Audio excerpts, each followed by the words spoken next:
Always streaming on the ESPN Chicago app. Check this out. Good morning and welcome in to Tyler and Shea on ESPN Chicago with you on YouTube, Twitch, and the ESPN Chicago app. Cubs lose yesterday. Sox win. Late night ball last night. 9-run, fourth inning, and that's all they needed as they beat the Giants 9-4 last night. White Sox. Go, White Sox. Keep on rolling through that West Coast trip. You know, Sunday's their last game out west that they're going to play in terms of like time zones and all that. So the White Sox will look to keep on rolling today. Jeff Meller's got your pregame starting at around 2:30 as they look to take the series over the San Francisco Giants, who continue to spiral out of control, by the way. Everything. We talked to Jesse yesterday when we were in for Waddle and Sylvie and talked a little bit about these Giants and how they are just a disaster. And another team that's a disaster right now, Shea, is your Detroit Tigers. And we're not going to talk, we're not doing Tiger radio here, all right? We're not doing Tiger talk here. I do have a question for people, though, because I want people to relate to me a little bit. It relates to what your Tigers. So, lay out, what have they lost now? Is it 16 out of their last 18? 16 out of 18 games, yeah. And this 16 is a team out of 18 that games was have been losses. Like a runaway favorite to win the division this year. They were the favorite in the division. They had the third best odds, I believe, to win the American League at the start of the season. I think at some point they moved up to second best odds to win the American League. Mm-hmm. And they are now the third worst, tied for maybe second worst record in the league. I have to double check. They're just awful. 16 out of 18 games are losses. And it has drawn me to a point where I want to hear from, like, I'll lay it out the case, but Tyler, I hate my favorite childhood team in sports. I actively hate them to the point I'm not interested in. I wouldn't watch this weekend anyway. I'm going to the Indy 500. But if I weren't, I would not watch them. And I want to know, 312-332-3776, like, is this how Bulls fans feel, where you are forced to hate your own team? Where Sylvie's got the bull cot, he refuses to go to the arena, he won't watch? Is this how that feels? Because I hate my favorite team. I don't blame you. If you turn them on, and forget about like the players on the field. One, they stink. I just told you, 18 position players this season for Detroit. 10 of them, 10 have a negative wins above replacement. Over half. These guys are awful. Awful. And then I got to hear from the manager who continues to bat. Stop me if you've heard of Jahmai Jones. He bats third in the order. And it's not like they have Riley Green on the team. He leads the American League in batting average. He's number one in baseball against lefties. Jahmai Jones hits in front of him. Jahmai Jones hitting 170 on the year. And he's batting third in the order. And then yesterday they come out. People are like, dude, this was supposed to be a fun season. How about we call up some minor leaguers because the guys on the team are terrible and you have 17 players on the injured list. And they go, oh, but there's playing time ramifications. I got news for you. Gage Workman was DFA'd by both teams in this city. Yeah. Do I give a rip if Gage Workman has playing time ramifications? I don't. There's Zach Short, who was signed this month alone. That's Ian Happ's guy, his podcast partner. Good. Good. Maybe Zach Short is rubbed off on Ian Happ, and that's why Ian Happ sucks right now. I hate them. So, question on the table. I got to watch Jack Flaherty yesterday. Take a wild guess what his ERA is this season. Probably like almost 7. 6. And he's making $22 million. And he gets rolled out every 5th day. Hey, go wear it again, Jack. Here's an idea. DFA. I blame Jed Hoyer for this because Scott Harris, his buddy, is running the team. So you blame Jed Hoyer for the Tigers' struggles? No. I don't This is actually. independent I of each don't other. actually. Okay. So the question on the table. I do blame Theo a little bit for giving us his offspring as these they're everywhere. risk-averse losers. You know who it all comes back to? Jerry Reinsdorf. They should have hired A.J. Hinch, and instead they went with Tony La Russa. Well, they had the graphic with Hinch's signature on it. So, I mean, like, Yeah, you could have spared me this trouble, and instead you'd be watching platoon at bats in the top 3 of your order every night. Don't tell me how to watch a bad baseball team. I can't tell you how to watch a bad baseball team. You have a good baseball team. For once. Let's not act like you and I have been disparate in this experience. No, you're right. You have won the division more recently than I have, man. So that's not true. No, of course it's true. They won the division. Oh, you guys didn't win the division. 2021. No. Yeah. We blew it last year. right. A That's 15 and a right. half game division lead. They couldn't do anything but lose the final 3 months of last season. And then the GM, Scott Harris, this idiot, comes out this offseason and he goes, yeah, I know the names are the same, but that doesn't mean the team's the same. Oh, no bleep, Scott. The team isn't the same. It sucks. Good job. You nailed it. So moron. the question on the table right now is, among your favorite teams, the teams that you root for, your core sports teams, whether you're a Chicago fan, maybe you're a fan of a different team outside of this city, which one did you hate the most? Which one just drove you insane? We're going to need you to pin down a year for some of this stuff too, all right? So 312-332-3776, because I've got mine. And actually, I kind of have like a tie for mine. And that is the 2018 Cubs and the 2019 Cubs. If you don't remember who the 2018 Cubs were, that was a team that just absolutely limped to the finish line and ends up going to a game 163 against Milwaukee. They are lifeless in that game against Milwaukee, and it puts them into the wild card game. And this was when the wild card game was a one-off. And they played the Rockies at home in that wild card game. And it was this, I'm trying to remember, 13-inning game. And the offense, once again, looked lifeless. In game 163 in the wild card game, they scored a combined 2 runs. And then that trickled into the 2019 Cubs.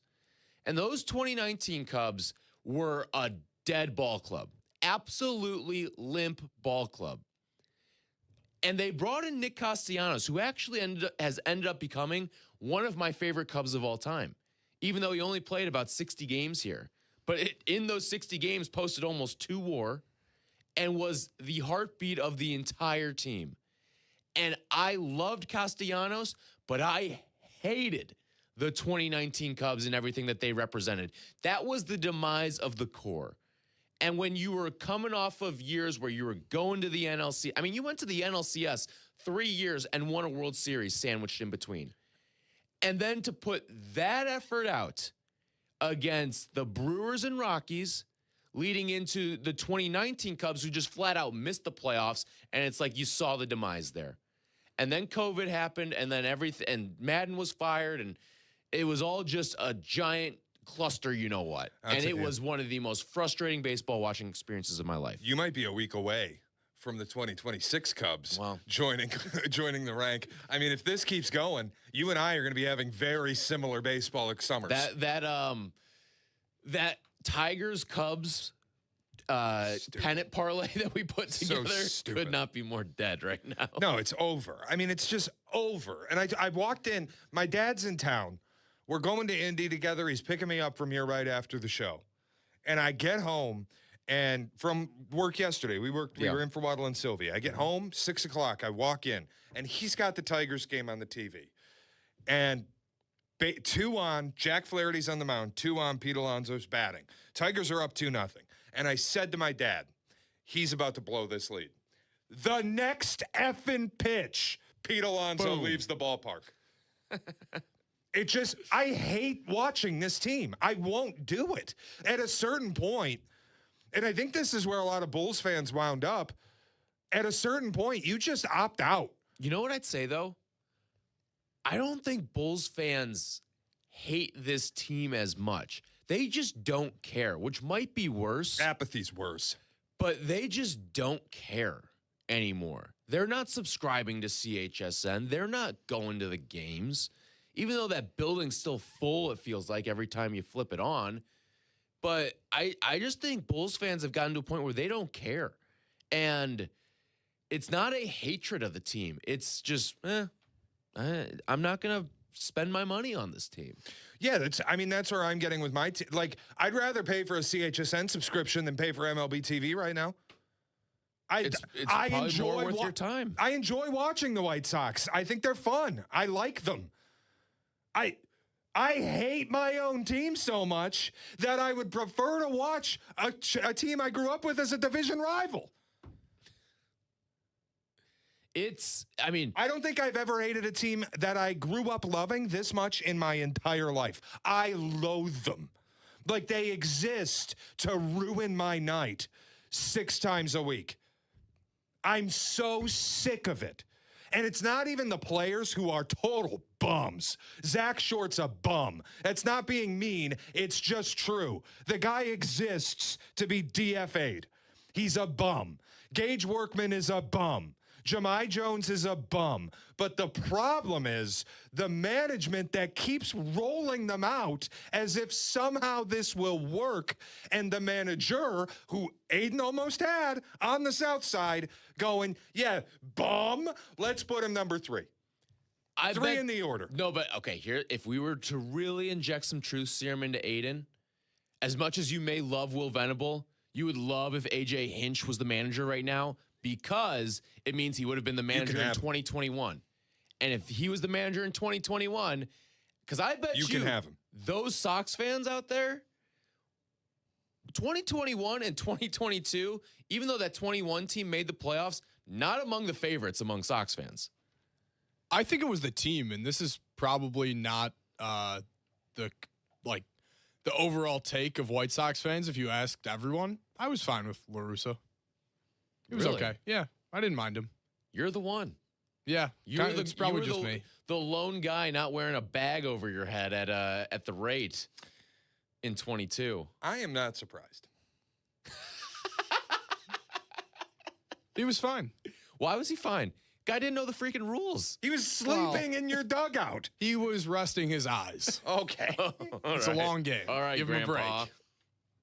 Little late. I mean, the fact he didn't know rules, he's not pinch running, but he's leaving Liam Hendricks out to run. That was funny. For extra innings. I mean, It gave you some good laughs. That's what we're in it for. We're not in it for a ring. We're in it for good laughs and a great 162. Well, I'll tell Have you. you seen the White Sox? At that point, it was like, yeah, we're just having fun. But if you did hire AJ Hinch, you would have been platooning Jose Abreu. Oh, he's not good against righties. Here's some loser you've never heard of from AAA. We're going to put him in the 3-hole until we get a lefty on the bump, and then Abreu gets one at bat a night. Wait. That would have been the AJ Hinch experience. Aiden, were you a big Larry Garcia guy? No, I'm not a Leary guy. Then I'm surprised you like La Russa. Yeah, he did. He did make Leary He do it loved all. him a little Leary Garcia. Nobody yeah. loved Larry Garcia like Tony did. Nobody. All right. Maybe Yeah, but Benetti. That's another good. We're just in it for the laughs. The all Garcia outfield. That was a good time. Is Benetti a pox on a baseball club? If you have Jason Benetti as your play-by-play announcer, you are guaranteed to be absolutely miserable watching your team. Well, it's a good watch. I mean, the Sox had some good teams when Benetti was here. Yeah, true. That's fair. They may not have gotten to the mountaintop, but It might be on me. Maybe I'm not built for 162. I don't know. Maybe I should just go. Maybe I'm soft. I should just go home. all right, Aiden, do you have a least favorite team? Like, was the 121 loss team your least favorite team of all time? Not least favorite. A team you actively hated. Like your favorite team, you actively hated them. Do you have what I have right now in your life? You don't seem like a fan who hates. Yeah, not really. What are you talking about? I'm He's kinda like 1,000% a fan who hates. I'm kind of the sicko fan where, like, even when they kept losing all those games, I would still watch. But- I would still have fun. There has to be a team, though, in your life where you're watching, like, late into the season and they blow a lead and you're like, why do I waste my time with this? I mean, why did I do this tonight? The entire Justin Fields Bears teams. Like, I know they weren't up to blow those leads and they weren't expected to do much, but it was just frustrating. Honestly, like the entire John Fox era as well. I think the final Eberflus year, they became real close to like actively disliked. Yeah, that too. Yeah. I think it's more Bears than White Sox for me. Really? And that's fair. Listen, I'm sure I'm trying to think through some Bulls teams that I hated. I don't know if I really, because I didn't hate some of and the thing is, like, the Bulls have always had teams with guys that I just love. I feel like in my lifetime, from Ben Gordon into Derrick Rose into Jimmy Butler, like those were, and Joakim Noah in there, Luol Deng, like I loved those guys.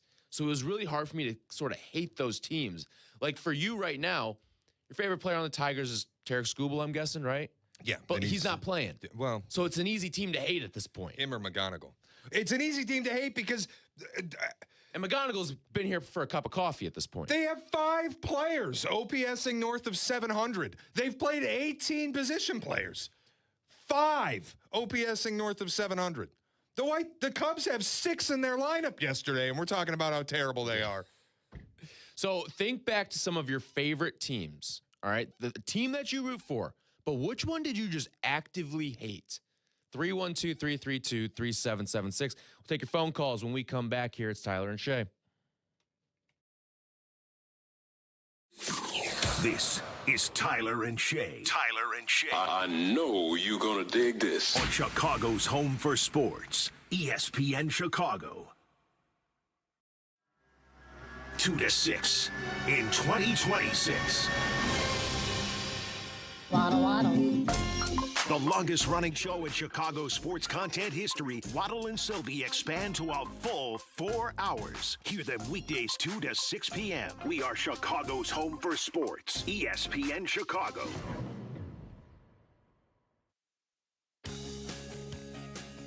With Xfinity, you already enjoy ESPN as part of your TV lineup. Now get even more with the ESPN Unlimited plan, available at no extra cost. Unlock additional content in the ESPN app, including WWE Premium live events. Visit Xfinity.com/your subscriptions to activate and start watching in the ESPN app. Another day of chasing the insurance company. Who is it? Postman Law, injury and accident attorneys. Stop chasing. We handle everything. You just heal. Postman Law delivers peace of mind. Visit postmanlaw.com. Attorney advertising. Hey guys, it's Sylvie. Whether your AC stops working, you've got a clogged drain, or you need an extra outlet installed, Four Seasons has you covered. They're available 24/7 for emergency service with no extra charge for nights, weekends, or holidays. And Four Seasons has over 30,000 5-star reviews on Google with an A+ Better Business Bureau rating. For all your cooling, plumbing, and electrical needs, you know who to call. For all the right reasons, call 866-4 Seasons. Golf season is back. Walk in the footsteps of the game's greats and become a member at Flossmoor Golf Club, one of Chicagoland's true historic gems. Founded in 1899, Flossmoor is known for incredible greens, immaculate course conditions, and a timeless private club experience. Conveniently located just 25 minutes southwest of Chicago, Flossmoor Golf Club is the perfect place to make this your best season yet. Membership opportunities are available now. Visit FlossmoorGolfClub.com to learn more and inquire today. That's FlossmoorGolfClub.com. Wesley Financial Group is not a law firm. Ask yourself this question. Is it really worth holding on to that timeshare that you know you need to get rid of? Here's the truth. The average maintenance fee just went up over 17%. That could have been 117%, and there's nothing you can do about it. When you buy a timeshare, you give them a blank check for annual maintenance and assessment fees. I'm Chuck McDowell, founder of Wesley Financial Group. For 15 years, I've helped over 50,000 families cancel their timeshare. Not sell it, not transfer it, cancel it. Did you buy a timeshare because they told you it was a great investment and your maintenance fees would never go up? That's a lie. Are you ready to get rid of your timeshare once and for all? Simply call us and I'll send you our timeshare exit kit that explains all your options for cancellation. Call Wesley now for your timeshare exit kit. 800-881-4300. 800-881-4300. 800-881-4300. Harry Douglas here to tell you about Confetti Craze 5-Hour Energy. It tastes just like the best birthday cake ever. Vanilla, buttery, frosting vibes. It's basically a party in a bottle. And here's the best part. All cake, no sugar. And you know I love my cake. So I get that big birthday energy without any sugar guilt. The bottle's small, easy to toss in my bag, and perfect when I need a quick, tasty caffeine boost to cakeify my day. The Funfetti flavor is back on 5hourenergy.com or Amazon. Crack open a Confetti Craze 5-Hour Energy shot today. Veterans and active duty service members, when your call to service ends, your mission doesn't have to. Go from GI to IT in just a few months at My Computer Career. Prepare for a high-demand career in cybersecurity, protecting people, systems, and institutions from real cyber threats. Cyber warriors are needed now. Will you answer the call? Go to mycomputercareer.edu/CWP to learn more. That's mycomputercareer.edu/CWP, an elite CompTIA certification partner. VA education benefits are available to those who qualify. Welcome back to Tyler Rocky and Shea Norling. We're back on ESPN Chicago. I don't like our team. A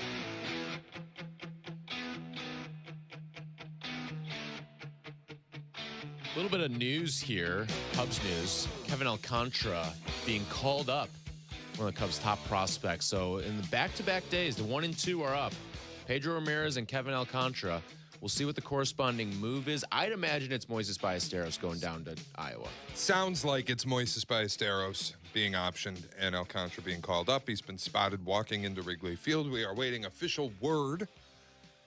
Well, I put in a call to someone, and tired. Someone was a little sleepy. A little sleepy at the wheel. Sleepy this morning. Won't name names. Absolutely not. But we're talking about the teams that you root for, that you just hated. You think of your favorite teams, but there's always one that you hate. And Shea brings this up on the heels of the Tigers now losing 16 out of 18. It's insane. And absolutely spiraling. And in I that know, division. listen, a year where you were This is. What do we got, AOC? What do we got? We're just firing the breaking news. Did you just mistake fire that? You can't do that. That's terrible. I mean, that's terrible. I mean, we don't do That's an fire all-time drills. error. We don't do fire drills with the breaking news sounder here. You're lucky there at least is like somewhat breaking news right now. You're lucky. It's Kevin Alcantara. It's Yeah. big. Yeah. Although it wasn't there. Are you batting third for the Tigers? Because that was awful. It's not as bad as the Tigers. There's a lot of things you can accidentally press on the board. That's one you can't misfire on. I was just going to tell Nick that. I'm on my hotkey page, a little look behind the scenes here. There's 122 hotkeys. Why? I accidentally hit the mouse, and of course, that's the one that it hits. It could have hit any other. 121 options. Give us a little sample of something else you could have accidentally fired.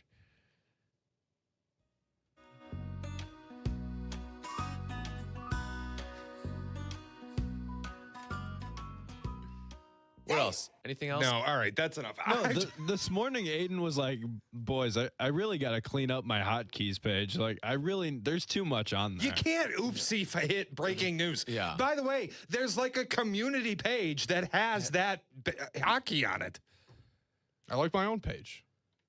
No, that's fine. There's nothing don't wrong like with our having team. There's nothing wrong with That's having your me. own page there. Me, But you, Chris Getz, handshake emoji. I don't like my team. and look what's changed in the course of 2 years now. I think Chris Getz very much likes his team at this point. All right, so least favorite teams that you root for. Yours right now is the 2026 Tigers. And I invite Sox fans too. Like, if you just want to call up and do the Nelson from The Simpsons, go ahead. Like, bully me. I don't care. I'm so livid about where my team is that I enjoy yours more. For me, it's the 2018, which then trickled into the 2019 Cubs, because those teams sucked. Those teams had zero heartbeat because they were talented. It was still the core of what that World Series team was, and they just did not care anymore. There was no heart, no grit, and they were an eyesore to watch for 162 and 163 for one of those seasons. 312-332-3776. Chase is on the south side. What's going on, Chase? Hey, good morning, guys. How you guys doing? What's happening? Hey, I got two teams that I hated during my time. Tyler, I know you probably wasn't born. I guess you was young. You remember that 04 Cubs team? Oh, yeah. Trade for Nomar? That team, oh, my God. That team was just it's kind of similar to what you were saying about the 2018 Cubs team, where very similar, team in 04 was coming off the 03 season, where they was like the Bartman game, and then that was so much expectations for that team. You know, they went out and got made a big trade down to get Nomar. That team was stacked, and there was arguments going on between the broadcasters and Sammy, and they was all fighting in the locker room. I mean, it was just a whole mess. The crazy thing, though, Chase, about the 04 Cubs, They won more regular season games than the 03 Cubs, yet finished third in their division instead of first. Yeah. Another team that I hated was the 14 Bears with Trestman. Trestman's last year when they gave a back-to-back 50-point games. That team was, every year, it was like that team was so unlikable. I mean, I hated that team as well. But, yeah, those are the two teams that I could not stand during my sports life. Those are good ones right there, Chase. Appreciate the phone call. You know what I'm realizing is a little different for me is a lot of these teams that people grew to hate that were their favorites were just bad or like underachievers. Now, obviously that's true of the Tigers, but the problem I'm really having is the reason I hate them so much. I hate being lied to more than anything by sports franchises when they're like, fans have all the information that you have. Maybe we don't get to talk to players and we don't know what's going on in their personal lives. We don't have access to the clubhouse. But as far as what happens on the field, we all watch the same thing. So it's when the front office has the gall to say to the fan base, we know more than you. Like I'm not watching Wenzel Perez strike out again. I have access to the same copy of the game that you do. I see it. So you're bleeping on my head and you're telling me that it's rain. That's why I hate the team. That's why. So I don't know that we had that in Chicago where there's just point blank lying to the fan base. I'm not going to lie. I felt lied to at last year's trade deadline for the Cubs. Oh, I misread the market? I felt lied to at last year's trade deadline for the Cubs, but I didn't hate that team.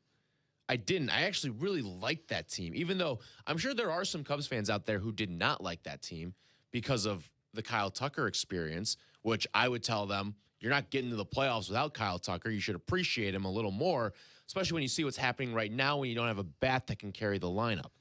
And I'm not saying you had to go out there and pay $60 million because I would not have paid $60 million a year for a Kyle Tucker. But don't go bashing him on the way out either. I think that was absolute horse bleep from Cubs fans of what we saw this offseason. But 312-332-3776, the team that you love, but there was one year you just hated them. Lewis is in Lyle. What's going on, Lewis?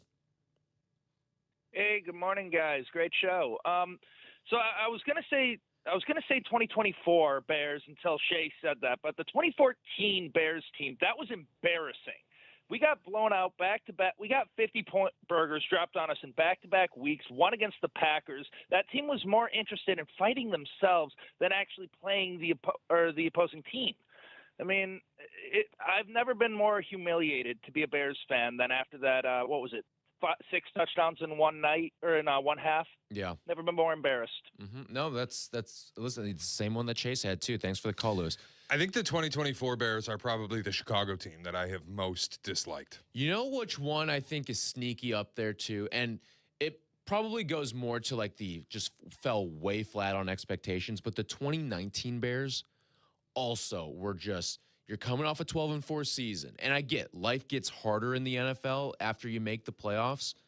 But the 2019 Bears, that team was just, it felt like it was just missing juice after what was an awesome season the year before. Yeah, Mitch was no good.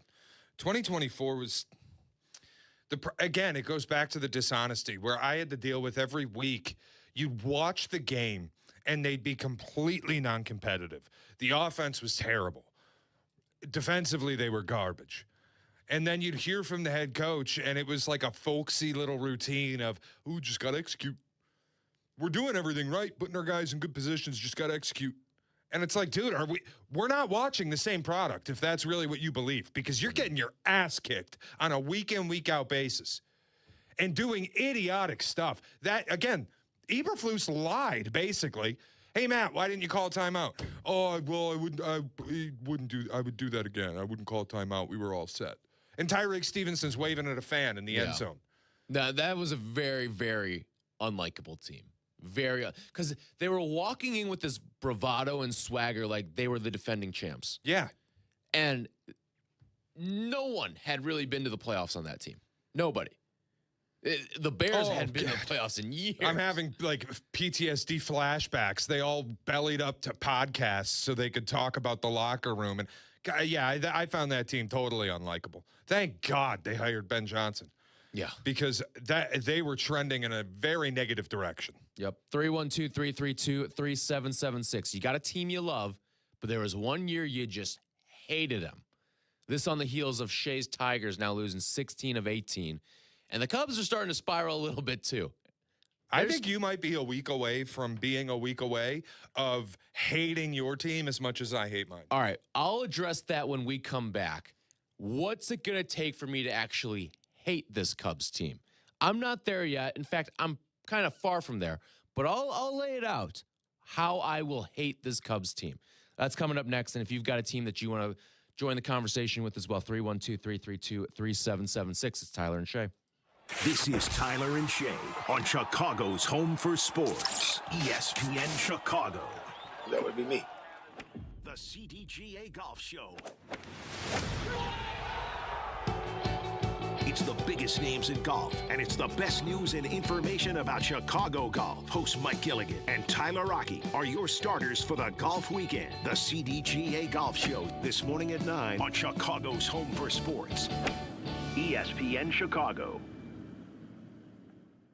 You get one of those days in Chicago. Sun's out, not too hot. You're not staying inside, my friend. No shot. You're out early, and next thing you know, you've hit 2 patios and ran into 10 people. Somebody's got tickets. There's a show. Something's happening. That's why you go with Yingling Flight. 95 calories, 2.6 carbs. It's not dragging you down halfway through the day. And that's the difference. You can have a couple, keep it going, and still be good when the night starts. The city's too alive this time of year to call it early. Yingling Flight, the next generation of light beer. DG Yingling and Son, Pottsville, Pennsylvania.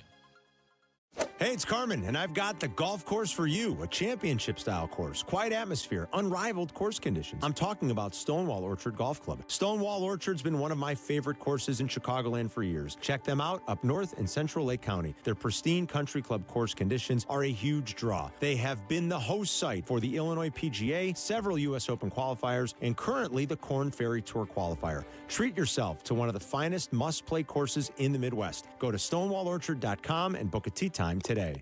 Has the excitement of betting turned into worry? Feeling overwhelmed every time you roll the dice? Problem gambling doesn't just affect your wallet. It can impact your health, relationships, and peace of mind. But there's hope. Gateway Foundation is here to help you take back control of your life with personalized treatment options. You don't have to face this alone. Call Gateway Foundation today at 844-444-5780. That's 844-444-5780. Save big money on everything for your next project when you shop at Menards. Menards has a huge selection of bagged concrete and mortar mixes. Whether you're pouring a walkway, a concrete slab, or setting a post, we have the right product at the best price to complete your project. Shop our entire selection of concrete mixes and supplies in-store and on Menards.com. Plus, check out the weekly flyer for more great deals happening now. Save big money at Menards. Hey, it's your friend Tom Waddle here. You know, life comes with a lot of things to remember, and Great Clips doesn't think your haircut should be one of them. And this is why they use Clip Notes. It saves your haircut details, so no matter which stylist you see or Great Clips salon you visit, it's easy to feel like the best version of you. So do yourself a favor. Say goodbye to guesswork and hello to a great haircut every time. Download the app today. Great Clips. It's gonna be great. Harry Douglas here. Game day brings the excitement. Your stay should feel just as memorable.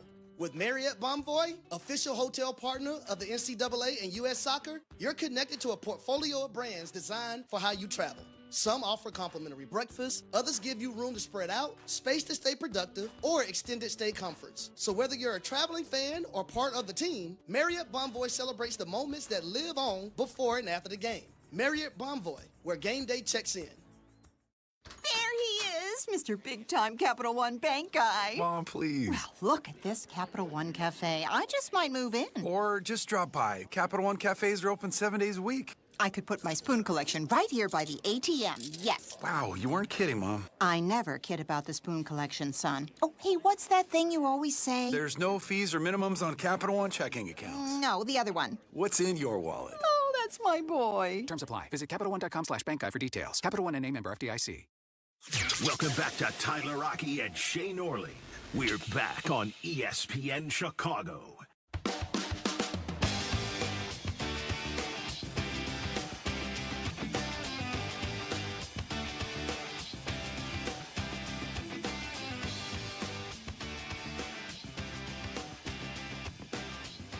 Your favorite teams that you hated, absolutely could not stand. 312-332-3776. I said mine is 2018 and what trickled into the 2019 Cubs. I love the Cubs. My favorite team to root for in this town.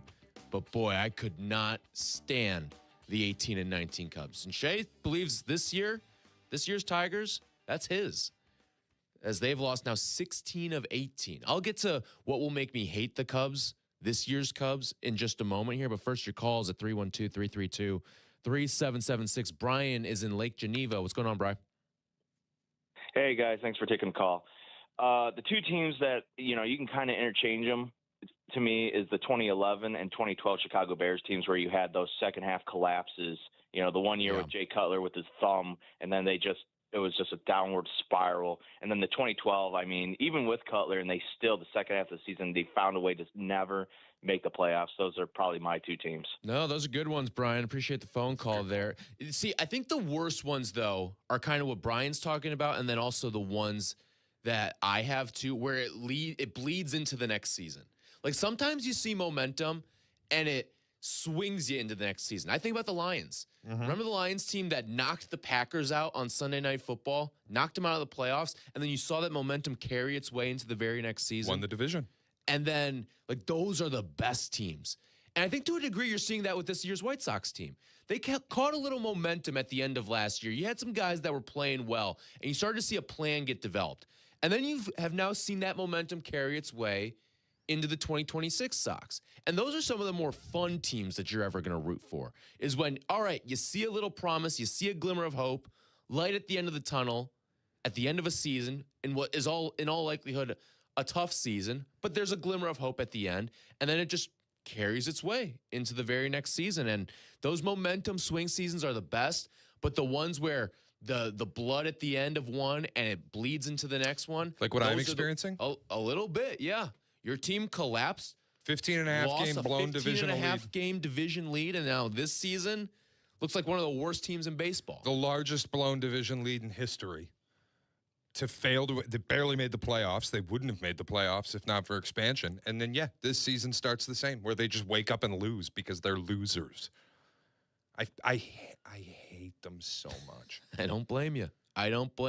Okay, as for what it would take for me to hate this Cubs team. Listen, you're already in an 0-3 hole against Milwaukee. That'll get you one brick down on the foundation for me hating a Cubs team, is if you can't beat Milwaukee, because like I've said, that is my least favorite team in all of sports, the Milwaukee Brewers. It's not the Packers, it's not the Cardinals, it's the Milwaukee Brewers. I cannot stand them. Cannot stand them one bit. But what it's going to take for me to really hate this team is if this thing drags into June. And what I mean by that is you keep losing these series, because right now you've got 2 more with Houston this weekend. Listen, you go out and you take these next 2 from Houston, and I think everything's going to feel all right. You win a series, you're back at home.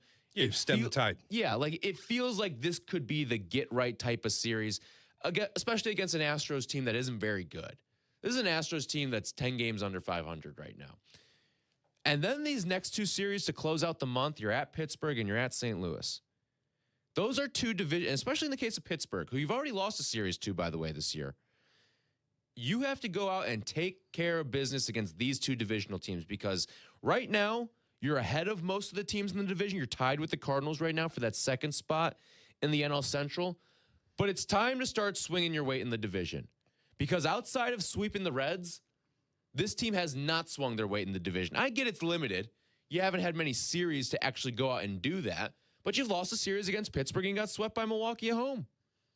You have to go out and assert your dominance in the division, which is something we have not seen from this team.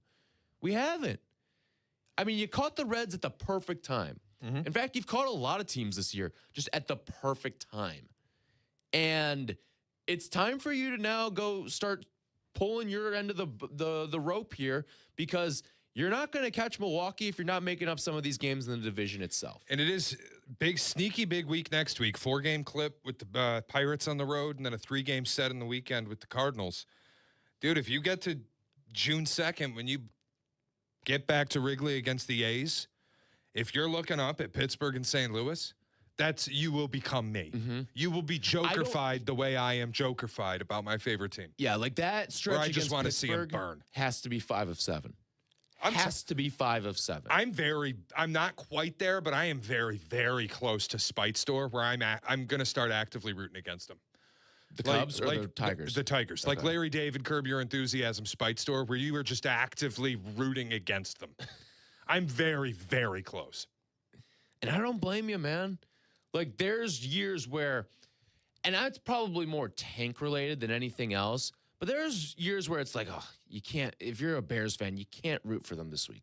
You can't. It's too big. No, it has too much draft implication. But I feel like that's still being a good fan. You don't get that in baseball because you don't really root for draft picks in baseball.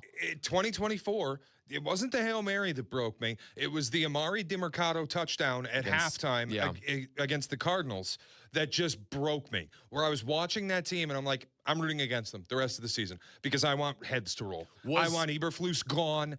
I want heads to roll. And then was it the next week that was the Patriot game? Yeah. That they lost like 19-3 They at got home? embarrassed by a terrible Patriots team. And like, this was Drake May before Drake May became Drake May.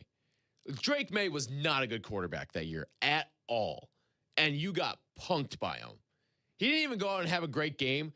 But boy, he ran laps around Caleb. He ran laps around Caleb in that game. That's the only Chicago team I have really just.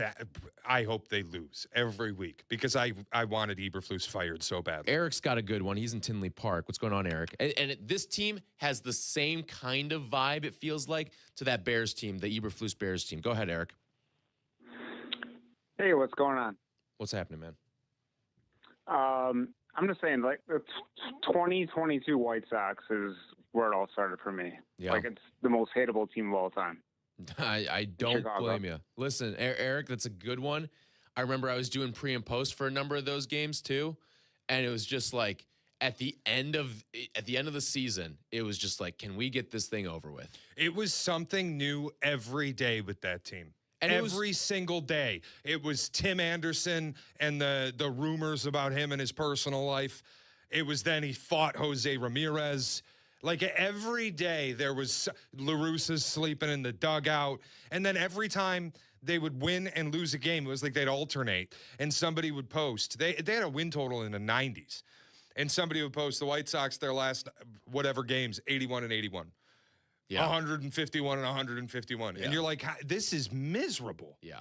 Every player who got cut or was traded from that team then immediately went on a podcast or talked to someone just about how dysfunctional it was. It was always something. Yeah, wasn't that the like you had the Cuban players in one corner. Yep. You had was like cliques in the locker room where nobody hung out with Hendricks each other. was on his own island. And apparently Yasmani Grandal was just the biggest problem. Like there was always something. Well, wasn't that also the year that La Russa walked Trey Turner on a 1-2 count? Yes. Yeah. Just an absolute intentionally walked him. Yeah, that disaster. That whole season was a mess. And I just remember that season too. These are also the frustrating seasons. Are the ones where it's like, oh no, it's gonna turn around. Like it's gonna turn around. Like it's early. It's just this stuff's gonna turn around. And for that White Sox team, remind me if I'm misremembering this, Aiden, but they got out to like a solid start, and then the bottom fell out. I think it was like more than even a solid start. I think they didn't start plummeting until like early June, maybe. I want to make sure. No, it wasn't a great start, but it wasn't horrible. Right. No, like they were at least starting out the season. And you're like, yeah, that team's probably going to win the division this year. They finished the season 81 and 81. And I want to find out what like their high water mark was for the season in terms of like they games were above 8 500. and 13 on May 1st. Okay, so maybe it wasn't. Okay, so they started the season 6-2, but then they went on a long losing streak. And yeah, they just kind of hovered around 500 all year.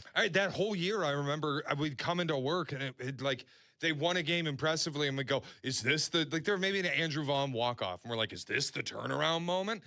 And then they'd lose 5 games the next week. That team was really miserable. Yeah. Okay, so they got to 76 and 71 late in like the middle of September. And then they go on this 1, 2, 3, 4, 5, 6, 7, 8 game losing streak to tank to 76 and 79. And that was that pretty much. So like those are the ones where it's like you think you're it always feels like you're about to turn the corner and you never do. I know you said. It's just a giant tease. Aiden, I know you said you were more of a La Russa guy than others. You had to hate that team, man. That team was miserable. The team itself. And that, correct me if I'm wrong, that 6-2 start, that was the Mercedes, right? Because they started the year on the road and he hit 2 in Anaheim before they came home, and then he hit another. I thought that was 21. You could. When was the I think it was when was the 22. Yerminator home run in Minnesota? That's the one I remember. Yeah, that's the one That's where what killed him. That was the end of it. It was against a position On a player, 3-0 right? pitch. It was against Williams Astudillo. And then wasn't La Russa like, I don't know why he was swinging at that? Yep. So that must have been 2021. Yeah, I think Mercedes home run. was Everyone 21. looks at that moment as like that was the turning point. That's where like Tony lost the locker room. Not that I don't even know if he ever had it, but like he getting definitely mad, lost it. getting mad at one of your players for hitting a home run. Yes, and calling him out after a blowout win, like that's BS. That is total BS. You can't do that. I think those years are kind of combining in my mind because see, it's the mind meld years. Yeah, those it are the kinda worst. is. The end of the 2021 season, this is again going back to it bleeds into the next year. They started so hot in 2021, and it felt like, okay, this is a World Series team. The second half of that season was not great. No. And then they won the one playoff game in the DS against Houston and were gone. And 2022 was just pure misery. Yeah. I think it was 2020. Like I'm remembering like the Billy Hamilton diving catch in Minnesota to win a game, which I think was 22. I couldn't tell you. You've lost me on deep that pull. one. That's a Billy that's a real Hamilton deep had cut. like 3 stints with the White Sox. You're gonna have to be more specific. Yeah, he's your Zach Short. Yeah. All right. If you've got another team a team you love, but there was one year you just absolutely hated them. We'll take your phone calls next. 312-332-3776. It's Tyler and Shea. This is Tyler and Shea on Chicago's Home for Sports, ESPN Chicago. When Cap and J Hood are over, the fun continues. Tell your friends and enemies. It's the Carmen and Yurko Show. Weekdays from 9 to noon on the home of the Bears. ESPN Chicago on AM, on app, on YouTube. Presented by Advantage Dealer Group. With Xfinity, you already enjoy ESPN as part of your TV lineup. Now get even more with the ESPN Unlimited plan. Available at no extra cost. Unlock additional content in the ESPN app, including WWE Premium Live events. Visit xfinity.com/your subscriptions to activate and start watching in the ESPN app. Bullfrog Spa's Memorial Day sale is on now. Check out their patented jetpack technology for your perfect hot tub. Save up to $4,000 plus get a free audio upgrade on select models until May 26th. Inventory is limited. Visit your nearest Bullfrog Spa's factory store today. Upgrade your backyard and let them know that Sylvie sent ya. At Triton College, summer is your chance to get ahead. Take affordable classes that save you money while earning credits that transfer to four-year schools.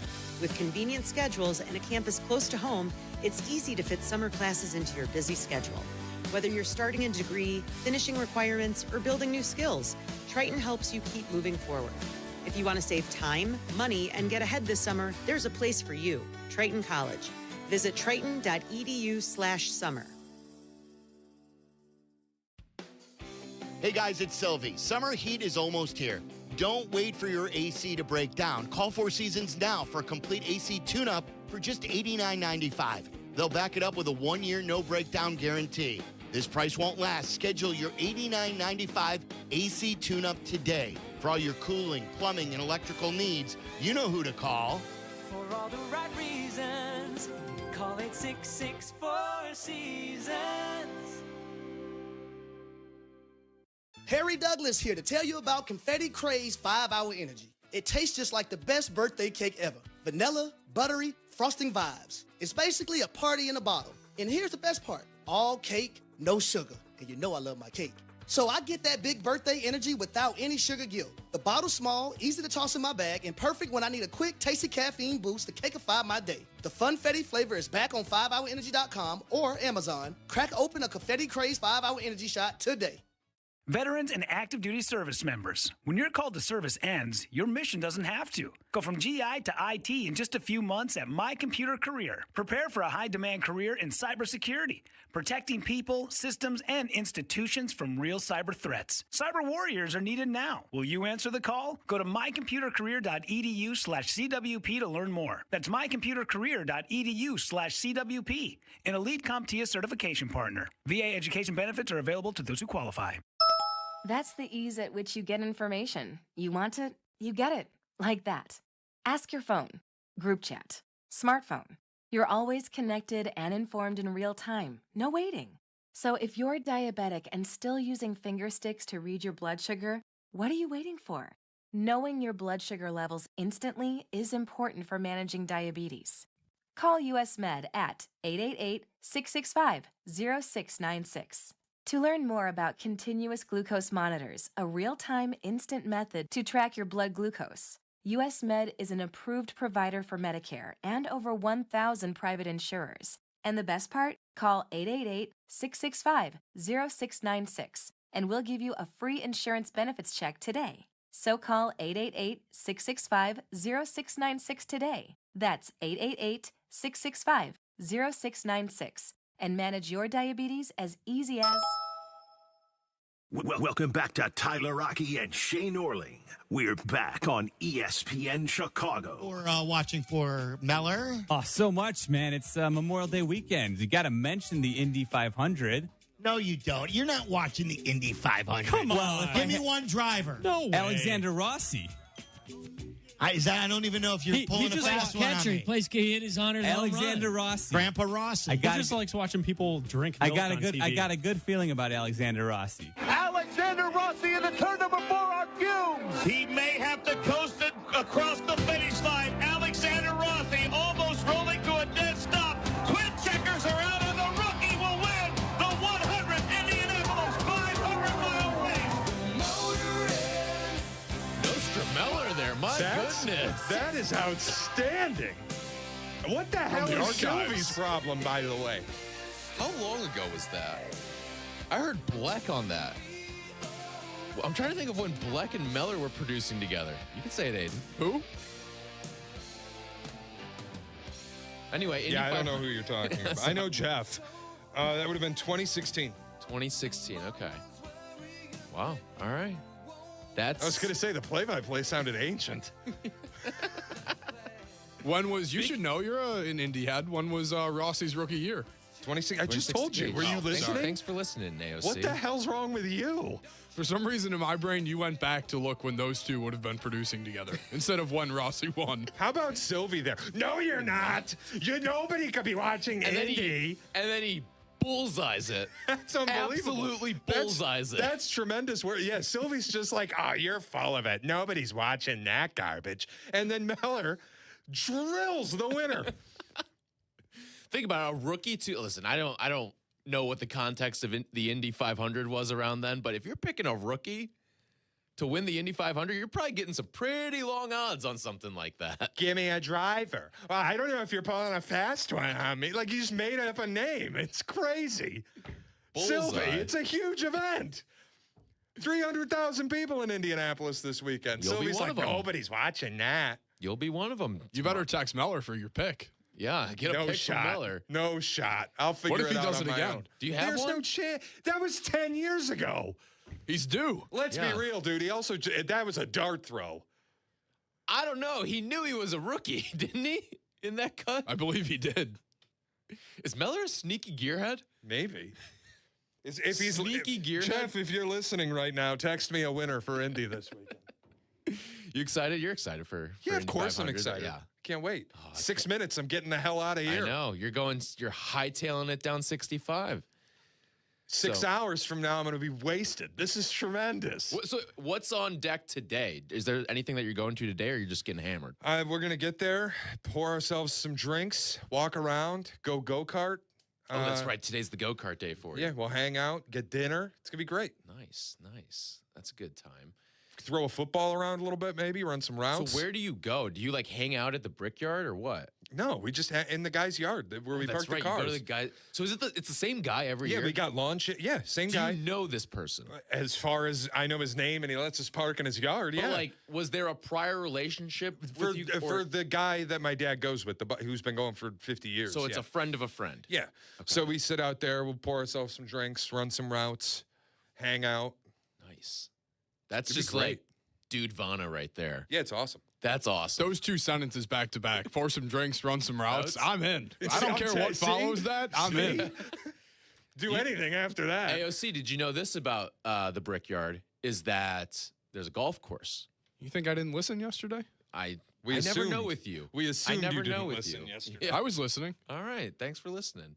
Yeah. You're the one. They can fit, 5 holes of golf? Oh, don't do that. Like I 4 think football fields, I believe Shea said. No, 12, 12 football fields, end to Thanks end, for listening. along the main straightaway. I was listening to one of the hosts, it appears. I'm not shocked. You didn't hear me when I just told you that it was 2016 that Rossi won either. It's true. So, not surprised. Real quick, Mark's in South Bend. What's going on, Marky? Hey, hello there, Tyler and Shea. How you guys doing today? Terrible strategy, terrible tragedy to Kyle Busch passing on like he did. And I'm sure he'll be honored tomorrow by the 500 people in that. I'm pulling for Helio Castroneves to bring home the Bob Warner for the 5th time. He's 51 years old. He won about 3 years ago the 4th time. And I'll be pulling hard for him, and I'm sure he'll dedicate this race to Kyle Busch. All right. Thanks for the thoughts there, Mark. Appreciate it. Terrible tragedy yesterday. R.I.P. Kyle Busch. Yerk had a good eulogy for Kyle Busch yesterday. Nick Castellanos homered last night. Cashed. Did he really? Yes. I'm dead serious. Yes. We might have a rejoin next week. And Mark just called the winner. Did he say he's 51 years old? Yeah. Julio, yeah. He's 30-1. Last time I bet him he was 35-1 and he won. Are we like telling you, the signs are out there. This is like the sign from the universe we always talk about. See somebody wearing a jersey of like an obscure team and we just bet them and they win. Yeah. That was our sign right there. Mark going, I'm pulling for Helio Castroneves. Well, okay. All right. Let's go 30-1. You heard it here first. I feel like we've become Car Talk. Do you know that show? Yes, Car of Talk? course I know Car Dude, Talk. I used to listen to that going to baseball practice all the time because same. my friend's dad would always have it on when we were driving. And I just remember listening to Car Talk all the way to baseball practice. I don't know anything about cars, but I remember Car Talk. Well, that was a satire show. They'd be like, you'd call in with car problems and they'd be like, well, have you checked your blinker fluid? The one on NPR? Yes. It was a set? Yes. I had no idea, dude. The whole point was that they were joking around with people. Really? Yeah. My mom used to listen to it. I took it seriously. I thought they knew what they were talking about, but because you don't know anything about cars. I don't know anything about cars. Anything. It is a total blind spot of mine. Total blind spot. You think I don't know anything about movies? Be like, I don't know anything about cars. Somebody call up, be like, I got a 92 Sebring and the engine won't start. And they'd be like, well, have you checked the flux capacitor? Like, that was the whole bit. Went over my head. Went way over my head. All right, that's going to do it for us. Enjoy your trip to Indy. Safe travels. We'll talk to you on Tuesday. The CDGA Golf Show is coming up in 2 minutes. This is Tyler and Shea on Chicago's Home for Sports, ESPN Chicago. Hey, it's your buddy Tom Waddle, and I drive a Hawk. In the market for a new car? Shop HawkAuto.com, where they buy more so you pay less. Check their massive inventory of over 2,000 vehicles. They buy in volume so you save in volume. Plus, get all rebates on top of the Hawk Auto volume discount. Save even more with 0% financing for 60 months or make no payments for 90 days. With 12 convenient locations, your next car is closer than you think. Drive what I drive. Drive a Hawk. HawkAuto.com. Financing on select models with approved credit. Save big on your landscape project at Menards. We're your destination for concrete landscaping blocks. Whether you're installing a patio or adding a new retaining wall, we have the largest in-stock selection, ready to take home today. Stop in and get our 16-inch brick face, cobblestone, or lake stone patio blocks on sale now through May 25th. Save big on landscape blocks when you shop at Menards, and check out our weekly flyer on menards.com for all the great deals happening now. Save big money at Menards. Veterans and active duty service members, when your call to service ends, your mission doesn't have to. Go from GI to IT in just a few months at My Computer Career. Prepare for a high-demand career in cybersecurity, protecting people, systems, and institutions from real cyber threats. Cyber warriors are needed now. Will you answer the call? Go to mycomputercareer.edu/CWP to learn more. That's mycomputercareer.edu/CWP, an elite CompTIA certification partner. VA education benefits are available to those who qualify. Progressive presents the Passionate Sports Fan Checklist. Signed jersey of your favorite bench warmer? Check. 14 bobbleheads that look nothing like the players they're emulating? Check. Twin TVs so you can watch the game on 2 different networks simultaneously? Check. Life-size wall sticker of your favorite player that routinely freaks you out at night? Check. A second life-size wall sticker so after the first one freaks you out, you see the second and you're like, oh right, the wall stickers. Check and mate. Bundle your renters and auto insurance with Progressive and save on protection for the things on your checklist. Get a quote at Progressive.com. Progressive Casualty Insurance Company affiliates and third-party insurers not available in all states or situations covered subject to policy terms. This is ESPN Chicago, WNVP, WTBC, HD2 Chicago, a Good Karma Brands radio station. Drive, chip, and putt. Golf is so easy. 4? Okay, maybe the occasional wedge.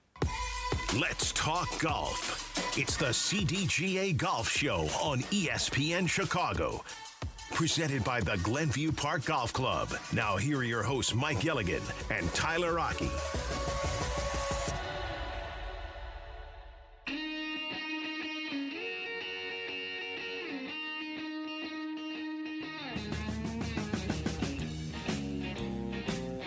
Good morning and welcome into the CDGA Golf Show on ESPN Chicago. As always, presented by the Glenview Park Golf Club. Alongside Mike Gilligan, I'm Tyler Rocky. We talk golf with you every single Saturday morning right here from 9 to 11 a.m. on ESPN Chicago. And we have a new first-time major winner after Aaron Rai picked up a PGA championship from a week ago at Aronimink, and that came out of nowhere.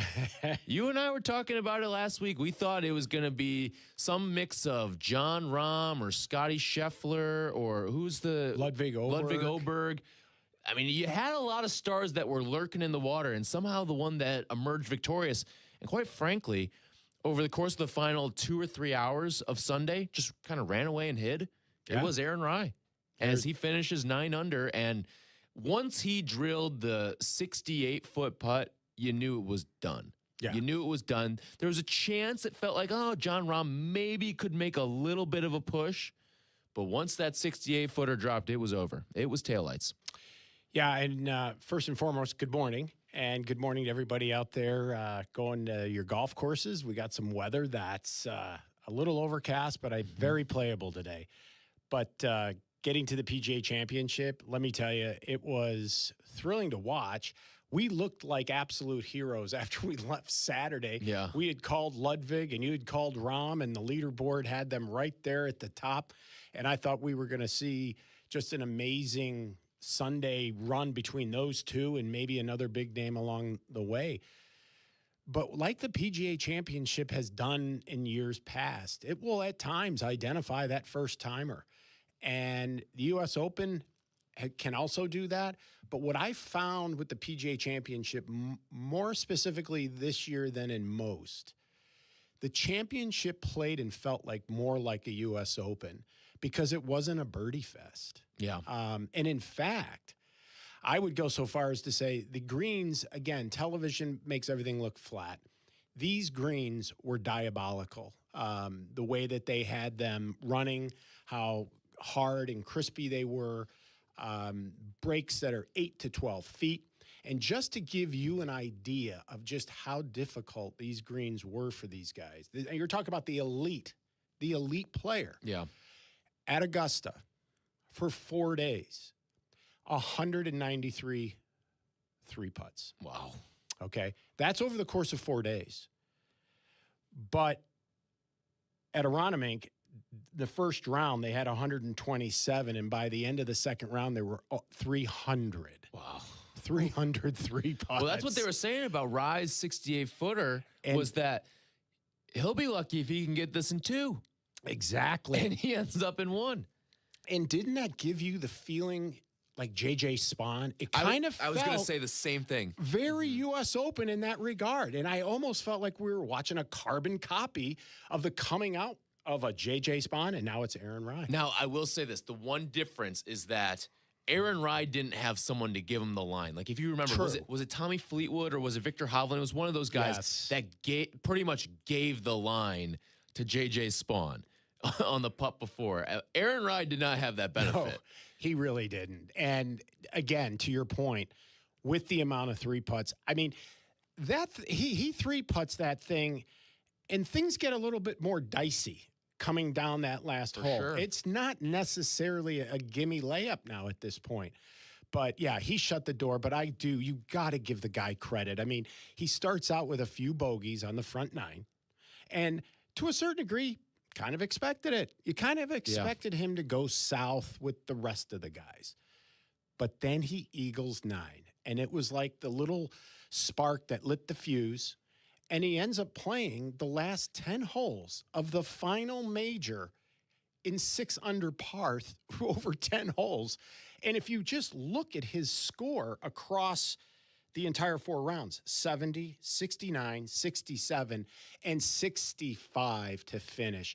That's a guy that went out and beat the best and put the world on notice that I am now a major championship winner. Yeah. It was a spectacular finish. I mean, the event, even though it felt like Rye had a pretty sizable lead over the course of the final 2 hours, it still felt like, all right, it's Aaron Rye, though. He can give this up at any time. A bogey here, maybe a double there. And like you mentioned with the greens and stuff too, the pin placements were not easy. No. And you heard a number of players complain about some of the pin placements over the course of the weekend, notably Scotty Scheffler, and what he had to say. I believe that was after Friday. But the way that it felt like there was always someone that was going to track him down. And even like when Justin Thomas was in the clubhouse at 5 under, it felt like, he's got a chance at this thing. Kind of like what he did a couple years ago where he was in the clubhouse well before everyone else and then pops out for a playoff and wins it all. For a long while there, it looked like there was going to be a playoff. Because no one wanted to grab it. No, and that's just it. And nobody could grab it because the golf course wasn't gettable like we traditionally see in, quite frankly, what we're seeing going on this weekend is a complete polar opposite of what is happened in Philadelphia. But that's just it. And when you get greens that are this big, now they're big greens, and you think, oh, well, I'll just knock it on the green and get down in 2. Oh, no, it's not a given situation, as you can tell by the stats we just spoke about. But at the same time, when you miss those little spots, that means that ball's heading now down to a different part of the green. And so when you're missing your spots, it's not quite as forgiving as you might see with most kind of greens. You catch that low side, and then gravity starts to take over. And the way these things are pitched, all of a sudden, a small error extrapolates out to 40, 50 feet at times. And that is so deflating, not only mentally, but now you've got to come back realizing I thought I hit a great shot, but you only missed by like 8 inches, but the penalty is like 50 feet. And that is such a tough mental barrier to get over, hole in and hole out if you're on that type of run. And the guys all experienced it. And that's why we didn't have a birdie fest. We had the makings and the feel of par was a really good score throughout the 4 rounds. Yeah, and I think that's one of the best parts of that PGA Championship was that it rewarded birdies. It wasn't like Valhalla where birdie was expectation. Almost. Exactly. I mean, what was the winning score of Valhalla? Was it 22? Yeah, something in that neighborhood.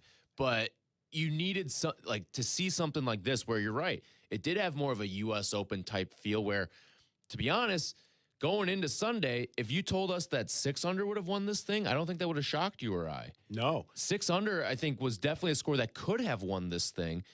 Aaron Rye just caught the heater.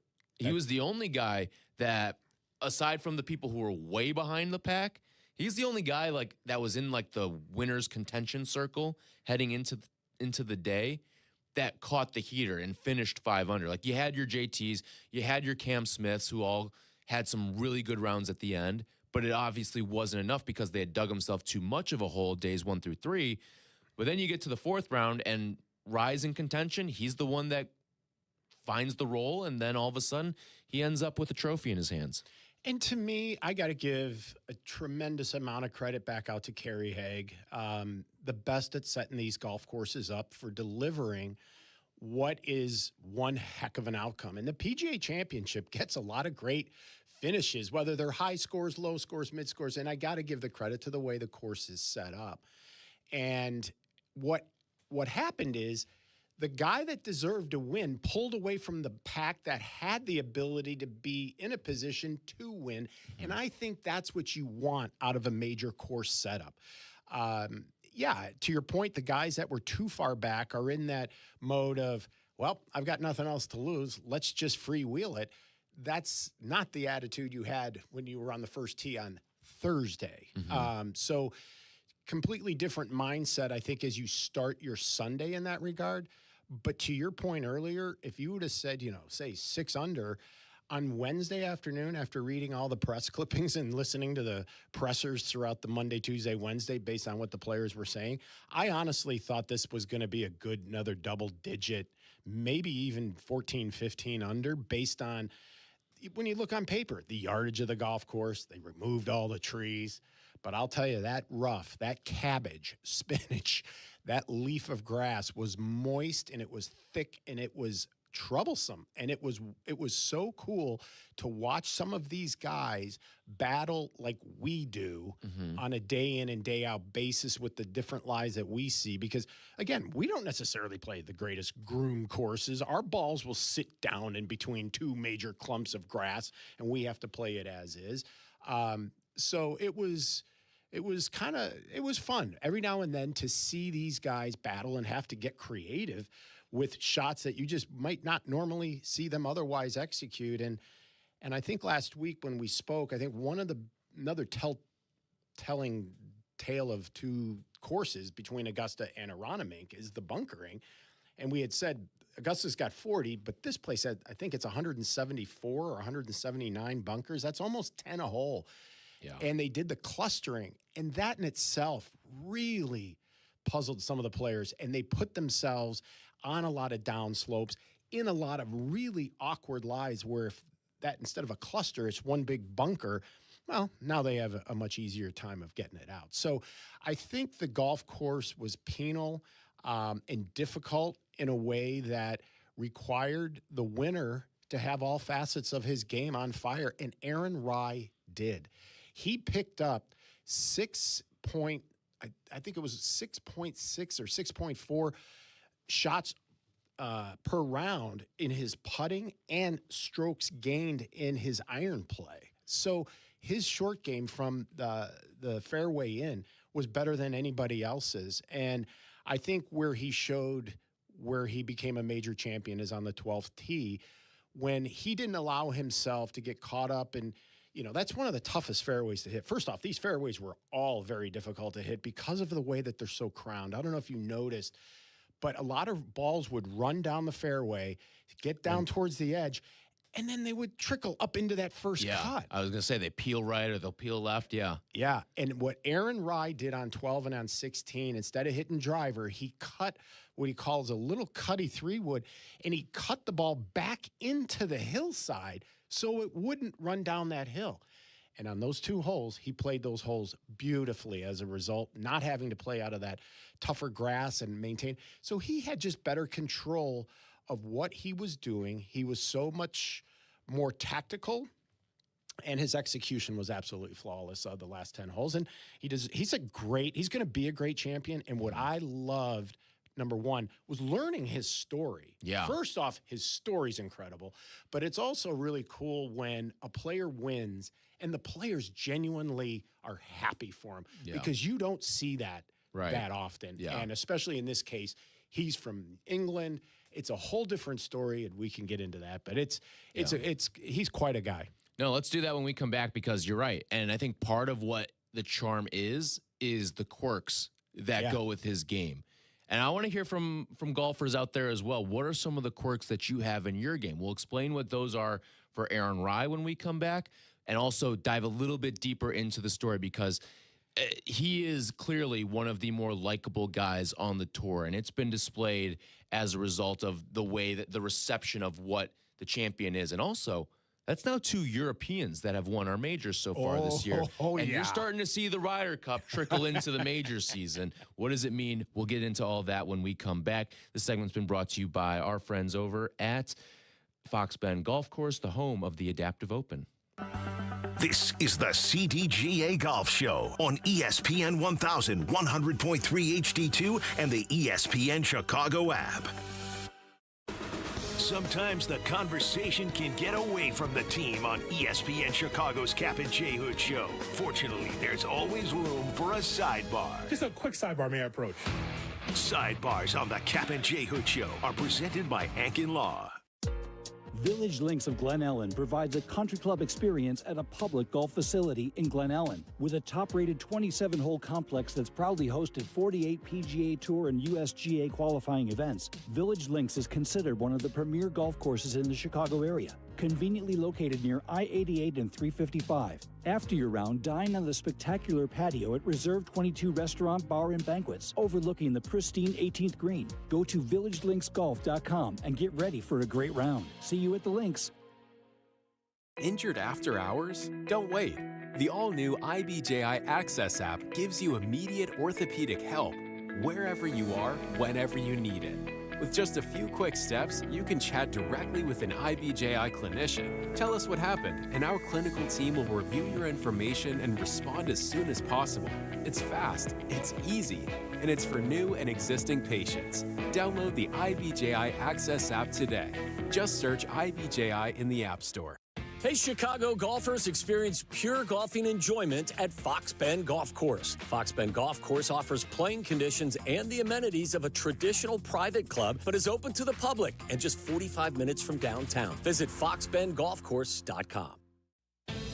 Golf with the legends at Destination Geneva National in Lake Geneva, Wisconsin. Enjoy 54 holes designed by Arnold Palmer, Gary Player, and Lee Trevino. Stay right on the course in luxurious suites, group cottages, or the newly renovated and reimagined Lakeview rooms at the Lodge. Between rounds, savor on-site dining at the Hunt Club Steakhouse, Craft at Italia, and Turf Kitchen and Tap. Or unwind at Paloma Cantina, overlooking the dance floor, the entertainment-style putting course. Visit DestinationGN.com for details on Wisconsin's closest multi-course golf resort to the greater Chicagoland area. Experience the best golf on the North Shore. Head over to Glenview Park Golf Club. Book your tee time 24/7 at golfglenview.com or call 847-724-0250. Golfglenview.com or 847-724-0250. Experience the best. With Republic Bank of Chicago, you don't have to scramble to keep your business growing. Our commercial lending options will move your business from tee to green every time. Republic Bank of Chicago, banking beyond expectations. Play golf in Elgin. Check out the Golf Elgin app and book a tee time at Bowes Creek Country Club or the Highlands of Elgin. Bowes Creek Country Club offers the finest playing conditions and has tournaments open to the public. Experience Bowes Creek. BowesCreekCC.com. Break away to Kohler, just 2 hours north of Chicago, host of 6 majors and the Ryder Cup. Play 72 holes of championship golf at Whistling Straits and Black Wolf Run and the Baths. A 10-hole par 3. Experience the Kohler Water Spa and explore hundreds of acres of outdoors. 2026 golf packages with 2 to 5 night accommodations are available to book now. Book early for best rates and availability. Call 855-718-3588 and reserve your custom stay today. It's Maria. And this is Ken at Family Waterproofing. We're veteran-owned. Family run. Here's how we work. We show up. We give you options. And we repair it the right way. If you've got foundation cracks, seepage, or a basement that just won't stay dry, we can help. And now we've got something that makes it even easier. It's called Express Services. If you already know what you need, you can book your project directly. Less back and forth, less waiting. Visit FamilyDry.com to learn about Express Services. Family Waterproofing. Your basement's best defense. Welcome into the CDGA Golf Show on ESPN 1000. Presented by Glenview Park Golf Club. Here's your hosts, Mike Gilligan and Tyler Rocky.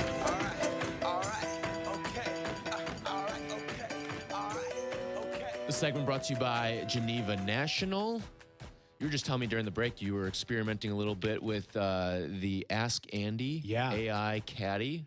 I'll get your review on that a little bit later on the show because it's very interesting. Yeah, I am the way you were describing excited for the world to experience this thing. But yeah, I'm excited to test it out myself too. So we've been talking about the PGA Championship. Your winner is Aaron Rai, and just his second win on the PGA Tour, won back in 2024 at the Wyndham Championship, and then is now lifting that Wanamaker Trophy as well. But there was a lot made out of who Aaron Rai is after he won the PGA Championship this year. Another first-time major champion, and part of the story with him is super fascinating because even just looking at him, you can tell, all right, something's different about this guy. And it starts with the gloves. He wears two gloves. You don't see guys on the tour wear two gloves, which is always interesting to me because in baseball, again, a sport where you're gripping a bat, and those guys wear two gloves. And they're swinging hard, just like you're swinging hard with a golf club, too. But in golf, it's only one glove for everyone except for Aaron Rai. And I'm sure you'll see some people out at your local muni that are swinging with two gloves over the course of the remainder of the year if Aaron Rai continues to be this type of player. And then the other part, too, is that he uses iron covers, which you never see. But he uses iron covers because he got an expensive set of clubs as a kid, and his dad would like meticulously clean them after every round. And it was just his reminder to himself that, hey, you take care of the clubs that you own because it's a gift to be able to do what you're doing. And you can't take that for granted. So take care of the things that are your tools of the trade, pretty much. And I think what you said to start this segment is spot on. When you look and experience a little bit of Aaron Rai, you quickly notice there's something uniquely different in the way that he looks at life and, the way he maintains himself. He's a bit of his own individual. He's a guy that isn't influenced by what the rest of the world is doing and how they go about doing it. And I give a lot of credit to his mom and dad. Just like my father, he used to tell me, son, you take care of your equipment and your equipment will take care of you. And that's basically the same lesson that Aaron's father gave to him. But in this case, too, Aaron's family was not a family that came from wealth. In fact, it would be the opposite. Mom had to take a second or even a third job at times to help support Aaron's quest and dream to try to take golf to a whole nother level. And, dad had a second job, but get this, his sister at age 14 went to work to help supplement this dream. So he had a lot of unique pressure, I think, on him early on. But the one thing that he never lost sight of is the gratitude and just the appreciation for what his family was doing and the sacrifices that they were making. And when he realized that his father, after every round, every practice round, would with a pin clean every groove meticulously and then rub them up with a special oil to keep and preserve the metals and the shine and just to keep them in the best shape possible for him. And that really resonated with Aaron, that to this day, he still uses iron covers. And so if most munis, if Aaron Rye walked up with 2 gloves and a set of iron covers, you'd say, let's go tee this guy up for some cash. Yeah. Well, he would take you to the cleaners, the woodshed, and then some. Yeah. But it's really cool because how the story he got with the 2 gloves is when he was starting out in junior golf, somebody donated him his first set of gloves, but it came in a pair for whatever reason. So he put on the pair. And when he realized, and people tried to explain to him, well, you really only wear it for a right-handed player on your left hand. And he tried that. He hated it. It felt so abnormal to him. Yeah. So he liked the 2 gloves. So I compare it much like Freddie Couples, who wears no gloves. And when he even tries to wear a glove, it just doesn't feel right. Moises Alou, Chicago Cubs, never wore batting gloves, right? Did something else, right? Yeah, he did a little something else to toughen him up.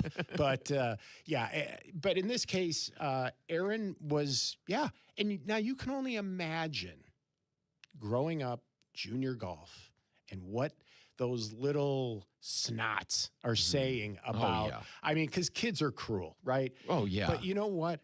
Aaron Rye never conformed. He never bent. He had the sheer confidence in who he was. But again, that goes back to mom and dad instilling in him that type of confidence and that type of resolve. And I just think he's a wonderful story. I think kids, we all could learn a lot from Aaron Rye. But the greatest part about him is the appreciation. And I think what a lot of people don't know is the role his wife played in this win. She herself is a professional golfer in her own right, a hell of a player. But Sunday morning when he got up, she went over to him and looked him straight in the eye and just simply said, "You're ready." And that's it. Now, this is a guy who has no agent, no manager, no coach with him. It's just he and his wife. Yeah. And that's all he needed. Yeah. And that goes to show you the power of confidence. And when the people who surround you that are the closest, and he's got a very tight circle, believe in you, and they give you that, that extra oomph and that little piece of confidence. And that's what he took into Sunday. And and what he didn't do is he didn't let go of it, even after making 3 bogeys. And in fact, he used it to play stellar the last 10 holes. Yeah. I mean, he was, you could tell he was dialed in. He was just kind of running away from a pack that included Scotty, Ludwig, Justin Thomas, John Rahm. And like, he just was running away from these guys. And it takes a certain level of focus, confidence, and just being dialed in to actually achieve that and win in the fashion that he won. Because I think if you and I we didn't make this prediction last Saturday when we were talking about this, but maybe we should. If you had asked us what the winning margin would have been for this tournament, I think both you and I would have said 1. Oh, because of the cluster that was there and just how tightly packed the leaderboard was. I mean, think about what 3 strokes, how many people that encompassed on that Saturday, or going into Sunday rather. 3 strokes probably encompassed about 35 golfers. Oh, yeah. In the difference. 3 strokes was a difference between 1 and 2 in this event. So if you asked both of us on Saturday what the winning margin would be, we would have both said 1, I'm imagining. And the fact that he went out and won this thing by 3 shows just how much better on Sunday he was than everyone else. And that truly identifies the true champion. It wasn't by accident. It wasn't by a ricochet or an errant bounce he truly, truly earned it. And, that's has a lot to be said for a guy like that battling off. And look at that leaderboard. It's unreal who he had to overcome. And now you look at what does this do for a guy like Aaron Rye as we now go forward, because this could be another new thorn in our Ryder Cup side. Yeah, right. Because that was all the conversation after he won. I mean, you go, well, all they have to do is bring back the team they've always had. Well, now they can put this guy on there. Right. So now they're getting bench deep on us now. And but it's a wonderful, wonderful story. If you don't know who Aaron Rye is, look him up, pay attention. He's an easy guy to root for.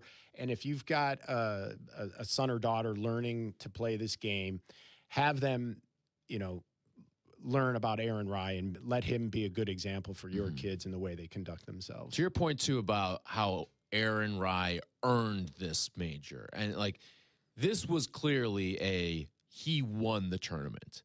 We've seen in the past guys give it away. And, I don't want to say Justin Thomas didn't earn the PGA championship a couple years ago, but I think we can all agree Mito Pereira lost that tournament more 100%. Than Justin Thomas won that tournament. And that's not to take away from what Justin Thomas did. It's just that was a collapse of epic proportions down the stretch from Mito. I don't even think Justin Thomas thought he was going to be playing in a playoff in that tournament. Well, I think at that point he thought, I think he realized, well, now I've got nothing to lose. I'm playing with house money. I wasn't supposed to even be in this position. Right. And then when that door, when's a door not a door, when it's ajar. So when that door was slightly open, he took a great advantage of it. But to your point earlier, last weekend, and Rory made a big deal about this, how bunched up the leaderboard was and how that's not a good look. I totally disagree with that, because I felt like this was more of a horse race just coming out of that Derby weekend. They were so packed. To your point, there was 35 people that had a legitimate shot. And even on the back nine, 21 people had a legitimate shot to win the PGA championship. Legit. And they all somehow let the golf course somehow overtook them somewhere in their journey, except for Aaron Rye. And that's why I think the winner, it's so great. I would have predicted not even one shot. I would have predicted this has to go to the playoff. Yeah. Then you'll get your differential in the playoff. I thought for sure if there was a major that's got to go to a playoff based on the first 3 rounds, this is the one. And nope, the absolute cream rose to the top right at the 71st hole, just to put an exclamation point on it. And then it was, a nice parade coming in on 18. Yep. All right. So we discussed some of Aaron Rye's quirks. He's got the 2 gloves, uses the iron covers. What are some of your golf quirks out there? 312-332-3776. Something that you do that's different about you while you're on the course. We'd love to hear from you. We'll get Mike's as well when we come back. We all got them. We all have something with the golf quirks that we have, whether it's something that's in your bag, something that you wear, whatever it is. We want to hear from you. 312-332-3776. This segment's been brought to you by Geneva National. This is the CDGA Golf Show on ESPN 1100.3 HD2 and the ESPN Chicago app. We're getting closer to the sold-out Grip It and Sip It Classic, but I've made room for 2 more. Want to play? Hey, what's up? It's Tyler. Join me Thursday, May 28th at Howard Street Inn in Niles from 7 to 9 p.m. Someone will win the final twosome on Team CDGA for the Grip It and Sip It golf outing presented by Yingling Flight at 7 Bridges. So join me this Thursday, May 28th from 7 to 9 p.m. at Howard Street Inn in Niles. The CDGA team is sponsored by Yingling Flight, and I'm saving a spot. Make it 2 for you. Experience top courses managed by Kemper Sports. From North Shore classics like the Glen Club, Deer Path, and Winnetka, west suburban favorites like Bolingbrook, Cantini, and Village Greens of Woodridge, and Southside gems like Harborside International. Kemper Sports offers something for everyone with impeccable course conditions and top-notch hospitality for over 45 years. Kemper Sports creates lasting memories. Did you know Kemper Sports was also recently awarded as a top places to work by Cranes Chicago? Visit KemperSports.com or follow Kemper Sports on social media. Come to Cog Hill Golf and Country Club and experience truly legendary golf. Since 1927, Cog Hill has been the mecca for public golf in the Midwest. In addition to Dub's Dread, ranked the #1 course you can play in Illinois by Golf Digest, Cog Hill offers 3 other beautiful 18-hole layouts with price points for all types of golfers. Visit their state-of-the-art practice facility with top tracer technology on 42 driving range bays. Plus, they have 2 golf shops, a new club fitting room, and beautiful clubhouse and reception area. They serve great food, too. Visit coghillgolf.com. Elevate your game and help open the game to others. With a CDGA membership, you become better through golf. As a member, you'll receive an official USGA handicap index to validate your game, plus exclusive member perks, special competitions, unforgettable excursions, and insider communications. Your membership can quickly pay for itself. Memberships fuel CDGA's Sunshine programs, expanding access to the game and ensuring it thrives for generations to come. Learn more about membership at cdga.org. Play Play golf in Elgin. Check out the Golf Elgin app and book a tee time at Bowes Creek Country Club or the Highlands of Elgin. Bowes Creek Country Club offers the finest playing conditions and has tournaments open to the public. Experience Bowes Creek. BowesCreekCC.com. Chicagoland's own Tour Edge Golf has launched their all-new Exotic Series drivers. They offer explosive distance driven by industry-leading MOI, guaranteeing more accuracy and confidence off the tee. Designed with full carbon construction and pyramid face technology to achieve maximum distance, power, and forgiveness. The low-spin Exotics LS, the ultra-forgiving Exotics Max, and the speed-inducing Exotics Light drivers deliver performance above all else. 3 distinct designs, 1 uncompromising Exotic standard. Learn more about the Exotic Series at touredge.com. Hey, Chicagoland, want to experience the best golf on the North Shore? Head over to Glenview Park Golf Club to enjoy superior golf course conditions, a challenging layout, and superior service. Conveniently located and easy to get to, Glenview Park is in the heart of Glenview. Book your tee time 24/7 at golfglenview.com or call 847-724-0250. golfglenview.com or 847-724-0250. Experience the best. Hey, Chicagoland, it's time to tee up your next golf adventure with a trip to Tullymore Golf Resort, featuring 36 championship holes at 2 5-star rated golf courses. Spend more time on the course and less time in the car. Tullymore is just a quick 3.5-hour drive from the city. Enjoy an up-north golf experience without the drive at Tullymore Golf Resort. Experience a Michigan masterpiece. Start your trip with just a click at tullymoregolf.com. That's tullymoregolf.com. Ring, ring. Hello. Who is it? Guests on ESPN Chicago join us on the Yingling Hotline. Chicago office is calling. I've been expecting your call. The Yingling Hotline, brought to you by Yingling, the oldest brewery in America. From PGA to where you should play, this is the CDGA Golf Show with Mike Gilligan and Tyler Aki, presented by Glenview Park Golf Club.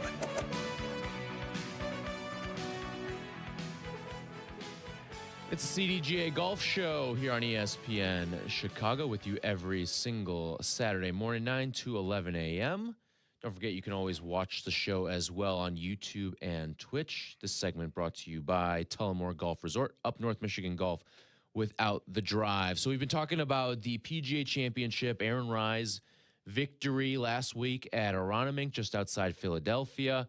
And he's got a weird quirk to the way that he approaches the game. He's got a couple of them.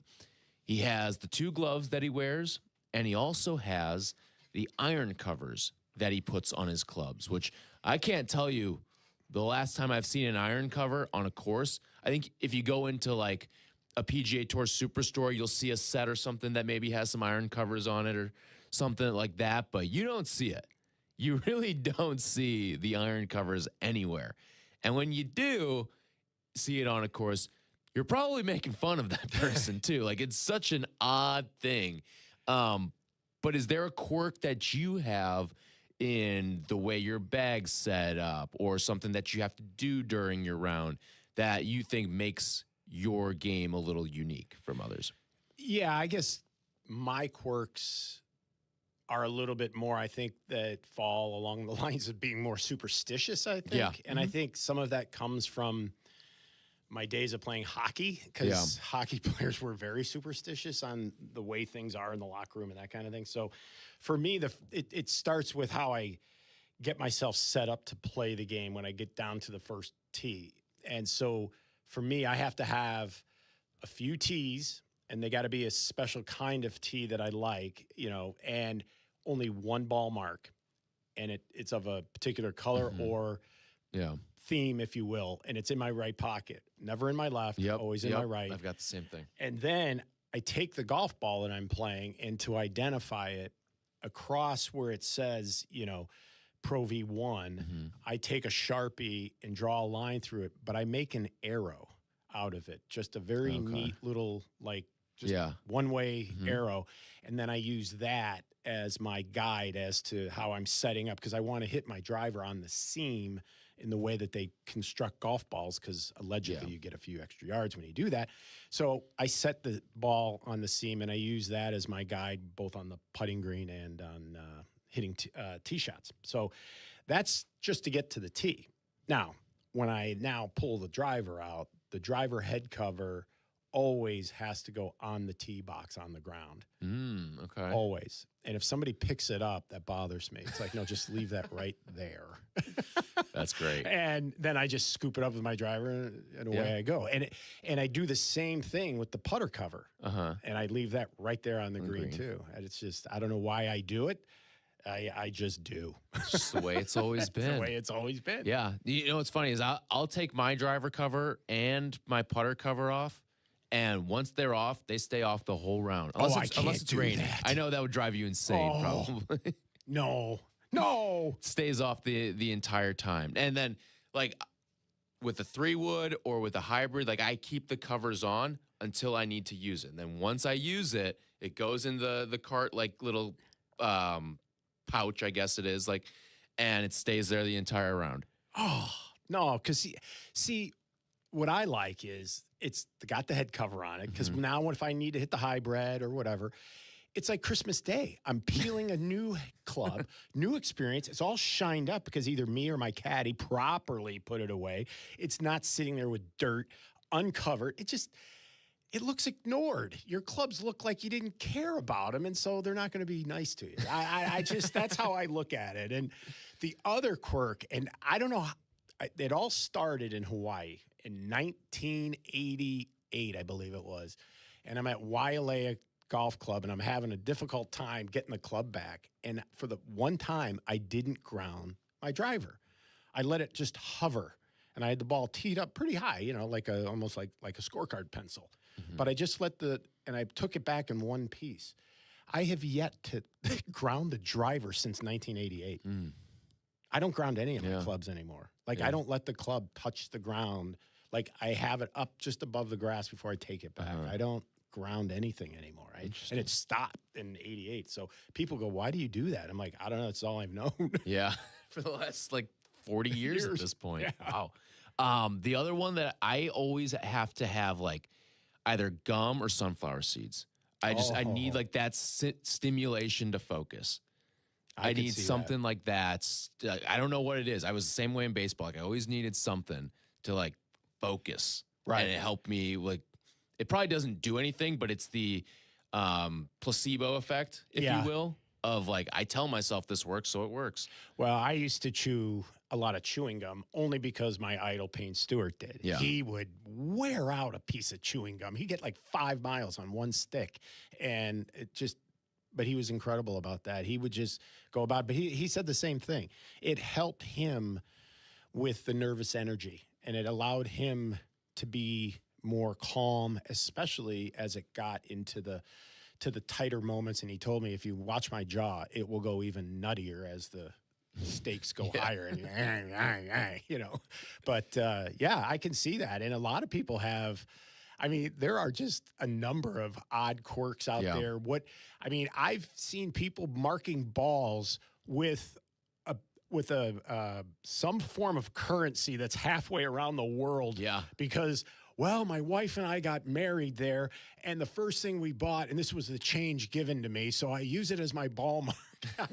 I've heard all kinds of stories. So quirks are hilarious, but I think that's also why the game, it's just for another story while you're playing. Yeah, we'll get to the calls in just a second. If you've got a golf quirk you want to share, 312-332-3776. Aiden's an avid golfer.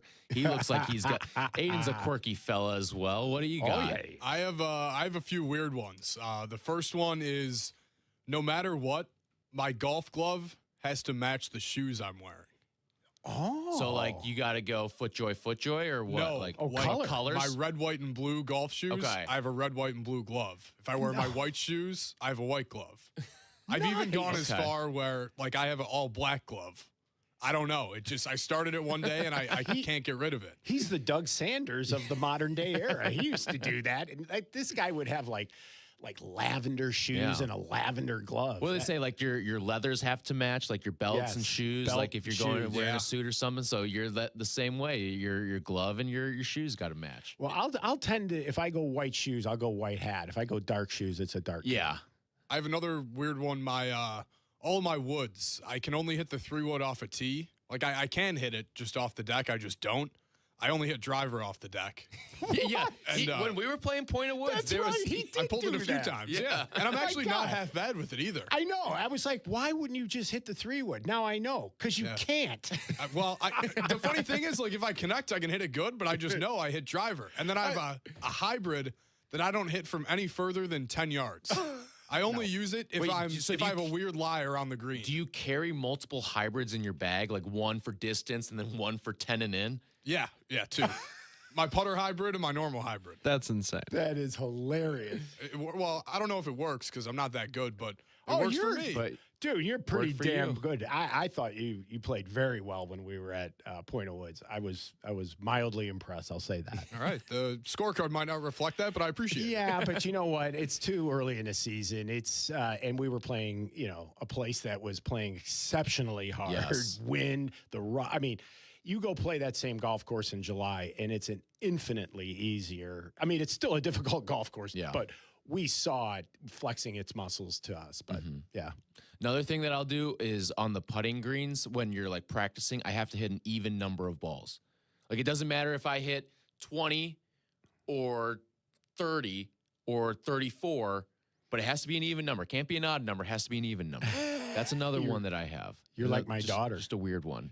She does everything in evens. Even numbers. Even numbers as well. Yeah. I have to finish my putting making a putt. I cannot leave like, I just yanked that or push that. Yeah. I'll rake that thing back, even if they're screaming, you're on the tee. Yeah. I've got to make this before I get down there. Otherwise, I might as well just go home. Yeah, Garrick Hago may have had that problem as well. 312-332-3776. You want to share your golf quirks with us? Andy's in Crown Point. What's going on, Andy?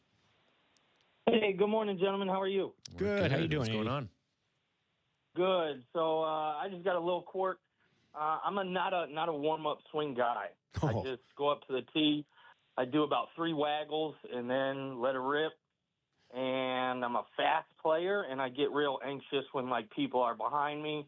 So I go up there, don't think about anything, and boom, let her go. I think that, Andy, is just good golf etiquette too. Like, it is. It's the same thing for me. Like, when you see people on your tail, like you start to squirm a little inside. Right.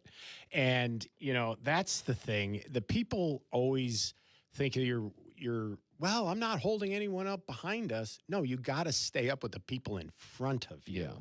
Yeah. Because then everybody's falling back behind and you don't even know it. But there's an old adage, and we say this a lot at the CDGA, especially in the social competitions. Play good golf, play fast golf. Play bad golf, play even faster. Yeah.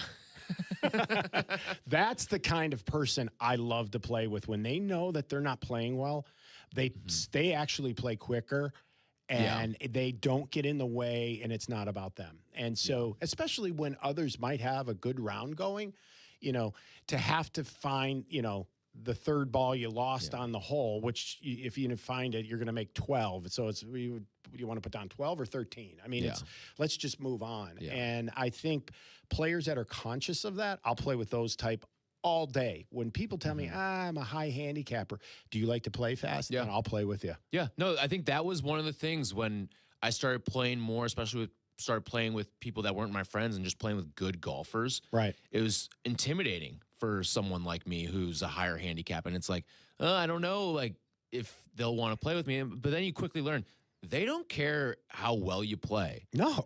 They just care, can you keep pace? And if you can keep pace, that's it. Yeah, that's all that matters. Right. And so if you are, let's say, the worst of a group, and let's say they're all like 2 3s and you're like a 12, all day you're probably going to be hitting the first approach shot in. Yeah. So be mindful of that. So when you leave the tee, you get your rear end and get ready to go so that you fire, and then you're going to your second shot as these guys. So now you can then watch them play.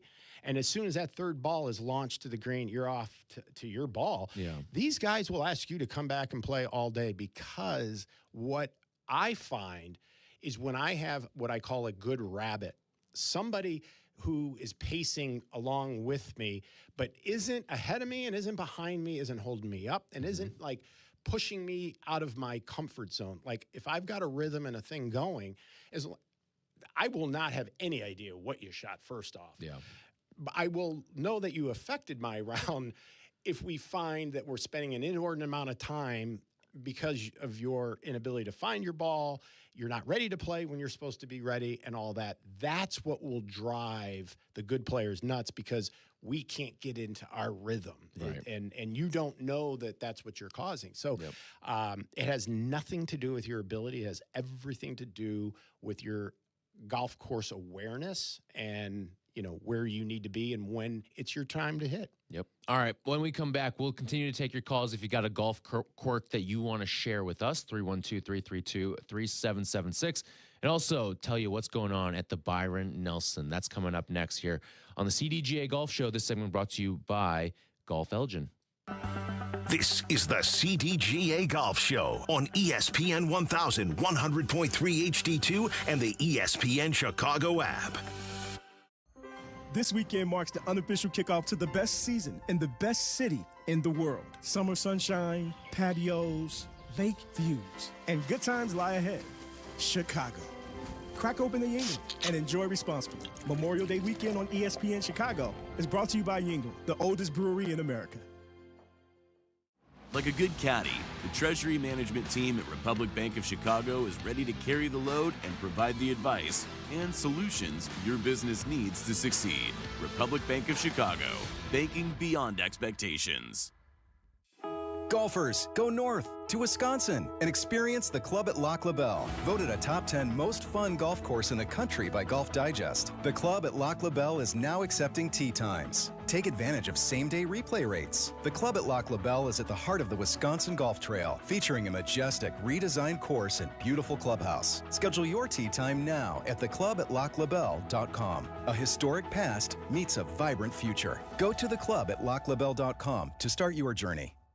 Experience the best golf on the North Shore. Head over to Glenview Park Golf Club. Book your tee time 24/7 at golfglenview.com or call 847-724-0250. golfglenview.com or 847-724-0250. Experience the best. Play golf in Elgin. Check out the Golf Elgin app and book a tee time at Bowes Creek Country Club or the Highlands of Elgin. Your outing could not be better than at the Highlands of Elgin. The Grumpy Goat Tavern is a great place to finish your golf get-together as well. Check them out at highlandsofelgin.com or grumpygoattavern.net. Village Links of Glen Ellen provides a country club experience at a public golf facility in Glen Ellen. With a top-rated 27-hole complex that's proudly hosted 48 PGA Tour and USGA qualifying events, Village Links is considered one of the premier golf courses in the Chicago area. Conveniently located near I-88 and 355. After your round, dine on the spectacular patio at Reserve 22 Restaurant, Bar, and Banquets, overlooking the pristine 18th green. Go to villagelinksgolf.com and get ready for a great round. See you at the links. Fox Bend Golf Course, the gem of the western suburbs. Voted a 5-star course by Chicagoland Golf Magazine. Come to Oswego Land, only 45 minutes from downtown, and play some of the most superb green complexes in the area. All skill levels are welcome to play this 6,900-yard par 72 course. Fox Bend Golf Course has hosted 3 Illinois Open championships, and this year they will host the 2026 Chicago Adaptive Open. Book a tee time today at foxbendgolfcourse.com. Get the last roof you'll ever need with steel roofing from Menards. Steel roofing provides your home with the best protection from wind, hail, and fire. Choose from 29 stylish colors to enhance the appearance of your home. Available in cut-to-length panels that cover a large area quickly for fast installation. Plus, shop the weekly flyer on Menards.com for all the great deals happening now. Save big money at Menards. Hey, it's your buddy Tom Waddle, and I drive a Hawk. In the market for a new car? Shop HawkAuto.com, where they buy more so you pay less. Check their massive inventory of over 2,000 vehicles. They buy in volume so you save in volume. Plus, get all rebates on top of the Hawk Auto volume discount. Save even more with 0% financing for 60 months or make no payments for 90 days. With 12 convenient locations, your next car is closer than you think. Drive what I drive. Drive a Hawk. HawkAuto.com. Financing on select models with approved credit. You've got stuff you've collected. and you want to know what it's worth. ESPN Chicago suggests you tune in Saturday mornings at 7. It's Sports Collecting with Tom Morgan, brought to you by Huggins & Scott Auctions, ERC Delivery, and REA. Golf is on your mind and on the air. Right now, this is the CDGA Golf Show on ESPN 1000, 100.3 HD2, and the ESPN Chicago app. Presented by Glenview Park Golf Club.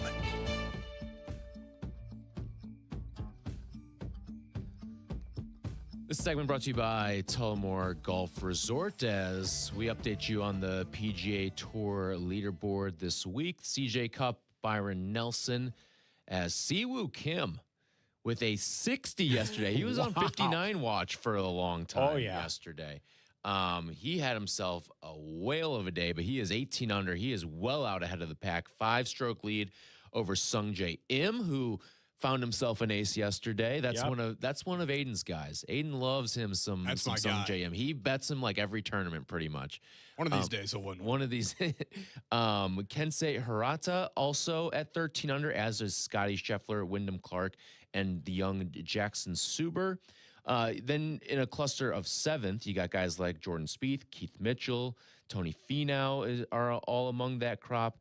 And then Brooks Koepka, who got out to a great start, fell back a little bit from the pack yesterday, but he's 10 under right now and tied for 16th at the Byron Nelson. So it's really been all Siwoo Kim so far, as he goes 64 and then 60 and almost had himself a 59 yesterday as he bogeyed 18, which is crazy. Like you're going for 59 and you bogey on 18. Well, he had just over 200 yards in, and he hit 6-iron. So he was a little ramped up. He got a little bit over the top of it and pulled it. So obviously those shots will carry a little bit further. So it carried through the green. He had a difficult up and down. The ball bit up a little bit more than I think he had anticipated and just missed the putt. I mean, it's funny. You're tapping in for 60. I mean, that's just insane. And he was doing this like he was splitting the middle of these fairways. I mean, he was so in command of his golf game. I mean, I thought it was just, there was no way he wasn't going to shoot 59. In fact, I shared with you over the break. My brother texts me and goes, "Oh, I got a real good feeling he's going to do it. He's on the 18th tee. He's, all he's got to do is make par." Yeah, well, he made bogey. So, but yeah, it's amazing. Scotty shoots 63 and he gave up 3 shots.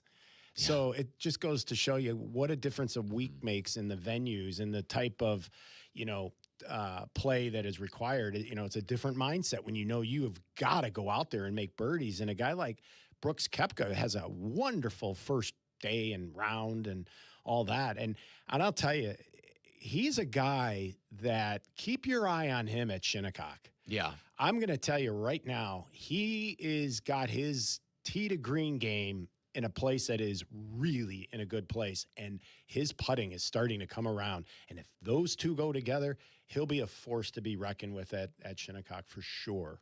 Yep, absolutely. So it's kind of been all Siwoo Kim in this tournament. We'll see what today brings on this moving day Saturday, but he is the favorite right now. Scotty, 5 strokes back, is still plus 260, which is nuts. But yeah, no, it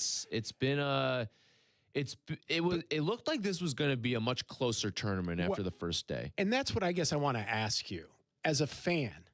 Do you prefer to see this type of leaderboard? Forget the names for a second. Yeah. Just the numbers, the spread. But to me, if Scotty Scheffler's not in that group, I'm afraid this guy's going to run away with it. It's going to be boring TV today and tomorrow. Yeah. And what I loved about last weekend, I'm playing out at Fox Bend with some friends, and we couldn't wait to get done, to get home, to tune into this thing because it was going to be must-watch TV, and it showed. CBS's numbers were great, as they should be, because it was very compelling. But I get concerned if we're going to start seeing this, and that's what I think Rory was trying to get to. Like, this is what you want to see? Yeah, provided you've got a guy like Scotty that can do this. But the rest of the field isn't built for speed like that. So, it's funny. You said take the names out of it, and I totally get that. But I do like it when, all right, there is a guy right now with a 5-stroke lead, but there's a hunter. Well, yeah. There's a guy who can chase him down, who's in that next group or within striking distance of that next group. So it's fun when there's a Scotty who's got the ability to track him down and maybe get this thing to a playoff. But if you're right, like if Scotty wasn't there, or if there was Rory wasn't there, like if it was just Sung Jae Im, Kensei Harada, Wyndham Clark, and Jackson Suber, I'd hate it. Yeah, see, and that's what I guess I'm getting at. Scotty is only playing in this because it's near his home. It's not a signature event. Right. And so if Scotty does what most of the rest of the players do, and this is at, Acme location in Middle America, and we now have a non-signature field, this kind of thing, you got to have a tight field. Otherwise, somebody that you don't really have a real good connection with has suddenly a 4 or 5 shot lead going into the last day and is just playing prevent defense and goes away with the win. That, to me, is not compelling tournament elite type of golf that we would like to see. And I think that's the challenge the PGA Tour has ahead of them. Yep. All right, coming up in 2 minutes, what happened to the Wanamaker Trophy? We'll discuss when we come back. The segment brought to you by Golf Elgin. More golf ahead. The CDGA Golf Show on ESPN 1000, presented by Glenview Park Golf Club. Tour Edge Golf introduces the all-new Exotic Series drivers, built with full carbon construction and pyramid-based technology. The low-spin Exotics LS, ultra-forgiving Exotics Max, and the speed-boosting Exotics Lite deliver performance above all else. Learn more at touredge.com. Play golf in Elgin. Check out the Golf Elgin app and book a tee time at the Highlands of Elgin or Bowes Creek Country Club. Enjoy exceptional playing conditions and afterward, perhaps a savory pork chop at the Grumpy Goat Tavern. A great place to continue your day of play. Check us out at highlandsofelgin.com or grumpygoattavern.net. Need a mulligan in your current banking relationship? Tee it high and let it fly with Republic Bank of Chicago's business banking solutions. Driving Chicago business for more than 60 years. Republic Bank of Chicago, banking beyond expectations. Play their gear, dress the part, and shop like the pros at the PGA Tour Superstore. Now's the time to upgrade your game with new apparel and footwear to keep you looking fresh, and the hottest clubs from all your favorite brands. Plus, dial in your game with the latest technology like rangefinders and launch monitors. Shop with the pros at one of PGA Tour Superstore's 5 Chicagoland locations: Downers Grove, Schaumburg, Orland Park, Vernon Hills, and Lincoln Park. Medical bills piling up. Insurance is ghosting me after the accident.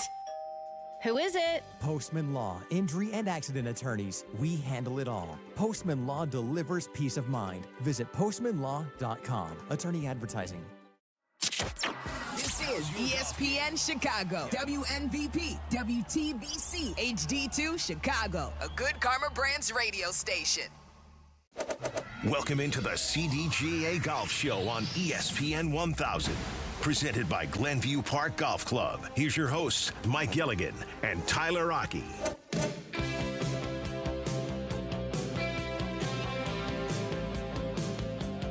This segment brought to you by Tour Edge and the CDGA Golf Show, as always presented by the Glenview Park Golf Club. Tyler Rocky and Mike Gilligan with you, talking all things golf. Now, there was a story that came out about the Wanamaker Trophy, and when Aaron Rai received it, it was damaged, and it was dented. And you're someone who has held on to the Wanamaker before, and you've been like the keeper of the cup, if you will.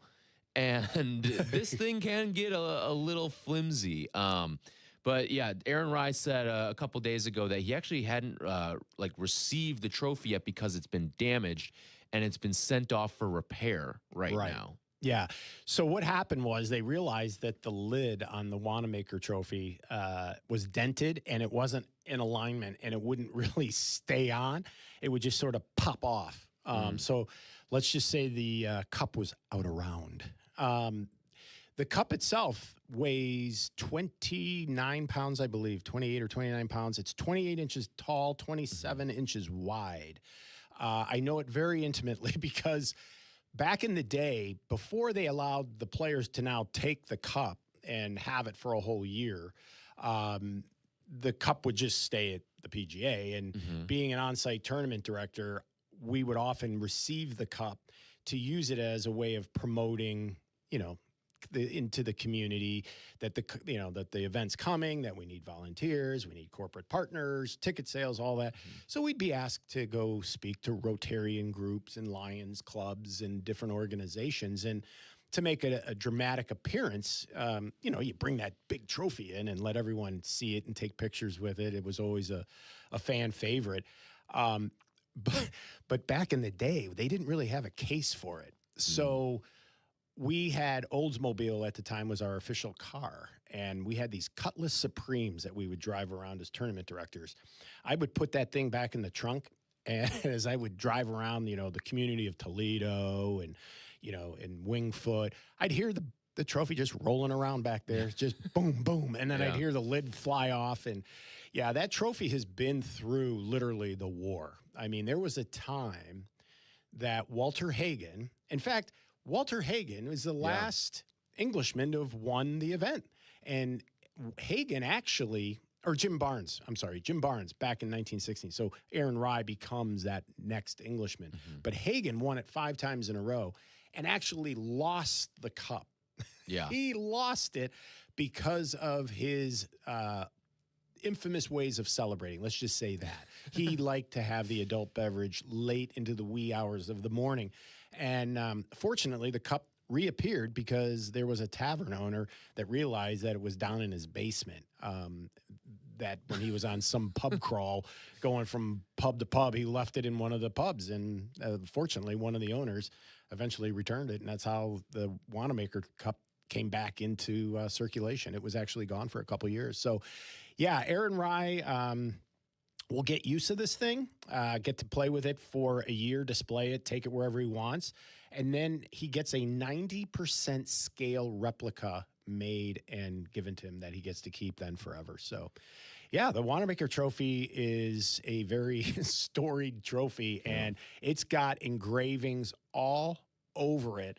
And now they've gone to the bases. But even on that lid, you pick up the lid, there's even engravements on or names even on the lid of the thing. So, yeah, I guess they didn't realize that, 100 years later, we'd still be putting names on that thing. Right. Yeah. No, it's cool. Like, it's got a Stanley Cup trophy type of feel to it, like a Stanley Cup. Exactly. Type of feel to it with all the engravings and you keep it and stuff like that. It's a cool tradition that they have with it. Yeah, it is. And, they bring an engraver on site and they do it right then and right there. And that in itself is unnerving. And I've actually talked to some of these engravers that do this, and there's a very select few that'll do it. Because by trade, this one jeweler was telling me, we're not very outward people. We just like to be alone with our craft in a quiet place.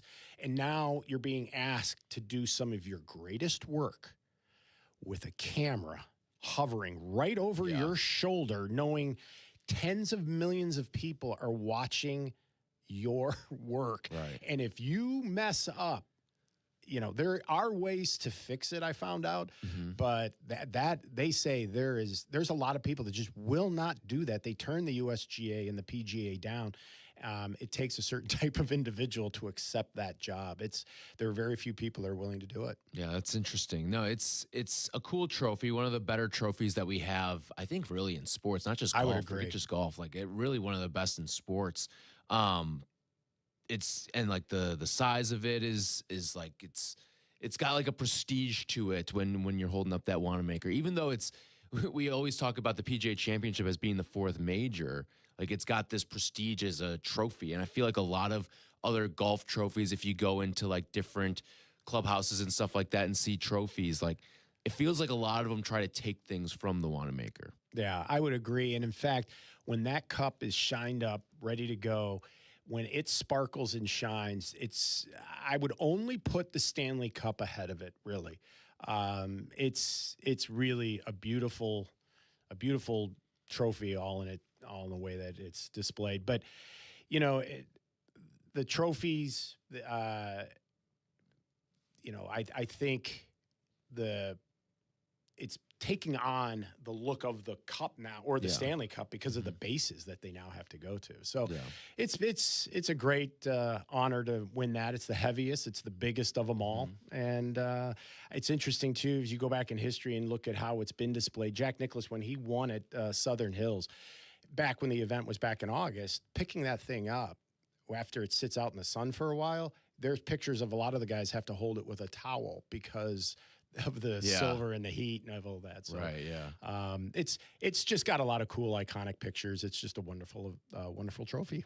Yeah, no doubt. And it's Aaron Rye's now for the next year, or whenever he gets the trophy finally delivered to him, as he pulls out the first-time major win for himself. And I think that brings up, all right, we always have the conversation, who's the next first-time major winner? And you thought there would be a first-time major winner this past week. You thought it would be Ludwig Åberg, and he came close, but it's always fun to have the conversation about the next first-time major winner. And, there's the easy choices of, guys like Ludwig or Patrick Cantlay, or, some of these, Victor Hovland, some of these younger guys who just haven't had the time yet to do it. And then there's who's, the out-of-nowhere guy that goes out and wins their first major, like an Aaron Rye in what we saw last week. Right. Or the J.J. Spawn. Or the Y.E. Yang. Or the Brian Sean Harmon. McKeel. Or, they're out there. And that's just the amazing part of all of this. When we talked to Andy a couple weeks ago, Andy North, and I had asked him, who would you take, the field of never have won before versus the field? And he's like, I'll take Scotty and them all day long. Yeah. Well, he would have lost that bet. Yeah. And it's funny, too, because even one of the guys who ended up tied for second was Alex Smalley. Yeah. And that could have also, he went into the final round in the final pairing. He did. And he could have, if this was a 3-round tournament, he would have been a first-time major winner. So you had two of the top 3 guys that finished in this event that had never won a major before. And if I had to set the number for the rest of the year at a half of how many first-time major winners are we going to have the rest of the year? There's only 2 left. We're halfway home. But do we get another first-time major winner from now until the end of the year? I will go yes. And I think it will occur at the Open. The Open, okay. Yep. Yeah, because the Open can always be kind of odd. The weather plays a factor. Todd Hamilton won the Open. I mean, you can get, because of the weather and because of, the conditions are just so uniquely different. That's why you could get a first-timer and a name we have never heard of because they're from that side of the pond, and somebody that just doesn't play an everyday diet of professional golf anywhere near the United States. So there is that opportunity. That's why I'll go with over. You'll go over a half. Yeah, I'd probably lean your way to over a half. I don't think it'll be 2. I still think we're going to see like a Scotty or a Rahm or a Rory or someone of that ilk win another major this year. And whether it's at Shinnecock, whether it's for the Open Championship, I think at some point you're going to see a former major winner knock one down. And it wouldn't shock me if it's both of them, because you're probably talking about 2 of the tougher majors when one's a weather-based one and one's is a course-dictated one. You're talking about 2 very difficult tournaments to win. So, yeah, I would still go over a half, though, because you're right. Like, the Open presents its flukes. I would guess it's probably not. We're probably not going to get one, though, at the U.S. Open. No. It just feels like that one's destined to be a former major winner. I would agree with that, and largely because of the course, the venue. Yes. It is this. The venue itself, I think, knocks out a large percentage of the field immediately. I almost feel like being at Shinnecock reduces the amount of players that truly have a chance to win this thing, in my own opinion, just based on what it takes to win and to win on a venue like this. And what I'm going to be most interested in is how the USGA sets up this golf course, given what happened at Aronimink and how much the PGA of America pushed the envelope. I was just going to say, do you think it turns into a measuring contest here I between do. the two entities? I think it does in a way. And I think the USGA will do all they can to try to script a scenario where the winner is like 1 under and the rest of the field's over par. And I think that to them would feel like a perfect U.S. Open at Shinnecock if they could come out with that type of golf course setup and outcome. But when you push these golf courses to those limits, and we saw what happened the last time we were there when Phil Mickelson played hockey with it on the one green. And, golf courses, when they get like this, will make guys do some weird things and act out of character, and they just get so frustrated. So that's why, does the USGA flex its muscles and say, watch this in honor of our, 250 years and, or do they play the conservative route and say, you know what, we'll accept a -7 as the winning score at a U.S. Open. But I don't think they want to see a scenario where the PGA Championship actually posts a harder, more difficult leaderboard score than the U.S. Open, especially at Shinnecock. Yeah, so last year, J.J. Spawn won at 1 under out at Oakmont. And, I mean, there's all the conversation about the rough out at Oakmont. And then the last U.S. Open at Shinnecock was Brooks Koepka 2018 at 1 over. So we're probably going to be sitting in that neighborhood, I'd imagine. Oh, yeah. But see, you got to remember that 1 over came with all kinds of controversy and carnage. And, these greens are just, I've played Shinnecock a handful of times, and it is a tough golf course. You have to have your, the weight of your iron game and clubs going into these greens spot on. Otherwise, you're going to see a lot of similarities to what happens at Pinehurst number 2 with the balls going over runoff areas, not being able to keep them on with some of the angles in the way you have to pitch to these greens. And if you go over or off to the side pin high, that kind of thing. So it's going to be really, really interesting. So it just makes us now turn our eyes to the third major. Now we still have a few signature events before then, but at the same time, we measure this game by majors. Let's face it. Coming up next, you tested out some new golf technology. I want to hear all about it because it was very, very interesting. We'll get the review from Mike coming up next. The segment's been brought to you by Tour Edge. This is the CDGA Golf Show on ESPN 1000, 100.3 HD2, and the ESPN Chicago app. The Grip It and Sip It Classic presented by Yingling Flight is back for the 6th year. Heading back to Seven Bridges Golf Club in Woodridge, Illinois. Wednesday, June 17th. Each show will once again be competing to see who reigns supreme. Who will take it this year?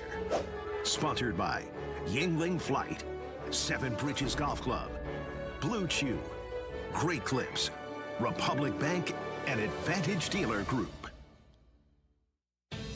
Golf with the Legends at Destination Geneva National in Lake Geneva, Wisconsin. Enjoy 54 holes designed by Arnold Palmer, Gary Player, and Lee Trevino. Stay right on the course in luxurious suites, group cottages, or the newly renovated and reimagined Lakeview rooms at the Lodge. Between rounds, savor on-site dining at the Hunt Club Steakhouse, Craft at Italia, and Turf Kitchen and Tap. Or unwind at Paloma Cantina, overlooking the dance floor, the entertainment-style putting course. Visit DestinationGN.com for details on Wisconsin's closest multi-course golf resort to the greater Chicagoland area.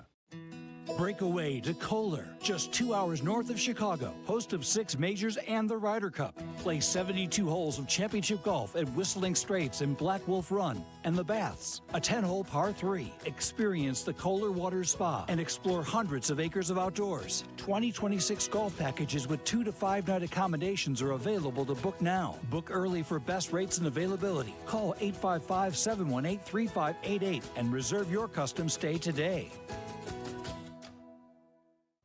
Make the move to Republic Bank of Chicago. Avoid the hazards of subpar banking with our business checking accounts, each uniquely designed to get your business up and down. Republic Bank of Chicago, banking beyond expectations. Experience the best golf on the North Shore. Head over to Glenview Park Golf Club. Book your tee time 24/7 at golfglenview.com or call 847-724-0250. Golfglenview.com or 847-724-0250. Experience the best. Come to Cog Hill Golf and Country Club and experience truly legendary golf. Since 1927, Cog Hill has been the mecca for public golf in the Midwest. In addition to Dub's Dread, ranked the #1 course you can play in Illinois by Golf Digest, Cog Hill offers 3 other beautiful 18-hole layouts with price points for all types of golfers. Visit their state-of-the-art practice facility with top tracer technology on 42 driving range bays. Plus, they have 2 golf shops, a new club fitting room, and beautiful clubhouse and reception area. They serve great food, too. Visit coghillgolf.com.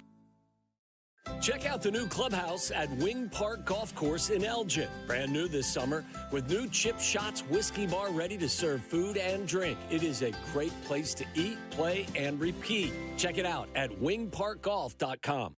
Voted a 5-star course by Chicagoland Golf Magazine, Fox Bend Golf Course has hosted 3 Illinois Opens. This 6,900-yard par 72 gem appeals to all levels of play. Conveniently located just 45 minutes from downtown in the western suburbs. To book a tee time, visit foxbendgolfcourse.com.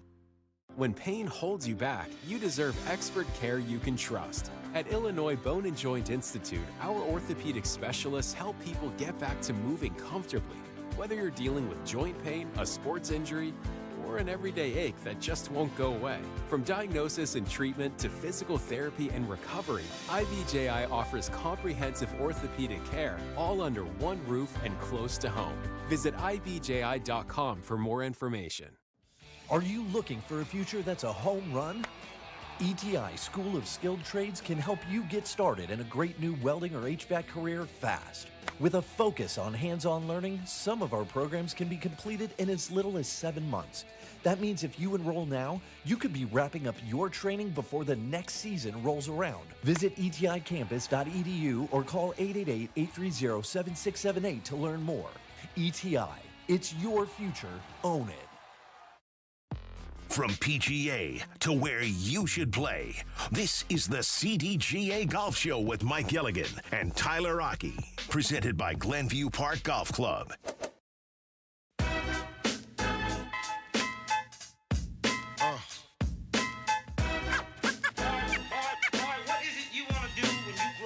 It's the CDGA Golf Show on ESPN Chicago. This segment brought to you by Cog Hill Golf and Country Club, a pure golf experience. Talking golf with you on the heels of the PGA Championship. Aaron Rai, your winner a week ago, a first-time major winner as well. But you got to test out some golf equipment from a major winner himself in Andy North. And the way that you described it is unlike anything we've really heard or seen before. And it sounds very intriguing. Yeah, folks, I think this is going to be the technology product of the year at the PGA show in January.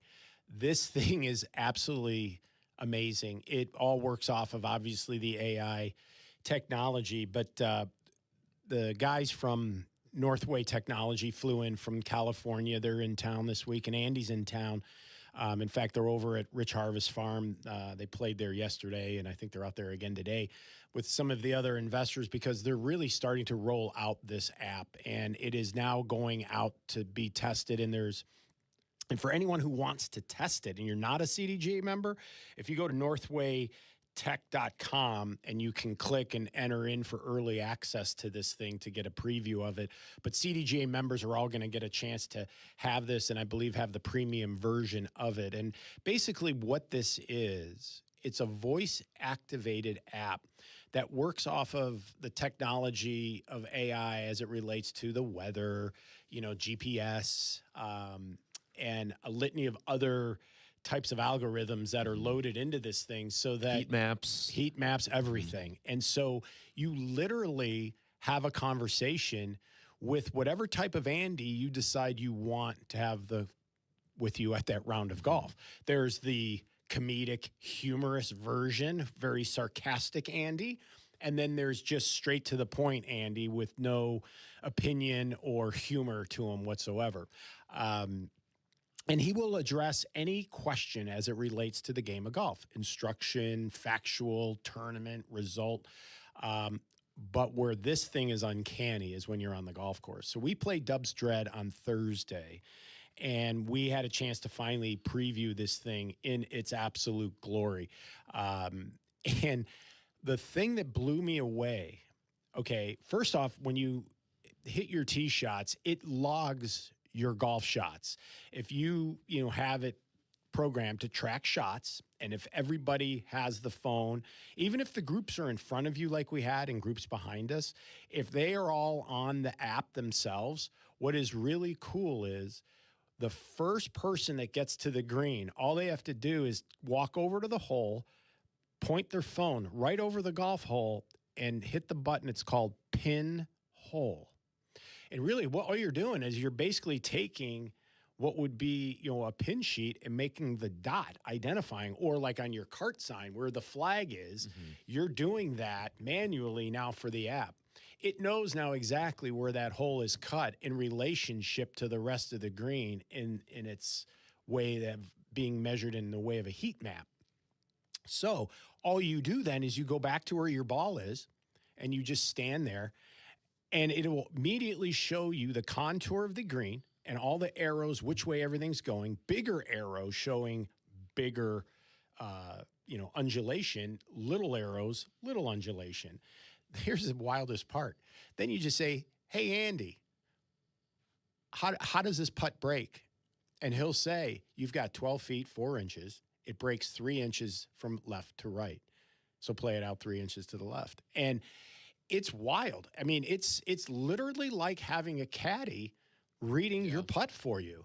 And what I liked and enjoyed about it is if I had the phone in my hand, I could say, hey, Andy, what does this do? Or how does this break? And he'd tell me, versus trying to dig into my pocket, pull out the yardage book, flip through a bunch of pages, find the hole, look at the map, try to read the map.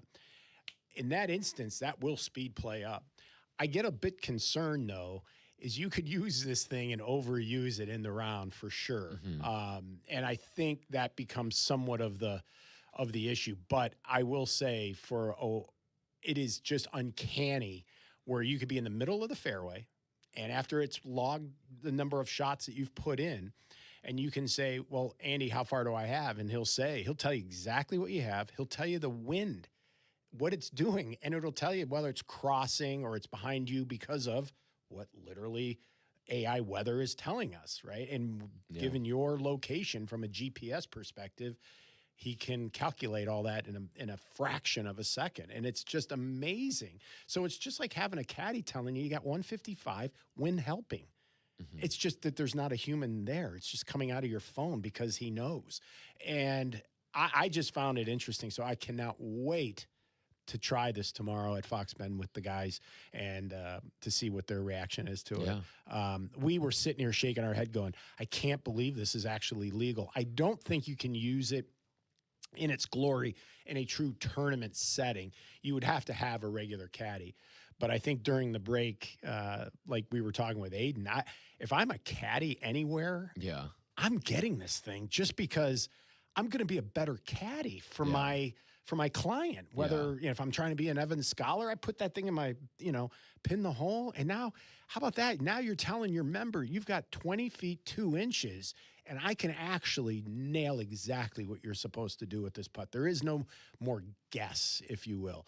But is that in the spirit of the game? I don't know.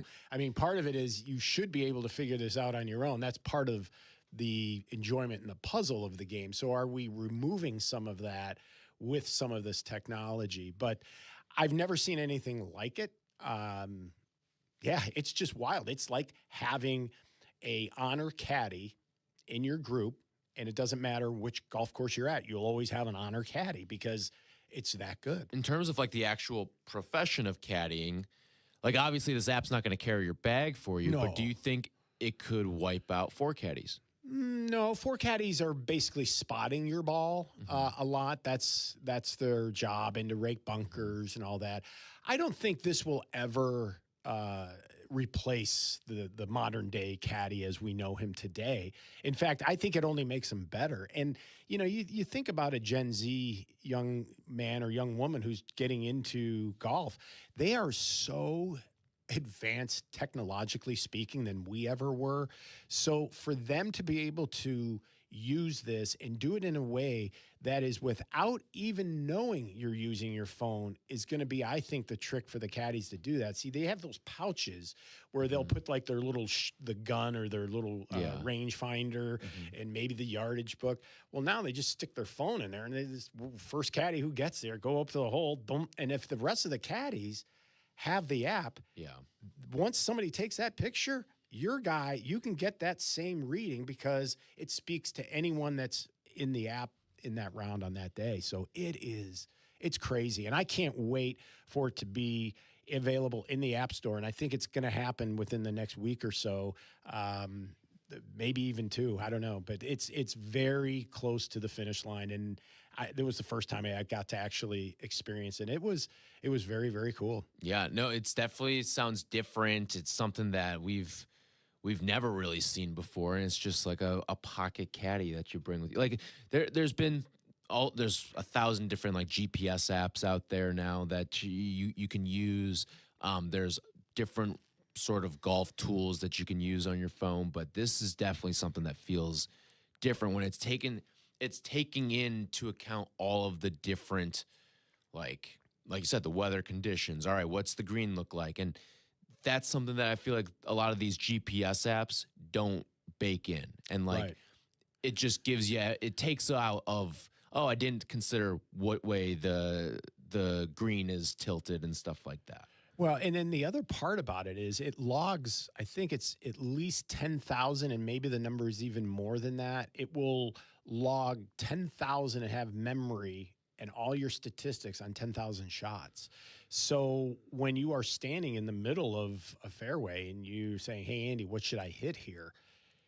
They're going to suggest what club based on your data and the conditions. So it's literally taking your own personal ability to, perform and what your metrics are and applying them to real world data from an AI perspective and coming out with a calculation that's based for you. Yeah. And that it's just like having the caddy you always have on Saturday morning going, yeah, Mr. Aki, I think it's 8 iron from here today, just given the wind. Andy's going to tell you the same thing. Like, even if you said, hey, Andy, should I hit 9 iron? And if you have him on, like being sarcastic, he's going to let you have it. He's going to say, are you out of your mind? Come on. You got to hit 8, maybe even 7, depending. So it really has that type of going back and forth, like you're really talking to a human. And I think we've all experienced that on some of the phone calls. You pick up a sale, it's an answering system, and it's just an AI voice. It sounds just like him, and it appears to be him, but the data is incredibly accurate. That's the thing, and that's the part that just has me shaking my head, because you got to remember, as a kid, when I grew up, we had a rotary dial phone. The answering machine had not been invented yet, and so now I can't even imagine that I can talk to a telephone and it's going to tell me what club I should hit in the middle of the 8th fairway in somewhere country club USA. It's just amazing to a guy like me. Do you anticipate any sort of pace of play issues with? I do. Yeah, you do. I do. Unfortunately, and I wish there was something that maybe they could put a clock in there that also reminds them that your pace is falling behind and maybe to use the app less. And I think that does become, it's kind of that double-edged sword. I definitely see where and how it can speed up your round if used properly. But like anything else, too much of anything is usually not a good thing. So like if you're trying to hit your lob wedge all over the place, it's generally not the right club for every shot, but for some shots. So I think in its spots where you learn and how to best use it, I think it can be a great complementing aid to your round, not only from knowledge, but for speed as well. Yeah. No, it's fascinating. Yeah. It really is. And what's really cool is, like, you could even have a bet. Who won the 1932 PGA then? and he'll tell you, well, who finished 13th? He'll tell you, and it's like, it's just incredible to have that resource. And as we talk about the Adaptive Open coming to Fox Bend, that'll be the next time we talk to Andy, which is going to be kind of cool at US Open preview. But he's going to be in Chicago because part of what this app does for people with certain adaptations that they can't handle the phone because, say, they're missing a part of an arm or a hand and that kind of thing. So this makes accessing that data and that information much, much faster for people who don't have the ability to use both hands or both arms and that kind of thing. So I think this is going to help certain, demographics of our golf community in ways that, are going to be like, well, yeah, that's definitely an improvement to a quality of life or to the game for some. And so I think it's going to be a bit of a trial and error. And I think we'll all find value in it. And I think some will find it more valuable perhaps than others. I think traditionalists will just stay with what they do and with what they know. But I think as a junior, if I have a young son or daughter that's about to learn to play this game, I want to get this app, and here's why. You can then drop that son or daughter off at the practice range, whether at the short game range, the putting game, or the putting green, and the practice range, and Andy becomes now a teacher. How do I hit a draw? How do I hit a fade? How do I hit a punch shot? How do I hit a lob wedge? And they can be just hours by themselves recreating and getting creative because they have a 2-time U.S. Open champion telling them what to do the right way the first time. And I think that this is going to help a lot of young people who want to get involved in this game do it in a way that maybe not have parents that are, legitimate players and they have a curiosity to this. I think that this app is going to be a great bridge for a lot of youth to find the game and find it in a fun way. Yeah, absolutely. All right, when we come back, we will take a look at what's taken on the PGA Tour and also look ahead a little bit at the U.S. Open out at Shinnecock. All that's coming up next. This segment's been brought to you by Cog Hill. This is the CDGA Golf Show, presented by Glenview Park Golf Club, ESPN 1000, 100.3 HD2, and the ESPN Chicago app. Do not, and I mean you, do not miss the Cap and J Hood Show, now morning 6 to 9 on ESPN Chicago. But you're busy. Things happen. We get it. If you have to miss it, you can always listen to the podcast on your time. Find it on the ESPN Chicago app or wherever you go to pod. It's brought to you by Republic Bank. In 1958, few imagined a young Joliet native and Air Force veteran like Brent Wadsworth would pioneer the nation's leader in world-class golf construction.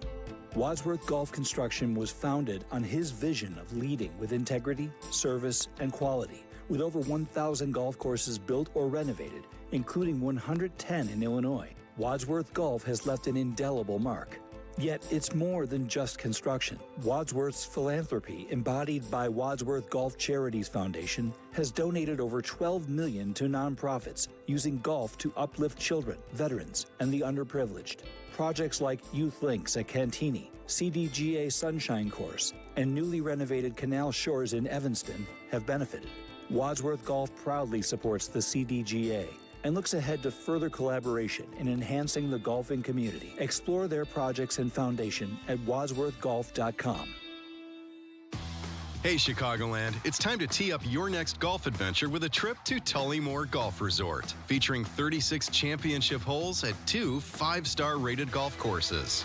Spend more time on the course and less time in the car. Tullymore is just a quick 3.5-hour drive from the city. Enjoy an up-north golf experience without the drive at Tullymore Golf Resort. Experience a Michigan masterpiece. Start your trip with just a click at tullymoregolf.com. That's tullymoregolf.com. With Republic Bank of Chicago, you don't have to scramble to keep your business growing. Our commercial lending options will move your business from tee to green every time. Republic Bank of Chicago, banking beyond expectations. Chicagoland's own Tour Edge Golf introduces the all-new Exotics Iron lineup. Precision built for every player type and every scoring situation. The Exotics MB is a true muscle back, delivering ultimate shot control and a pure forged feel preferred by elite ball strikers. The Exotics CB blends a classic forged feel with modern forgiveness and consistent distance control. The Exotics Max delivers explosive distance with high MOI stability and effortless launch. 3 distinct iron designs, delivering performance above all else. Learn more about the new Exotic series at touredge.com.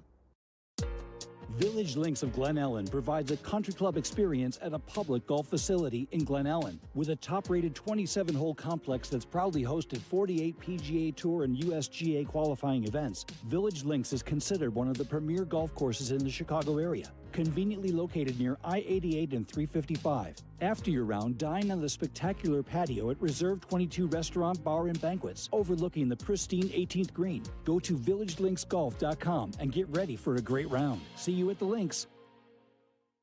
Experience top courses managed by Kemper Sports. From North Shore classics like the Glen Club, Deer Path, and Winnetka, west suburban favorites like Bolingbrook, Cantini, and Village Greens of Woodridge, and Southside gems like Harborside International. Kemper Sports offers something for everyone with impeccable course conditions and top-notch hospitality for over 45 years. Kemper Sports creates lasting memories. Did you know Kemper Sports was also recently awarded as a top places to work by Cranes Chicago? Visit KemperSports.com or follow Kemper Sports on social media. At Great Clips, they use clip notes to save your haircut details. So no matter which stylist you see or Great Clips salon you visit, it's easy to feel like the best version of you. Great Clips. It's gonna be great. Golf is on your mind and on the air. Right now, this is the CDGA Golf Show on ESPN 1000, 100.3 HD2, and the ESPN Chicago app. Presented by Glenview Park Golf Club.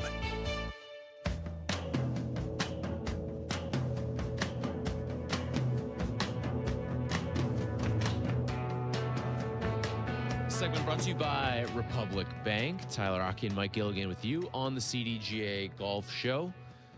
As we take a look at what's going on with the CJ Cup, Byron Nelson, as people are underway and teed off. It looks like they have pushed up some of the tee times today, too, because of weather as well. So Siwoo Kim actually going to tee off your leader right now at 18 under, 5-stroke lead ahead of the pack. But he'll go off in a... He'll go off with Sung J M and Kensei Harada coming up at 11:45, so about an hour from now. But there's plenty of people already on the course.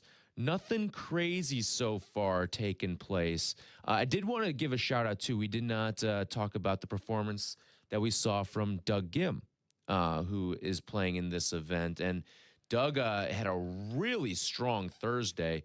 Kind of fell off a little bit yesterday, all things considered. But he was... when I was watching, I don't know what he finished at on Thursday, but he was like tied for 4th for a good portion of the first round.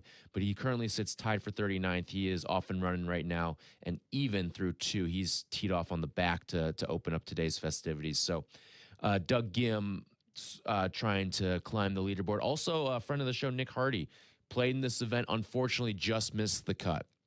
He finished 1 stroke off the cut line, 5 under, a 69-68 for him, and the cut sat at 6. So unfortunately, Nick not seeing the weekend, but good to see him back in a PGA Tour event, though. Yeah, no doubt about that. And, you know, speaking of local players, Charlie Nikitas, Latin American Tour. That kid, he's got it going. Charlie Nikitas is tied for 3rd. He shot 63 yesterday. Wow. He's 11 under, 2 back.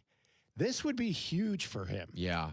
I mean, here's a guy that is probably, arguably, maybe the top 3 or 4 players in the state of Illinois to come out of here. And he is trying to make it out on the big tour. But to get there, he's got to get through the Latin American, the PGA Tour Americas, if you will, to get to the Corn Ferry, to get to the PGA Tour. So this would be a huge, huge event. He picked up a few $1,000s a couple weeks ago. Outside the country. I don't even quite sure where they played, but yeah, he's at the Kia Open Day Ecuador Diners Club. So yeah, I mean, you're playing some far, far away golf, but you know, a guy, I mean, total friend of the show. Yep. Miami of Ohio guy. Love it. So happy to see that. I heard that on Golf Channel yesterday, and I was like, whoa, he's doing well. Yeah. So we got another local out there on another tour getting it done. That's great to see. Hopefully the weekend ends well for him.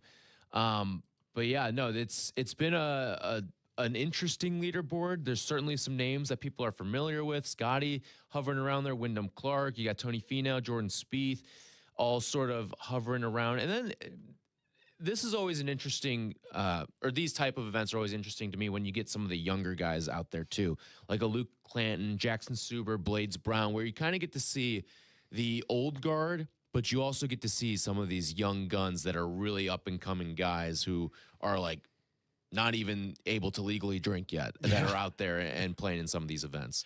Well, Blades Brown is one too, is a guy I love to watch because here's a guy that just didn't even go to college. And he just, all he wanted to do is play professional golf. And to your point, I think he can vote now, but he can't drink. That's for sure. I think he's 18. Maybe he turned 19, but he's playing PGA Tour golf. I mean, that's incredible to me. So fun, to your point, to watch kind of the changing of the guard, if you will. But yeah, Scotty Scheffler being in the mix always makes the event worth watching. Jordan Spieth, another local Texan, doing well. So he'll be somebody to keep an eye on. But yeah, it'll be interesting also to see, as you mentioned, nobody's really going out and doing anything particularly hot getting started. I think the PGA Tour is going to do everything they can to put some bite back into this golf course because it's getting a little ridiculous, I think. And, you get a guy going 64-60, all he has to do is turn around and fire another like 62. And we could be looking at record-breaking 72-hole scores here. So it's just amazing where we were last weekend at this time versus where we are today. Yeah. Difference of 1 week. One of the other things, Garrick Higo, who was penalized last week for his being late to his tee time at the PGA Championship, which ended up costing him making the cut. It did. He did make the cut this time around, but he is doing it with a new caddy. He is separated from his caddy, who actually fell on the sword for him, too, a little bit this week. I thought that was odd. I did, too. And I'll go back to what I said last week. A player has two major responsibilities that are non-negotiable. One is to keep an accurate score and to sign your scorecard at the end of the round. But the other is to get your rear end to the tee on time. The rest of it could go amok and a foul and all which way but loose and wrong. But you've got to get yourself there. And unless they have a contract or an agreement that says you are in charge of grabbing me by the collar and dragging me to put me on that tee box by a certain time, and that is in your job description. But you know what? The caddy has too much class to be caddying for a guy like that, in my own opinion. But they say that they're better friends and, all that good stuff. So I guess they're still going to be friends. It's just, I think it's a terrible look for a guy like that to let him go over the fact that he was late. The caddy himself was there. His clubs were there. The bag was there. It's just you were missing the golfer, and I just find it odd that you're letting him go for that. And there may be other, conditions or extenuating circumstances behind it, but I just think it's a terrible look, and it just makes me not really want to root for him all that much. I think the weird thing is the caddy being the one taking the blame, too, because, like you said, caddy was there. Yeah. And how you think this could maybe impact him getting another job, like somewhere? Like, absolutely it could. Like, if you're interviewing to be someone's caddy, like, and the tie is going to go to someone else now. Right. Not someone who fell on the sword for someone who ended up taking a 2-stroke penalty for being late for a tee time. But I'll tell you, if I'm an up-and-coming player looking for a caddy, I'm going to grab him because I'll tell you what, that's a pretty upstanding guy. Yeah. A guy that I think you could probably trust, and a guy that... Buy low situation for you, yeah. I just think that better days are ahead for that caddy, and I think when certain doors close, others open, and I think in the end, the caddy gods will be good, and the karma will come full circle, and he'll be in a better spot. Yep, absolutely. All right, when we come back, we will go around the CDGA, close this thing out. That's all coming up next here on the CDGA Golf Show. This segment's been brought to you by PGA Tour Superstore. This is the CDGA Golf Show on ESPN 1100.3 HD2 and the ESPN Chicago app. Hey, it's the Good Kid, and this is Carmen. Once again, we're your captains for the Team Blue Chew at the 6th Annual Grip and Sip It Classic Golf Outing. No guarantees our team will be the champs, but with Blue Chew behind us, we'll make it to the finish with power to spare. See you all June 17th at the 6th Annual Grip It and Sip It Classic at Seven Bridges Golf Club. Presented by Yingling Flight. Like a good caddy, the Treasury Management team at Republic Bank of Chicago is ready to carry the load and provide the advice and solutions your business needs to succeed. Republic Bank of Chicago, banking beyond expectations. Come to Cog Hill Golf and Country Club and experience truly legendary golf. Since 1927, Cog Hill has been the mecca for public golf in the Midwest. In addition to Dub's Dread, ranked the #1 course you can play in Illinois by Golf Digest, Cog Hill offers 3 other beautiful 18-hole layouts with price points for all types of golfers. Visit their state-of-the-art practice facility with top tracer technology on 42 driving range bays. Plus, they have 2 golf shops, a new club fitting room, and beautiful clubhouse and reception area. They serve great food, too. Visit coghillgolf.com. Fox Bend Golf Course, the gem of the western suburbs. Voted a 5-star course by Chicagoland Golf Magazine. Come to Oswego Land, only 45 minutes from downtown, and play some of the most superb green complexes in the area. All skill levels are welcome to play this 6,900-yard par 72 course. Fox Bend Golf Course has hosted 3 Illinois Open championships, and this year they will host the 2026 Chicago Adaptive Open. Book a tee time today at foxbendgolfcourse.com. Hey, Chicagoland, want to experience the best golf on the North Shore? Head over to Glenview Park Golf Club to enjoy superior golf course conditions, a challenging layout, and superior service. Conveniently located and easy to get to, Glenview Park is in the heart of Glenview. Book your tee time 24/7 at golfglenview.com or call 847-724-0250. Golfglenview.com or 847-724-0250. Experience the best. Golfers, go north to Wisconsin and experience the Club at Lac La Belle, voted a top 10 most fun golf course in the country by Golf Digest. The Club at Lac La Belle is now accepting tee times. Take advantage of same-day replay rates. The Club at Lac La Belle is at the heart of the Wisconsin Golf Trail, featuring a majestic, redesigned course and beautiful clubhouse. Schedule your tee time now at theclubatlaclabelle.com. A historic past meets a vibrant future. Go to theclubatlaclabelle.com to start your journey. Save big money on your next outdoor project at Menards. Shop the largest in-stock selection of AC2 pressure-treated lumber and thick decking, all easy to load in our drive-through lumber yard. Plus, get free estimates using our deck design program. Save big on AC2 pressure-treated lumber and thick decking at Menards. Also, check out our weekly flyer on menards.com for all the great deals happening now. Save big money at Menards. Hey, you want to talk about your stuff? You know, the things you as a sports fan have collected over the years. Talk about it with a pro. Sports Collecting with Tom Morgan, Saturday mornings at 7 on ESPN Chicago. Presented by Huggins and Scott Auctions, ERC Delivery, and REA. Good Karma Brands is proud to be an equal opportunity employer, providing equal employment, development, and advancement opportunities to all teammates and applicants. To learn more about careers with us, please send an email to talentacquisition@goodkarmabrands.com. That's talentacquisition@goodkarmabrands.com. This is the CDGA Golf Show on ESPN 1100.3 HD2 and the ESPN Chicago app.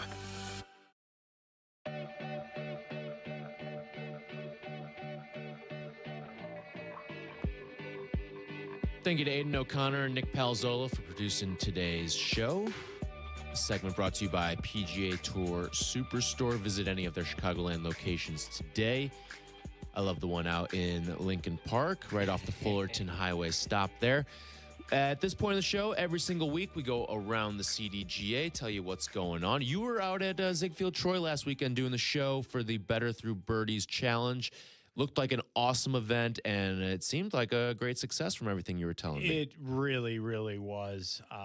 The goal originally was $50,000, and then all of a sudden we shifted because of the support to $75,000. And you know, when we came on the air, we were at around 95 to 97,000, and we finished well over 100,000. So I'm not sure we made it to 110, but I got to tell you, and I got to thank everybody, the friends, the family, friends of the show, people we don't even know, thought enough of us to go ahead, click on the QR code and donate. So my heart and truly goes out to everyone who supported us. Tyler and our team has raised over 10% of that, over $10,000, thanks to people that are in the listening crowd, our friends, our family. So we're very, very pleased with the event. And it's really cool when 95 cents of every dollar that we raised truly goes to the programming that we do for our veterans, individuals with disability, and the youth. And so we're tickled about the event. Thanks to the Troy family at Ziegfeld Troy they literally donate the golf course to us. So the overhead is so tiny for us. That's why it is the best fundraiser for us annually. So thank you to everyone on that. CDGA. This month, just arrived in my mailbox yesterday. Yeah. So if you don't have your June edition, it's coming, and it is packed with some really great articles, information, a preview on the Adaptive Open that's coming up and who's going to be playing. We have 8 countries, 25 different states being represented in the field, a nice little preview to that. And there is a plethora of member perks that are new for June. Check them out. Save all kinds of money. A simple one this weekend, because it's Memorial Day weekend, is stop by Jersey Mike's, show your CDGA membership, and enjoy $2 off. You could put that $2 back in your gas tank and kind of negate some of this, this price increase. But one of the cool things that we're doing this year, if you go to our CDGA member golf shop, we have all kinds of apparel and equipment and ammunition. I call it golf balls. But the shirt that I'm wearing is a State of Illinois patterned shirt. It's got the Chicago flag here on the back. And it's our own private label. It's the 1914 collection. And this shirt, I have to tell you, is only like $40-some in our store. I mean, this is made in the same factory where Peter Millar makes their shirts. So it's got that kind of quality. Kaylee has done a remarkable job with our store. And if you go to our store and you are looking for golf balls, we have talked about the Tour Edge ball. They have gone into the ball business, folks. And man, are they making a splash. They have the exotics, and if you're watching on YouTube or Twitch, I've got both boxes. The silver box is the exotic ball, which is comparable to a Pro V1X. It's a 3-piece ball. You know, great spin, great control. It's for the high performance, high elite player. And then we have the 1-piece ball. But what's really cool about this 1-piece ball is how soft and how it performs even around the greens. So $19.99 MSRP on this, $39.95 MSRP on the exotic ball, which is the Pro V1, 15% off in the CDGA shop. Now, here's the best part. Throughout 2026, for those that buy a dozen of the exotics, $10, because of the arrangement with Tour Edge, we'll make $10 available that will go to veteran program, because we have our Stars and Stripes logo in the word mark on the side of the ball, and it's great for lining up for putts. And this is a $19.99 with 15% off. You can do the math, but $5 goes to veteran programming. So do yourself a favor, get yourself some quality golf balls at a price, and do something good for the people that served you and gave you the freedom that we're enjoying on this Memorial Day weekend. CDGA.org, member golf shop, get yourself some golf balls, and let me tell you, they play well. And I've just played them at Cog Hill, and I shared them with everybody else, and nobody can tell a difference, because these golf balls come out of the same factory as Strixon and TaylorMade's. So Quality ball by a quality company. Yeah, we played them out at Point of Woods, and they played very well. Oh, so, I love them. I to play any other golf ball, I'd be a fool. Yep. Absolutely. Absolutely. All right. That's going to do it for us today. This segment's been brought to you by PGA Tour Superstore. We'll be back with you next week as we will be yet 1 week closer to the U.S. Open. So all that and more coming up for you next week. Mike, always good to see you. Everyone enjoy your Memorial Day weekend, one of the best golfing weekends of the year. Should be some good weather these next couple of days too. So enjoy your rounds, hit them well, and we'll talk to you next week. This is the CDGA Golf Show on ESPN 1100.3 HD2 and the ESPN Chicago app. Play their gear, dress the part, and shop like the pros at the PGA Tour Superstore. Now's the time to upgrade your game with new apparel and footwear to keep you looking fresh and the hottest clubs from all your favorite brands. Plus, dial in your game with the latest technology like rangefinders and launch monitors. Shop with the pros at one of PGA Tour Superstore's 5 Chicagoland locations: Downers Grove, Schaumburg, Orland Park, Vernon Hills, and Lincoln Park. As a proud CDGA member club with a diverse collection of holes built around a stone quarry, the Highlands of Elgin is a premier destination with awesome vistas. The Highlands of Elgin will be host of the CDGA Scramble Qualifier Monday, August 10th. Visit highlandsofelgin.com. Experience the best golf on the North Shore. Head over to Glenview Park Golf Club. Book your tee time 24/7 at golfglenview.com or call 847-724-0250. Golfglenview.com or 847-724-0250. Experience the best. Tour Edge presents the all-new Exotic Series irons, MB, CB, and Max. Built for total performance for every player. Each design reflects the quality, craftsmanship, and technical obsession that's defined Tour Edge from the start. Learn more about the Exotic Series at touredge.com. Bullfrog Spa's Memorial Day sale is on now. Check out their patented jetpack technology for your perfect hot tub. Save up to $4,000 plus get a free audio upgrade on select models until May 26th. Inventory is limited. Visit your nearest Bullfrog Spa's factory store today. Upgrade your backyard and let them know that Sylvie sent ya. This is ESPN Chicago, WNVP, WTBC, HD2 Chicago, a Good Karma Brands radio station. Yes, we are starting. Yes, here we go once again. This is typical Peggy and Dionne transition on a And it's Saturday. a holiday. Oh, gosh. It is. My mic is kind of... It is a holiday, isn't it? It is. A little bit. I mean, well, not a little bit. It is a holiday. It doesn't quite feel like it just yet, but it will. I know. It will. I do have Monday off, which is nice. We were just talking about the cookies. We have guests coming in today. We do, which is super fun. Have you ever seen me get dressed up? No, I know. You look very nice. Put on hair and makeup. I was for, super Saturday conscious. morning? I was super conscious of my Henry makeup. and Casey, his mom, should be impressed that I actually took a shower and did my hair and makeup today for them. So on a normal day, who knows how we would roll in here? Oh gosh! But here we are. Here we are. I mean, typically, bright and... I was like, yeah, it would not be a good image if we had our the Ball baseball caps. Right? Yeah, but that's natural. Sometimes people like that behind the scenes look. Have you ever seen how some of our guys come to work? Yeah. But hasn't it changed? Don't you feel like it's changed a little bit since we know we're on camera? Camera? No, I think it's changed for you and I. We think about it more. I mean, who do you think is the worst dresser? Oh, I'm not saying that. I'll come right out and say it. It's Yurko. Yes. Hey, ladies! Get funky. Hey, ladies! Well, that's a good start. Well, that's a good start. Oh, my gosh. Welcome. Yeah, wow is right. We're lucky if Yurko has his toes covered. This is true. Speaking of toes. I know you're out and about, huh? Those Look are at cute sandals. Okay. What do they look like, these sandals? I'm going to take them off and show the cameras. Content you will only get here. That's right. What do they look none like? of the guys will ever show this. What do they look like? They look like a summer sandal. I don't know. Gucci. Yeah, they do. Okay. So I Aren't they? ordered. Well, they were supposed to be. Okay, they're not. Apparently not. Where did you get them? On Poshmark. Oh, somebody duped you? Yes. Really? So I ordered.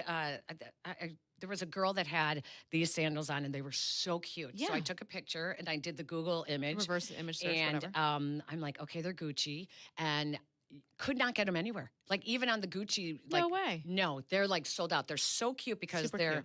they have almost like a Hawaiian type of look with the flowers. But anyways, I finally found a pair in my size on Poshmark, which is a great site if you have young, like teenage daughters that suddenly love everything designer.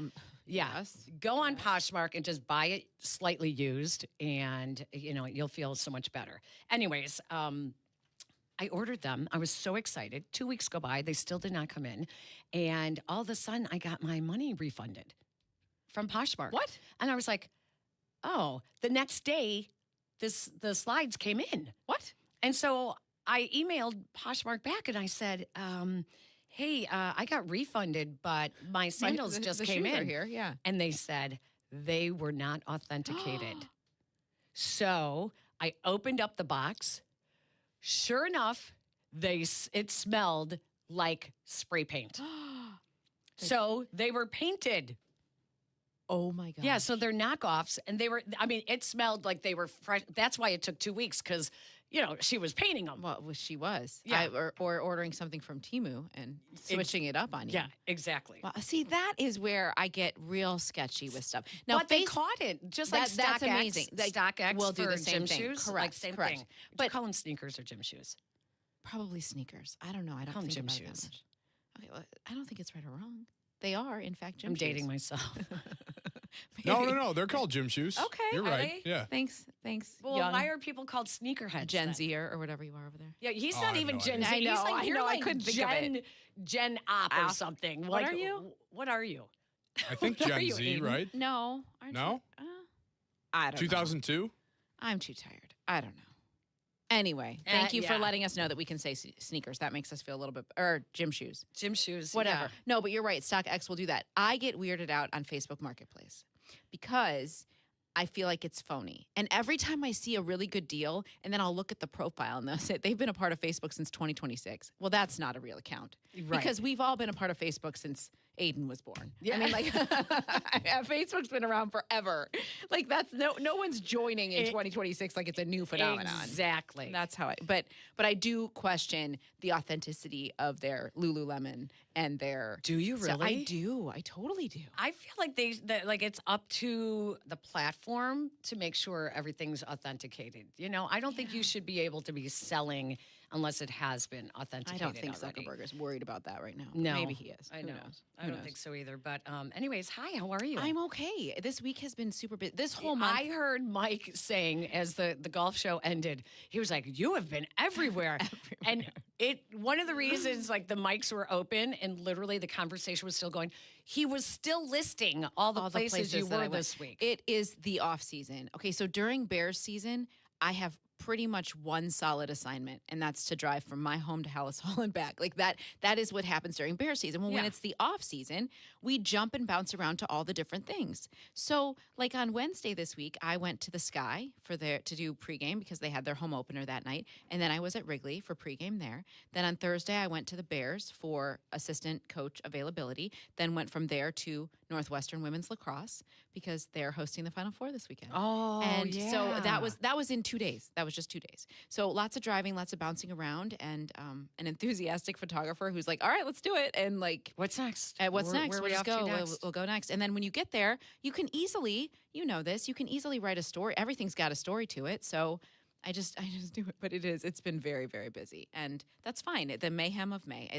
We're just getting through it. And I truly did not think this month was as busy when I started, like with the calendar. I'm like, okay, we've got a couple graduations at the end, but it's not bad. Yeah. I mean, this month has flown by in a blink. Every night there is May something. always does. There's something every night. It's an end of the year thing. It's this final thing. It's have we talked about this? Have we go to this graduation? Have dinner Yeah. with this? Like it's every night. Yeah. Yeah. Are you coming to our graduation party? I think so. I'm Okay. off that day. Oh, good. Bring the family. I think I have to drop Noah off at cheer camp in the morning, and then I'm around. Okay, good. So yeah, okay. Absolutely. Sounds great. I can't wait. We had graduation this week. I know. Was it emotional? It had to have been. No. It wasn't. Okay. It wasn't. I have to tell you, I got more emotional at Clap Out last week. What is that? Clap Out is when it's the seniors' last day of school, and the students line up, like the underclassmen line the hallways, and the seniors walk out of the building for the last time. And so they line all the hallways, and then you get outside to the courtyard, and there's teachers there and everything. And then the courtyard, it continues. It's like a human tunnel almost like. And then it continues to the football field, and you get to the football field, and there's all the parents. And so we continue that little tunnel. Yeah. I got emotional then. Yeah, I would imagine. That was when I realized, caught myself. I was like, oh boy, I'm crying. Yeah. But I did not cry at the graduation mass or at the graduation. Wow. And, but my husband did. Oh, he did. That's very and sweet. I'm learning from you, thank you, not to make fun of him because he cries. No.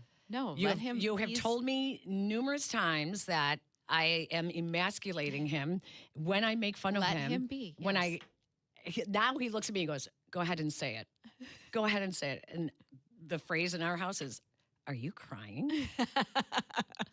But at Clap Out, I have to tell you that I looked at one of the other moms, and she said, I said, are you going to get emotional? And she goes, oh, no. I go, well, what about your daughter? Will she be crying? Because everyone told me the kids are all crying too. And she goes, oh, that's a good question. I don't know. She goes, my husband, he cries over everything. I said, what? So he stood with my husband. Of course. And sharing tissues. She proceeded to tell me the story of their wedding when she's walking down the aisle with her dad, and there's her husband-to-be down at the altar bawling. Oh, my gosh. And the bride-to-be and her dad are laughing and pointing at him. And so the photographer, the wedding photographer, has a picture of them like Laughing pointing and laughing at him that he's crying. That's hilarious. And so sure enough, the two dads were crying. Her daughter did not. Wow. My daughter did. She did. Yes. And I did. But then at graduation, it was like the emotions were just, they get so sassy now. Oh. That it's like, go. It was so funny because the priest at the baccalaureate mass, he was saying in his speech that he was saying, go. And we were all all the moms are looking at each other like, yes, please go. Like, it's time, go, but now I get it. It's like, yes, they get to that age and you're just like, all right. Yeah. Oh, it's time to go. It's time to go. You need to go. I'm starting to feel that towards my daughter as well, but she's 11. Oh, so yeah. we're not going anywhere just yet. I got emotional. I haven't gotten emotional about like Cash growing up quickly, but sort of I have. I did at his last spring hockey game only because he looked so much older than when the season started, right? Like when I think back to last fall, coming in as a freshman and starting to play with high school kids, he looked little to me. And now he looks more like a man. And we went to my niece's graduation last weekend in Ohio, and 3 years prior we were there for my nephews, and that felt like 5 minutes ago. Well, Cash is 3 years from now. Like all of them are 3 years apart. And it just feels like, wow, that's going to happen really, really fast. It goes so fast. Yeah. It goes then what? so fast. Yeah. So speaking of high school, we have a guest with us today that is watching Peggy and Dionne. He's a junior at St. Ignatius. Henry Patel is joining us. Hi, can he get on a microphone? Hi, Henry. How are you? Hi. So, Henry, I have a couple questions for you. So, can he hear me? Okay, here we go. I have a couple of questions for you, Henry. First of all, welcome, and thank you so much for the support in coming to watch Peggy and Dionne. Did you know what you were in for today? I did not. I did not know I was going to be on here. Wait a minute. You're not a faithful listener? What? I will be after today. There we go, Henry. There we well go. Played. That's good. So at St. Ignatius, tell me what you do in media that has made you and your mom and your parents interested to bring you out here today. So freshman year, since my mom used to be a photographer, like professionally, I decided that I would take and use her old camera and go to a lot of the sports games on campus and shoot them and give them to the school so they could use. That's awesome. And it just kind of grew into my thing. So now I'm like the main photographer at the school for all the major sports. Do you have the bug now that you awesome. want to work in sports media? Yeah, it's definitely like very addicting, this whole this whole like sports business and all of it. It's super interesting. It's a little bit of an adrenaline rush too. It's fun. What do you think? Like, what's next for you in sports media? What would you like to do? What are your goals? My goals, first of all, I would like to do the same thing I do now in high school, but in college. I want to go, like, whatever college I go to, I want to shoot all their sports teams. I think that's super interesting. I'm a huge college sports person in general, so that's goal number one. I think outside of just education-wise, I want to, like, be in the sports world, but I also want to, like, give back. I want people to see the beauty in photography. I want there to be more sports photographers, just high school sports photographers like me, because it's like the best job in the world by far. So That is awesome. So That is cool. awesome. All right, so we have to find out what are your teams? Who do you root for? Well, my mom is a huge White Sox fan, obviously, because she grew up in Beverly, but my dad is from New York, so technically I would say I'm more of a Yankees fan. Oh, Wow. wow. Wow. Okay, I mean, we'll let you stay, but All we're right. not real thrilled about it. Baseball-wise, okay, keep going. Yeah, funny you should mention it. I'm actually not a fan of any Chicago sports teams. Oh, my gosh. Wow. What? Wow. Yeah. He says on the home of the Bears. Yes, It's okay. That's right. It's okay. That's right. You're not a Jets fan, are you? No. Yeah, he jumped in on that real Immediately, quick no. then. Absolutely not. My dad's a Giants fan, but I'm actually not a Giants fan either. Me and all my cousins were all Eagles fans, so that's I'd say my biggest team. Is How the did you Eagles. become an Eagles That's fan? random. I became an Eagles fan because we used to live in Spain, me and my family, for 3 years, Wow. 1st to 3rd grade. And so I was never a huge football person. And then when we moved back here, like first football game I ever went to was an Eagles game with my that's cousins. cool. So All right. just kind of grew into a fan base. Yeah. Awesome. That's awesome. Fantastic. Well, welcome. Yes, and thank we're glad you. that you're here. Thank you so much. Ask a lot of questions. Feel free to bother the producers in there. No, I'm kidding. I'm kidding. They work very hard, and it should be interesting for you to watch what they're doing.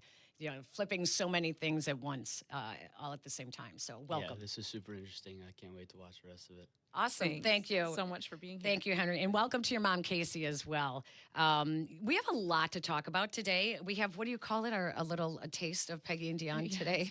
Snack size? It's a snack size version of the show today. I don't know what's going on with your Cubs. Well, they're not necessarily mine, but Oh, that's something right. is That's amiss. right. I mean, when Craig Counsell is among those who's like, I'm not going to panic, da-da-da. But then after they lost 6 in a row, he says it's time to do something different. You can see confidence is shaken at the plate, and we need to do something different. So he did shake up the lineup today. I don't know if it'll make a difference. It's been a rough week. We are going to talk about the Cubs. Do you want to get into the PCA? I mean, we can discuss it. Okay. We can discuss it because I have some Casey, interesting it might thoughts be a about little. It might be a little R-rated discussion when we talk about PCA here. Yeah, we have to at least address it. Yeah, because he's had a rough week, and just some observations that I feel like, as moms, and of 20-somethings, right? You have 20-something. I think we have some interesting takes on things. Yeah. And there's Bears news as well with their off-season program. Oh, my Lord. This player cannot stay healthy. And he did not come into the NFL injury prone. No. But it has Physically been... can't stay. Like, he legitimately can't stay healthy. And they're in the off-season. Like, I know. What in the world And is I would love going to say on? it doesn't matter in May. But it will. But for that particular player, it does. Yes, it will. does. We have that and so much more to talk about. 312-332-3776. Peggy and Dionne, ESPN Chicago. This is Peggy and Dionne. ESPN Chicago on FM 100.3 HD2, the ESPN Chicago app, and ESPN 1000. Hello, friends. Tom Waddle here. And Sylvie. We're excited for the 6th annual Grip It and Sip It golf event. And if you're selected to be part of Team Waddle and Sylvie, our sponsor, Great Clips, is providing well-styled fairways and sharp-looking greens at Seven Bridges Golf Club. But does that guarantee a win? Hell yeah! We're gonna be great. Grip It and Sip It, June 17th, presented by Yingling Flight.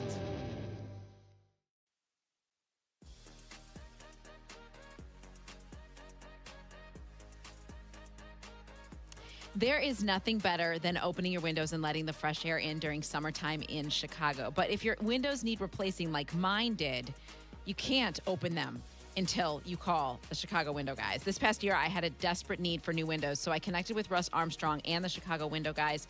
Chicago Window Guys have the most energy-efficient windows and doors at the lowest price, guaranteed, and they come with a lifetime guarantee. So trust who I trust and call them at 847-881-3060 and visit ChicagoWindowGuys.com.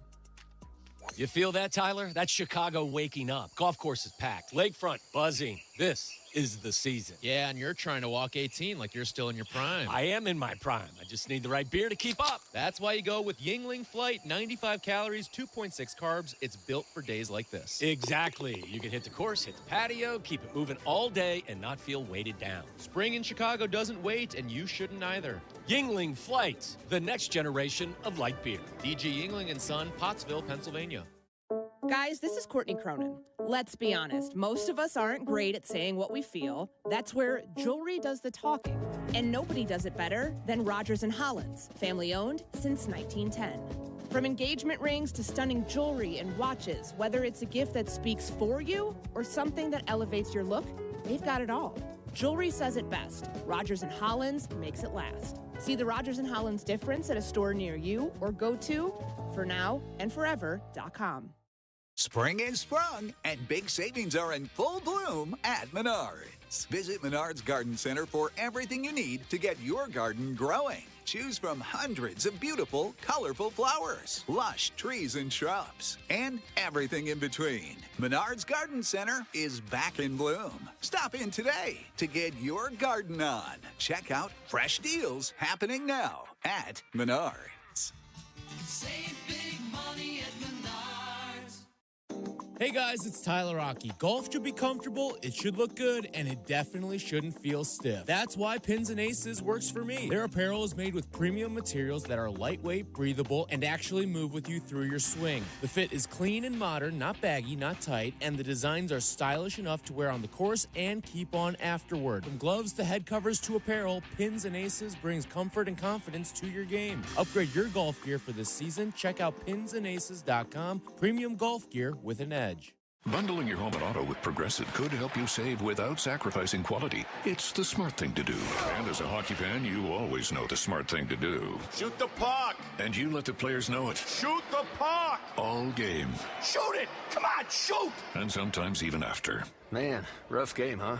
Yeah, they should have shot the puck. So bundle your home and auto with Progressive. It's the smart thing to do. But you already knew that. Get a quote at Progressive.com. Progressive Casualty Insurance Company affiliates and other insurers. Not available in all states or situations.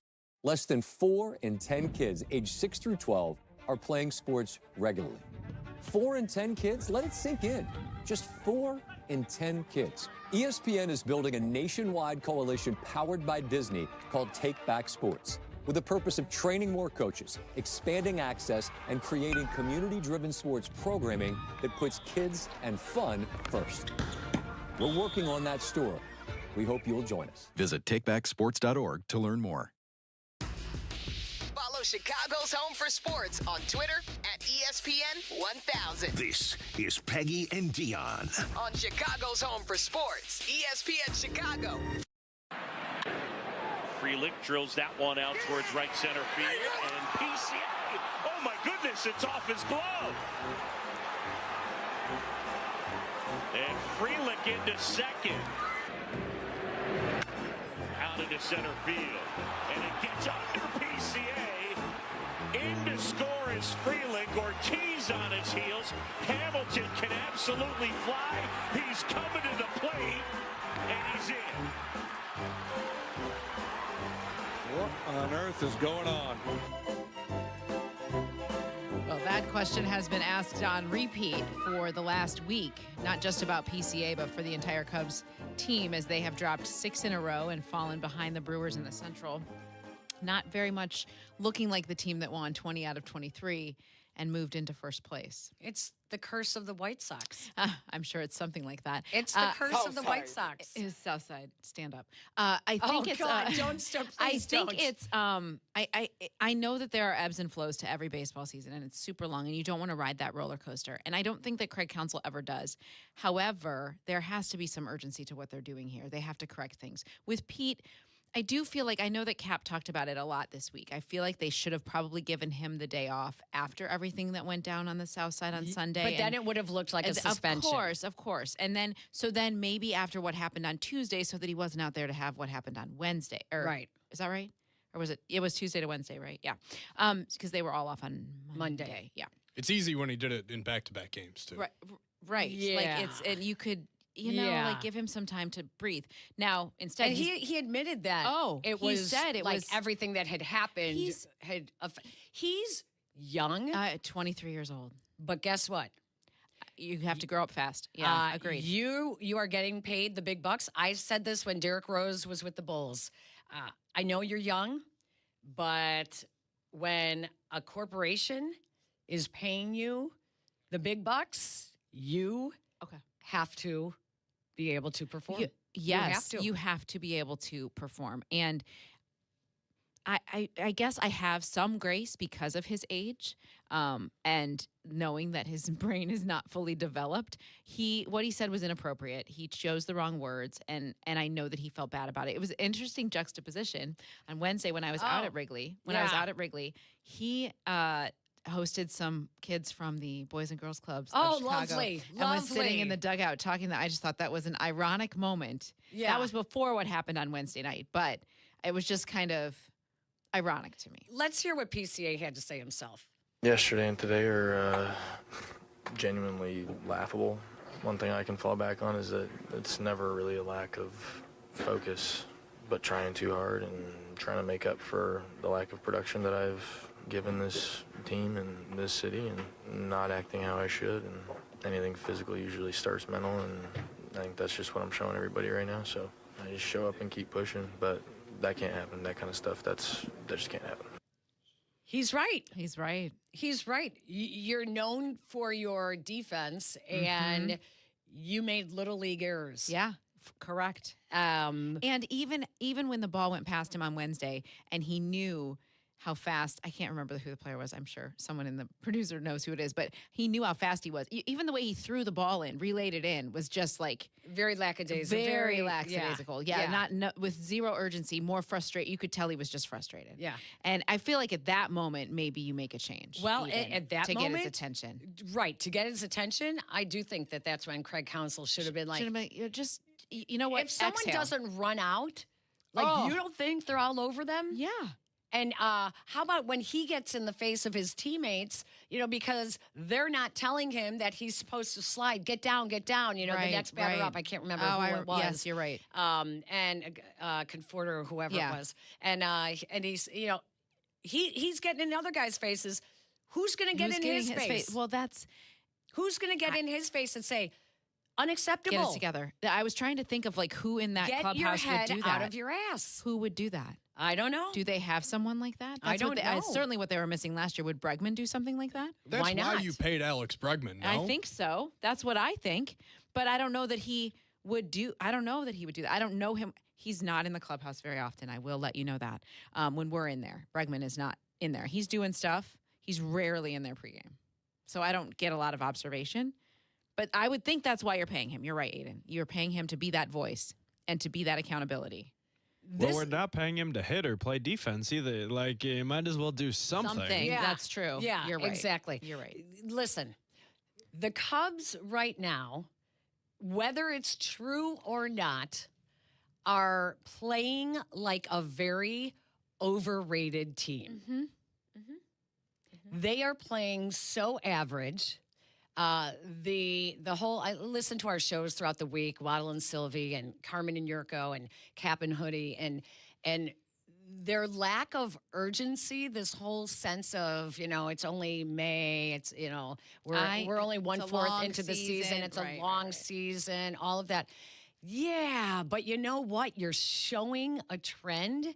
And when people are starting to question, like it's easy to say, like they would say in football, we don't listen to outside noise. Ryan Poles loves to say, no outside noise. Well, guess what? You do listen to outside noise. Yeah. And when people hear it, people are going, what is going on with this team? What is going on? Like, it's time to shake it up. How did Craig Counsell shake up the lineup today? Okay, so PCA is leading off, which he was batting 7th, I want to say. 7th or 8th. 7th or 8th, yeah. So PCA is leading off. Bregman is batting 2nd. Michael Busch 3rd. Nico Horner batting cleanup. Michael Conforto, who has been, I guess, the most consistent they've had of late, he is batting 5th. Seiya Suzuki. Moises Ballesteros is your DH. Miguel Amaya behind the plate. Dansby Swanson batting 9th. And Colin Ray on the mound today. So, I mean, he did do something different. It's different. Someone on Twitter said, I wonder if they picked it out of a hat, and I'm only half kidding. I mean, maybe. I mean, it's different. It's different. Maybe this is the shakeup they need. Ian Happ gets the day off. He's had 1 hit in the last, I think, week. What was the final yesterday? I did work yesterday. 4-2. So once again, they scored 3 runs or less, which but they were been down doing now in their last. But they were already trailing. 10 of their last 12 games. As much as I like Jamison Tyon a lot, he's given up a major league highest amount of home runs. What is it, 17? 17? He's given up already? Like, he's not doing well. They have been, in the last 12 games, they have been outscored by 30 runs. I know. 63 to 33. 33. This, and what is, I think what makes it a little bit more significant than just a slump moment is that we are hitting Memorial Day. That is the first mile marker of the baseball season. And by then you start to think, okay, we kind of know the identity of this team. You look at the White Sox. What do we already know about that team? They are going to play to the finish. They believe that they are always in it. They have a different energy about them. We know that about them. Now, are they going to stick to the top of their division? Are they going to push the Guardians all season? I don't know. They don't know. But what I know is that they're going to show up every day, and they have this momentum around them that it feels different than it does around the Cubs. And maybe that. Well, it helps that they're in the American League. Yeah, it helps that they're in the AL Central. But they're doing it against teams not in their division, which is also very impressive. The Cubs, what doesn't help is that they are in a very difficult. The toughest one. Yeah, division. Yes, very, very tough. And I don't get how the Brewers do this every year. Well, that's why when people say it's only May. Well, guess what? There are teams that do it. Yeah. That do it. That when they take the lead, they take the lead in the division. Like, now you're chasing. Yeah. And you just got swept. So when we come back, were you offended by what PCA said to the White Sox fan after he was unable to make the play in the outfield? Were you offended by what he said so clearly? It's so nice to have so many iPhones now. Oh, my gosh. And everyone's rolling on everything. I'm very curious to hear everybody's reaction. I know it went back and forth all week long, but since we are a female-driven host show, you're going to want to hear what we have to say about it. 312-332-3776. Peggy and Dionne on Chicago's Home for Sports, ESPN Chicago. Hey, it's Tyler Rocky. And I'm Mike Gilligan. Join us Wednesday, June 17th for the 6th annual Grip It and Sip It Classic at Seven Bridges Golf Club. If you're selected for Team CDGA, get ready. Championship vibes, if you know what I mean. Oh, yes. Yingling Flight is the sponsor of Team CDGA. Indeed. So join us June 17th for Grip It and Sip It Classic at Seven Bridges Golf Club. Presented by Yingling Flight.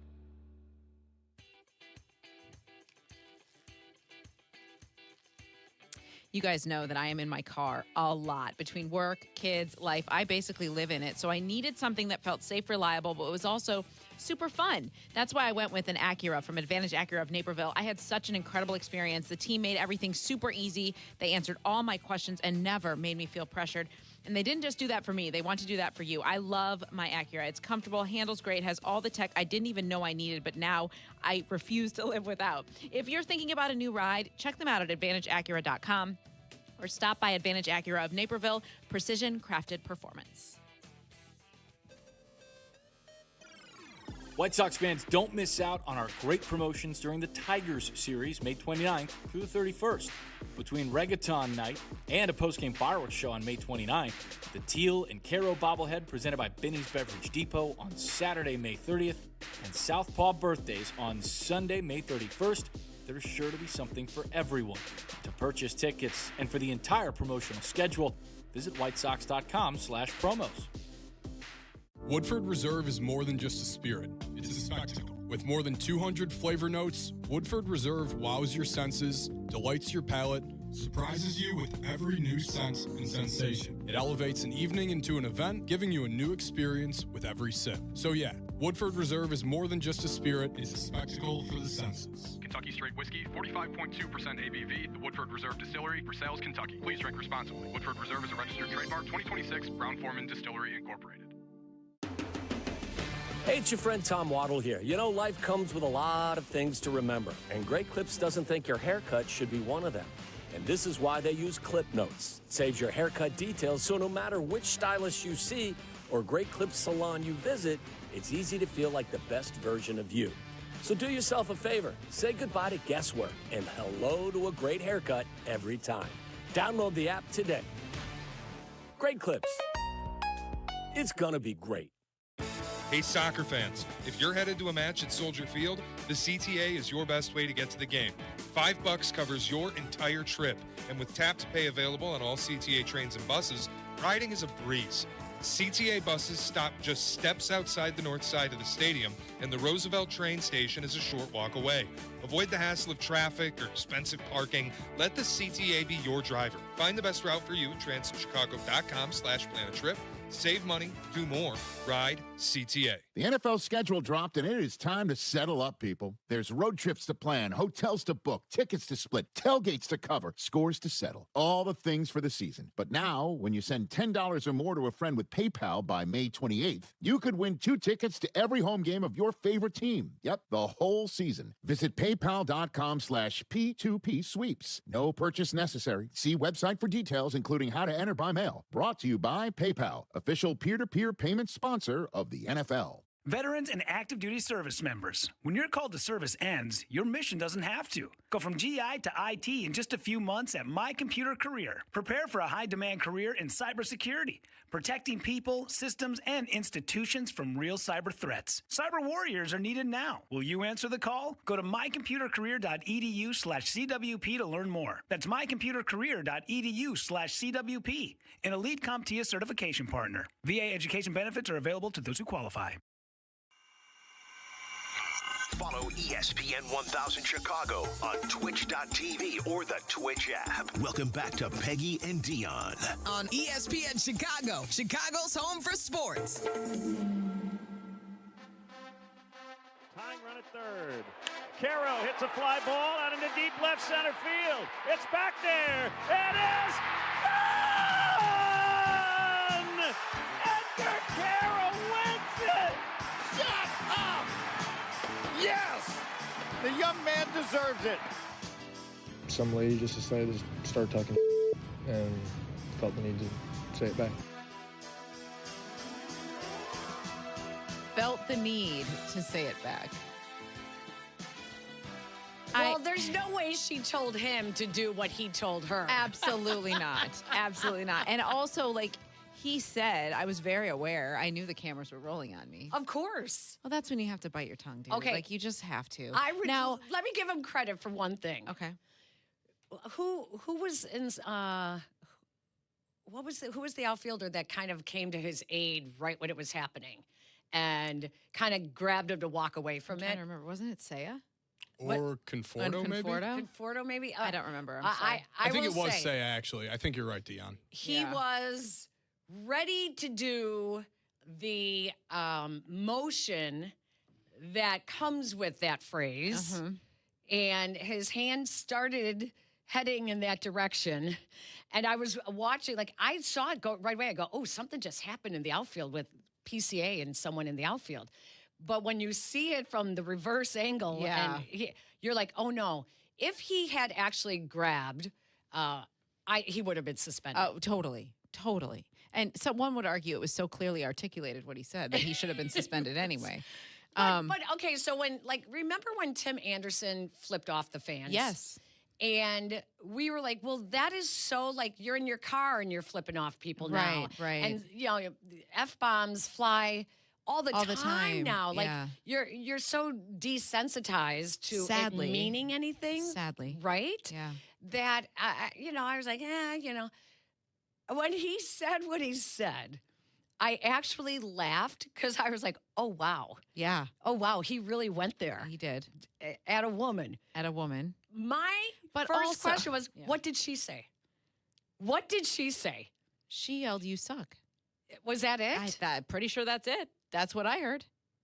Well, there was that. She also called him PC AAA. Which is hilarious. That is actually kind of creative. But at the same time, here's what I will say, Peggy. Would you ever be that fan? Oh, no. Same. No. My son is one who stands up when he's at Sox games, and he will yell stuff. Really?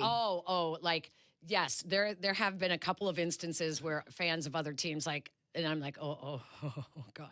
Really? I'm like, sit your ass down right now. Yeah. Like, come on. No, I'm not like that at all. I'm not either. I'm not either. What were you offended? No, I was a little surprised he took it that far. I'm surprised that was his he could have said, suck, I was surprised that how quickly there could that have just been another came word out. he said after it, but to go the whole phrase was like, whoa. Listen. Now we also don't know she could have been totally harassing him the whole game. I'm assuming that's what happened. Then it just kind of came it had to have fruition because in that moment. earlier in the game was when he missed that play. Yeah. So I was just kind of like, what is, I did find it here. You know what else I thought I find a little bit funny, Peggy? Is was we she talked the to one him. that posted also that it was her video that she was at her bachelorette party? Yeah. Yes. Yeah. Yes. And she did it specifically. And her husband was the Cubs fan next to her. And he certainly wasn't offended by it. He was not offended at all. He has eyes. He can watch 3 fastballs too. Yeah, he gets it. Didn't she specifically make this her bachelorette party to harass him? Yeah, it was all premeditated. It was all she went to the she game. wanted It was to be in the we're outfield so doing that- this. Yes. Yeah. Yes. Okay. And then she owned the whole thing. I was not Then no. offended either. I was wasn't equally offended. disappointed at how quickly the phrase that was the first thing he thought to say. Right? He was so triggered that's what he and that, as a older woman, I guess, I was like, ooh, ick. I don't like that. And that was just my initial response. Now I appreciated that he said that it got to him mentally the whole week. What's interesting to me, Peggy, is we talked to him before the first game of the Crosstown, and we said, do you appreciate how this rivalry has come to, and he's like, not really. He just kind of made it very flippant about it. Yeah. And I think I asked him, do you notice that this means a lot to the fan bases? And he was like, I don't know. Oh, now he does. Correct. I thought that was really interesting. The funniest that I heard all week that was also a little shocking to get a little used to is when Waddle and Sylvie, when the White Sox games preempt the show over the radio station or the app on ESPN Chicago, they go right to YouTube. Mm-hmm. And so that day after, they did What Should He Have Said? Oh, gosh. And it's uncensored because on YouTube you can say anything. I have to tell you, the stuff that I was hearing was shocking. Really? Oh my gosh, it was very funny. Now is that on? Now can I go watch that? Yeah, right. Yeah, you can watch it on our podcast. YouTube. Yeah. Wow. I can't wait. It was very creative by the listeners and the viewers to the YouTube channel. It was very funny, but I had it up in our house while I don't know what I was doing that day. And multiple times people in our house kept turning around and going, Mom, what are you listening to? No doubt. They're like, they could talk like that on the radio? I go, they're not on the radio, they're on not. YouTube. Yeah, no kidding. Listen, I guess we're just at this point now. Fans say some awful things things in the stands. And if she went into it knowing that she was just going to harass him the whole time, if that was her mission, then you know what? He gave you exactly what you got wanted. under his skin. You won that moment, and that, yes, you're correct. But I'm dying laughing that her husband was the Cub fan in the Cub jersey. We've not heard from him at all, right? And they were like, and she's like going after, PCA with her hands and just kept saying stuff back at him.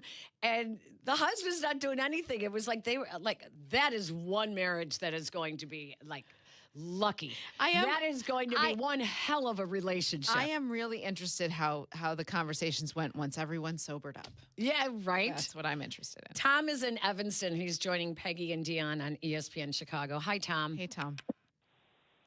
Hi, Peggy and Dionne. I really appreciate your show. Every Saturday I tune in for both of you. You have wonderful, refreshing voices, and I look forward to the day that there's a daily show with two women on it. And I know you have other jobs and things, but you would be great. So, I don't do anything else.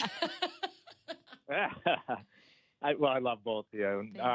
The points I want to make are connect to youth and mental health as they connect to PCA and the Cup slump. I'm a licensed social worker and worked with schools and kids and mental health for a long, long time.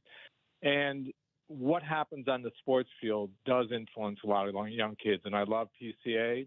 I love how he's affecting kids. But a couple things. One is that how the Cubs handled it in MLB, $5,000 fine, doesn't do it. I believe he should have been suspended. And more than that, the punishment's not as important as what can we learn from this?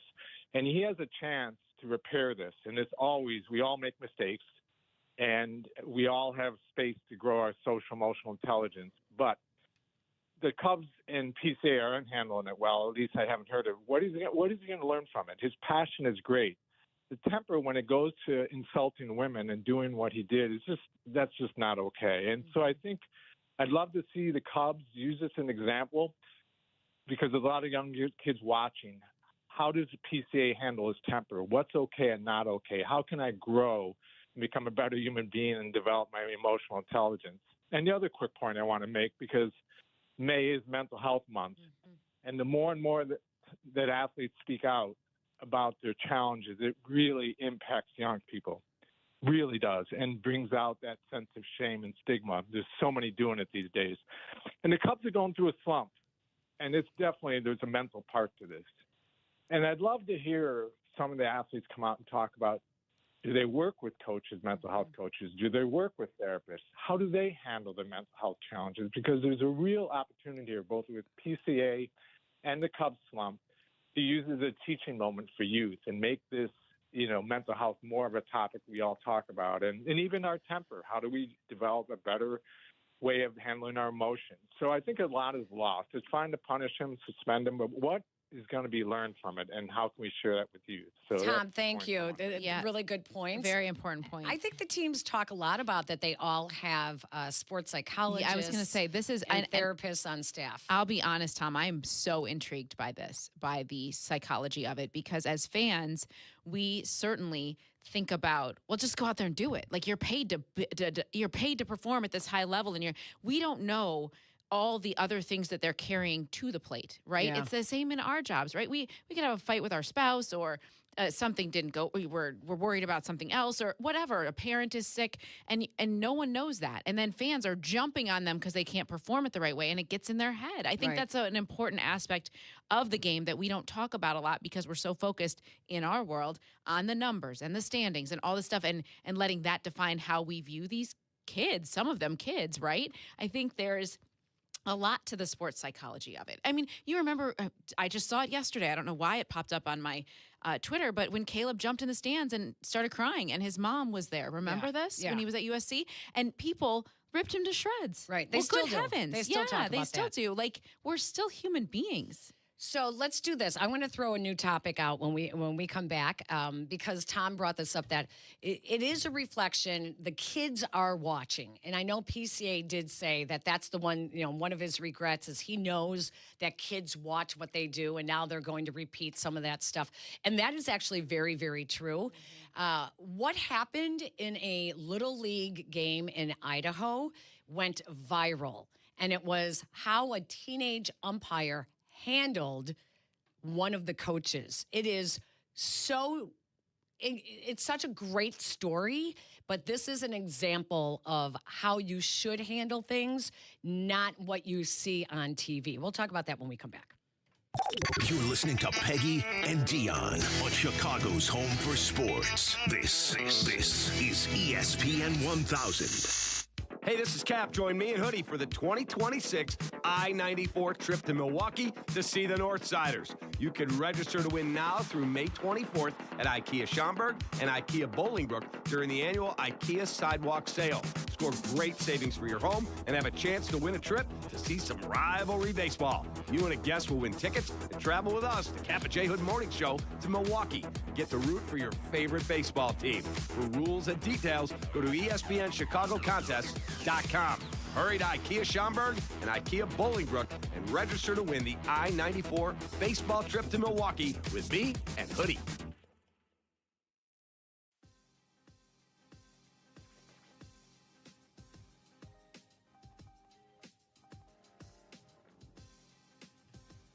One of these days, I'm going to be ready. I'm going to be so ready for this. Okay, there's nothing better than opening your windows and letting fresh air in during summertime in Chicago. There is truly nothing better. But if your windows need replacing, you're obviously not able to do that. So reach out to the Chicago window guys. This past year, I did that. We were desperate for new windows. Our windows used to have the ropes on the sides. Not anymore, because I connected with Russ Armstrong and the Chicago window guys. Chicago window guys have the most energy-efficient windows and doors at the lowest price guaranteed with a lifetime guarantee. So trust who I trust. Call 847-881-3060 or visit ChicagoWindowGuys.com. Create the yard of your dreams with help from Menards. Give your lawn a professional-grade look with Pennington Contractors Mix. It contains a mix of grass seed that covers up to 8,000 square feet, providing your lawn with quick, lush, professional-grade results. Save big money on Pennington Contractors Mix now at Menards. Plus, check out our weekly flyer on Menards.com for more great deals happening this week. Save big money at Menards. This weekend marks the unofficial kickoff to the best season in the best city in the world. Summer sunshine, patios, lake views, and good times lie ahead. Chicago. Crack open the Yingle and enjoy responsibly. Memorial Day weekend on ESPN Chicago is brought to you by Yingle, the oldest brewery in America. Nature is calling. No, not that way.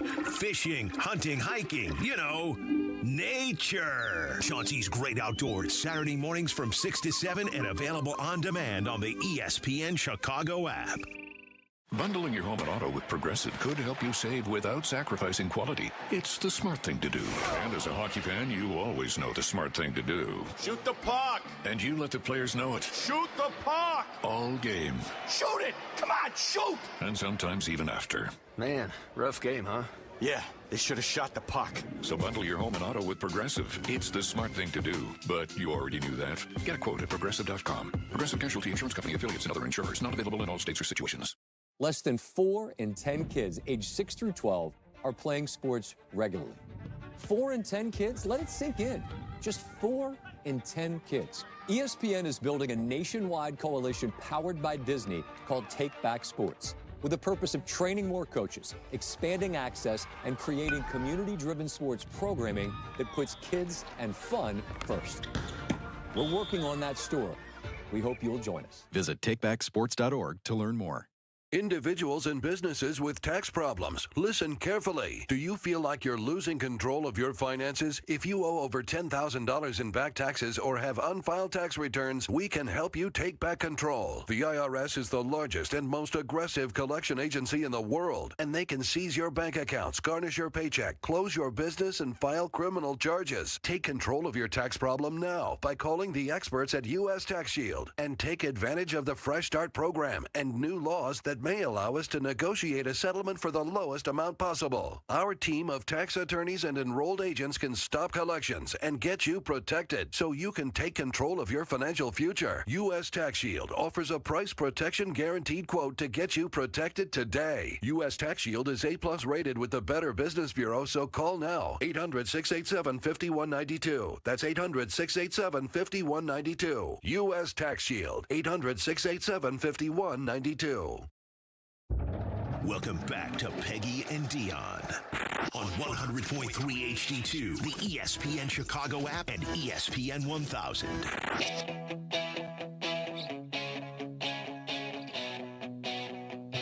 Welcome back to Peggy and Dionne here on this beautiful Memorial Weekend Saturday. It is going to be beautiful the next couple of days. I'm really excited about that. I know, 80s. I know. 80s. I mean, sometimes I like the in-between. I feel like we didn't really get a lot of in-between. I saw way too many, ski caps at Wrigley this week. 50s. Yeah. Right, still needed. But then it's going to go to 80 tomorrow. Puffer vests. Right.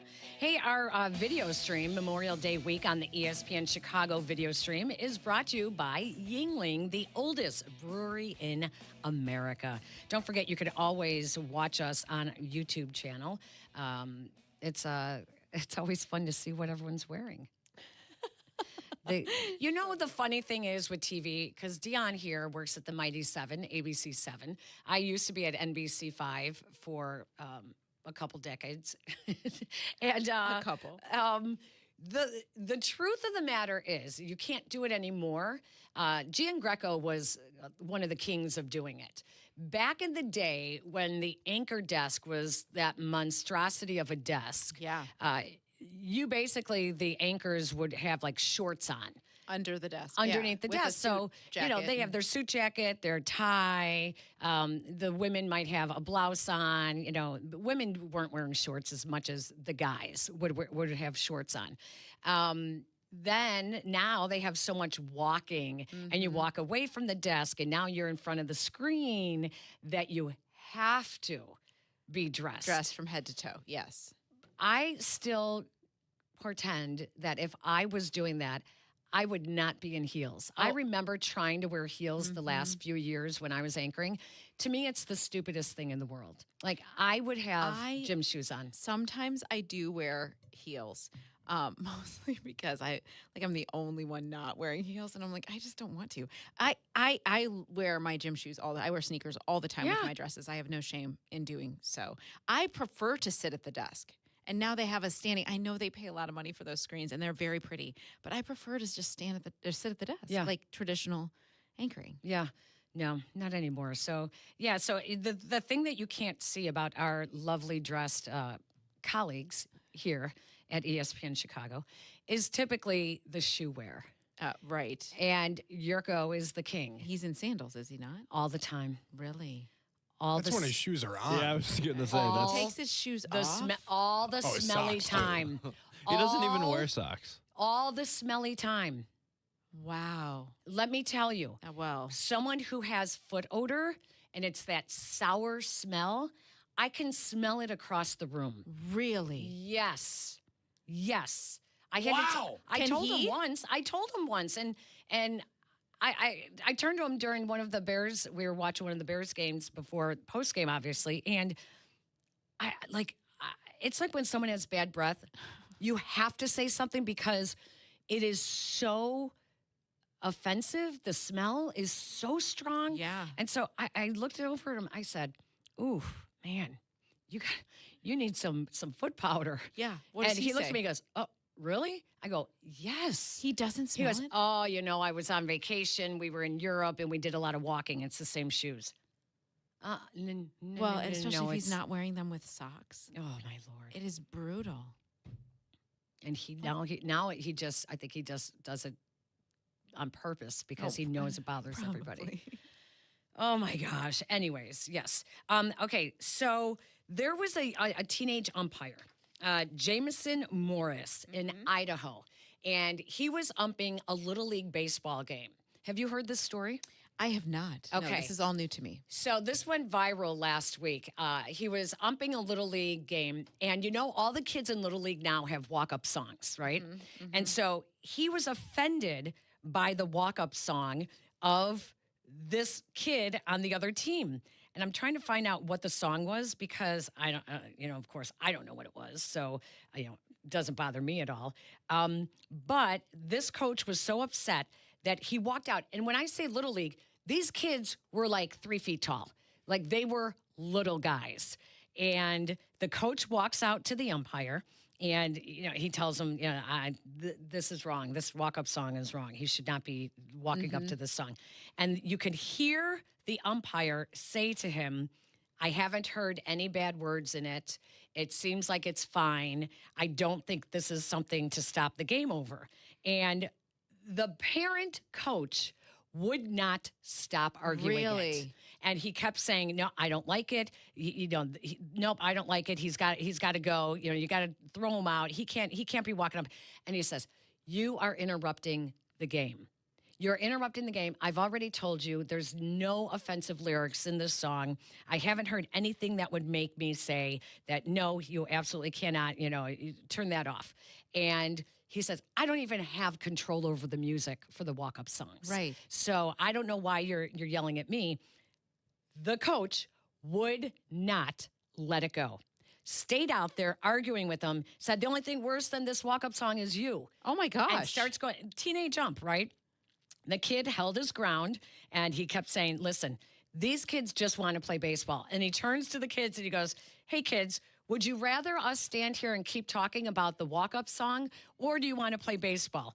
And the kids all yelled, baseball, 100%, 1,000%, yeah, baseball. And everyone's yelling, come on, baseball, baseball. The parent coach turns around and says, that's it. And he goes, if you don't like it, you can leave. And he takes his team off the field, and they forfeited the game. Wow. They forfeited the game over a Little Leaguer's walk-up song. That is outrageous. Now, this kid, this teenager, I'm telling you, for him to do that and to hold his ground against, you have the video up. I do, yeah. Against the coach. Look up what the walk-up song was because... I did just see it. I'm sorry. I veered away from the article because I was looking. I wanted to see the video because I had not seen this. It was Rob Zombie's Never Gonna Stop. What is that? What's you that think song? I know? Who are you asking? Yeah.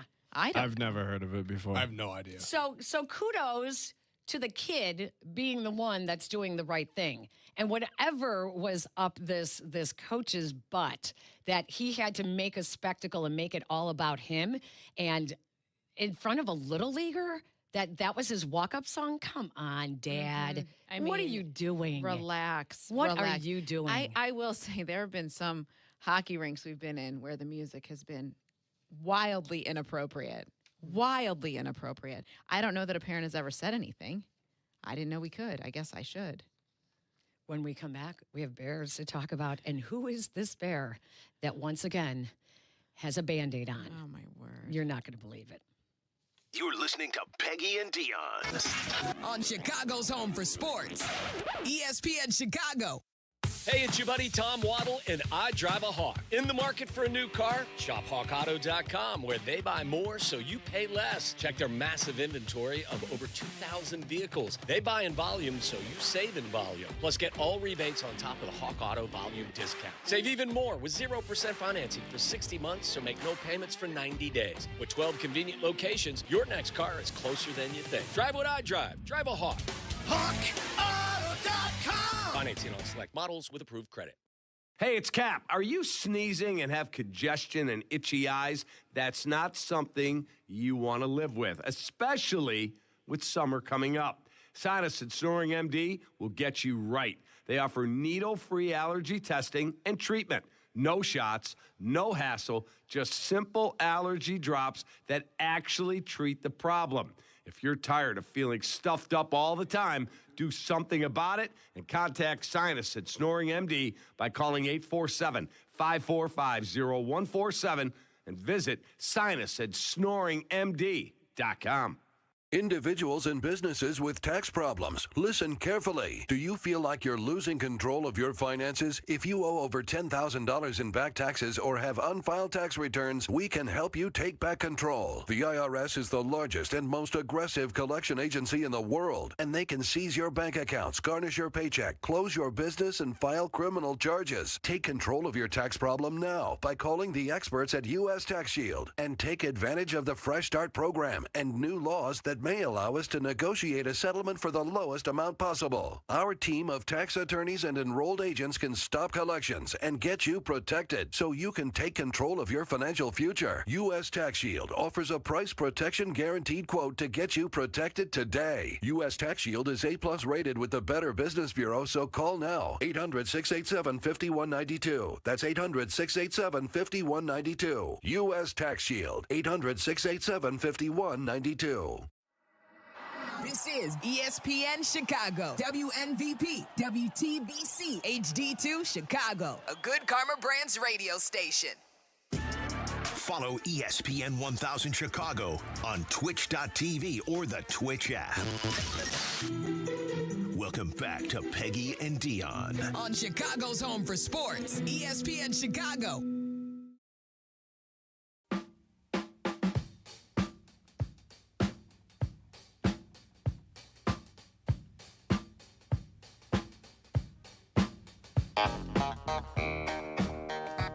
Welcome back to Peggy and Dionne, our final half hour as we have just a little snack-sized show today. White Sox Weekly coming up at the bottom of the hour with the one and only Jeff Meller. And then White Sox and Giants continue their series out in San Francisco. White Sox scored 9 runs in the fourth last night to win that game. And held on. Held on, yeah. It was Held good. on. That was great. Davis Martin is doing very well, starting pitcher. All right, go ahead. The Bears' voluntary off-season program is in progress. Next week, they start their OTAs, right? Mm-hmm. The mandatory mini camp is not for a couple more weeks. June 9 through 11. Perfect. Jalen Johnson is not taking part in the voluntary off-season program, which he hasn't done anyways. He was here for last year, which was significant because he typically is not. But Correct. he was here because he was coming back from his injury. Correct. From that and a core new muscle coach surgery. and new. I think there was a lot more to it. He did just get married as well, So that's he's right. not here. Yeah, but what does that have to do with it? I don't know. No, I think it does. Noting. What? He just got married. I don't know if he's on his honeymoon now or, you only get married once. Well, I mean, I don't know, but not always. But Wait a minute. So the off-season program has been going on for what, 3-4 weeks now? Yeah. It's first 5 it was weeks. rookie camp. It was It's- rookie camp I think it's first. 5 weeks long. Rookie minicamp. And You then don't they get came 5 weeks for your wedding. It's Aiden. voluntary. When you make tens of millions of dollars, No, you you can take as don't. much as you want. No, you can't. Now, it is voluntary, but it is a reflection. It still is a reflection. And the one, it's not even Jalen Johnson that I'm as worried about. To be honest with you, it's more Kyler Gordon. Kyler Gordon is dealing with a soft tissue injury in the offseason. He missed 14 games last season, was on IR twice with groin, hamstring, and calf injuries. Oh, by the way, the Bears gave him a 3-year, $40 million extension before last season. And infamously, Ben Johnson said, I don't really know Kyler Gordon. I couldn't tell you much about him. Well, how could he know him? He hasn't played. Like, how would he get to know him? He's not available. It's unbelievable how it continues to truly happen is. again and again. Why can he not stay healthy? I don't understand. Do you remember when they drafted him? Everyone talked about, he's so flexible because of his dance background. And he can do all these things. And he didn't have a history of injury. No. So and what now could he that be? does. Now he does. Well, why? Who needs to be talked to? It just is so shocking. It is that this keeps happening. It is. It really is. You have Tyreek Stevenson in the last year of his contract. You have 2 new safeties, 2 new starting safeties. So it's really very important that your defensive secondary plays together It's very and is important. together. Yeah. And you don't have two of your starting cornerbacks. Mm-hmm. What did Al Harris have to say about that? Let's hear him. Let's do this. We're gonna talk about the guys that that's just been out there. You know what I mean? So to respect to Jalen and the organization, we just talk about the guys that's been out there. They're not going to talk about the guys that aren't there. They're only going to talk about the guys that are. Mm-hmm. This is what this worries me. Okay, why? That's what I want to know. Why it worries you so much? It worries me because it is a trend. This is not a one-off. This is a trend. And I just think that for a defense that still has a lot to prove, and sure, it might be more upfront than it is on the back end, but you should be there. You should be there. And I think so too. Listen, I took, when I got married, Aiden, I'm going back to this Do you really wedding want me to thing. answer the question? No.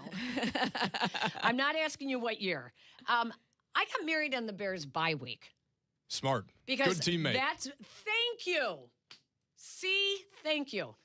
Thank you. And then you got married on I bye did. week? We got married middle of October. I can't remember the date. October 18th. Stop it. We share that day. Don't even do that to me.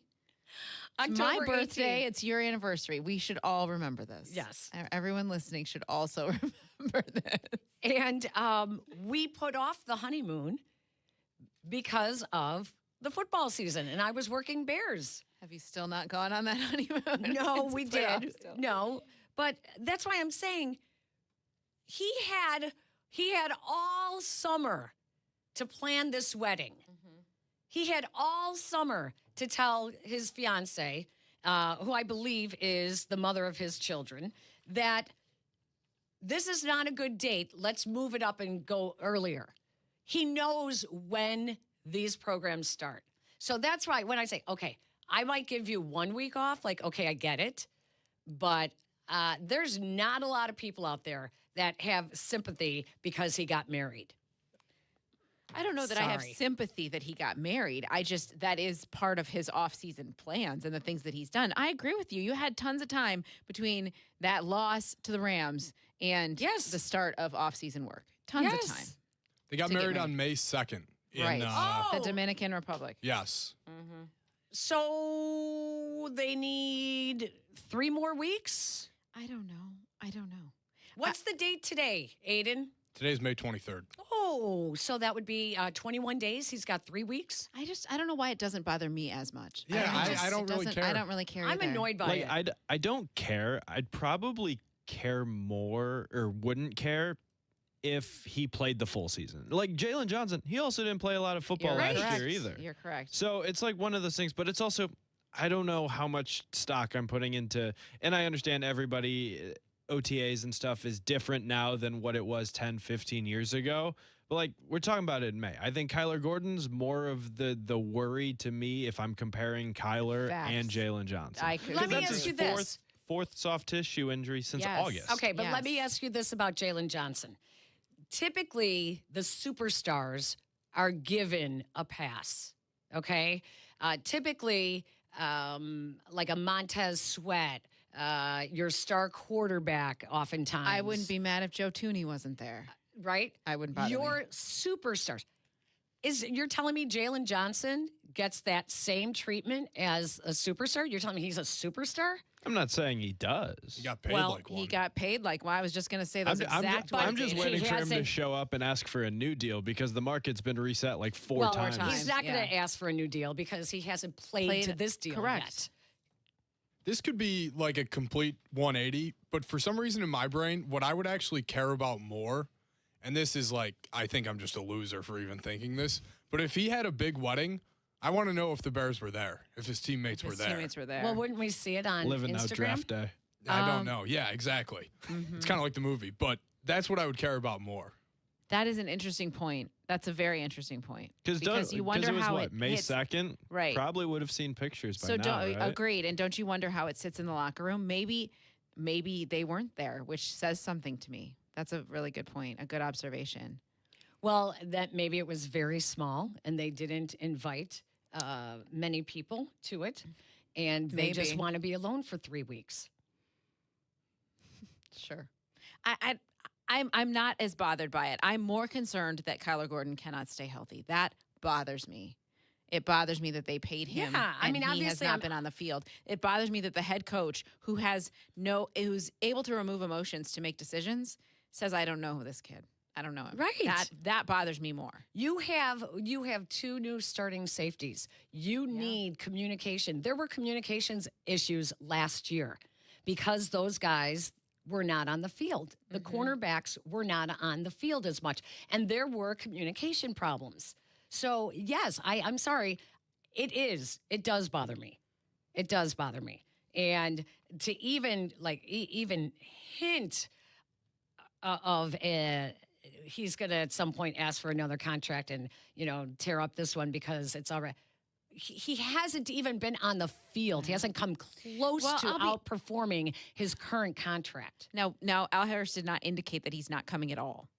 He'll be there. He'll be there next week. This week. I just think it's really. I think the optics are bad. How about that? Let's use the phrase that became popular. Thank you to Diana Rossini and Mike Vrabel. But the optics are bad. The optics are bad. So, that's how I feel. Okay. I am. It does bother me. Yeah, really bothered. Well, I'm yeah. not. I don't know why I'm not. I mean, typically I would think I would be, but I'm not. I feel like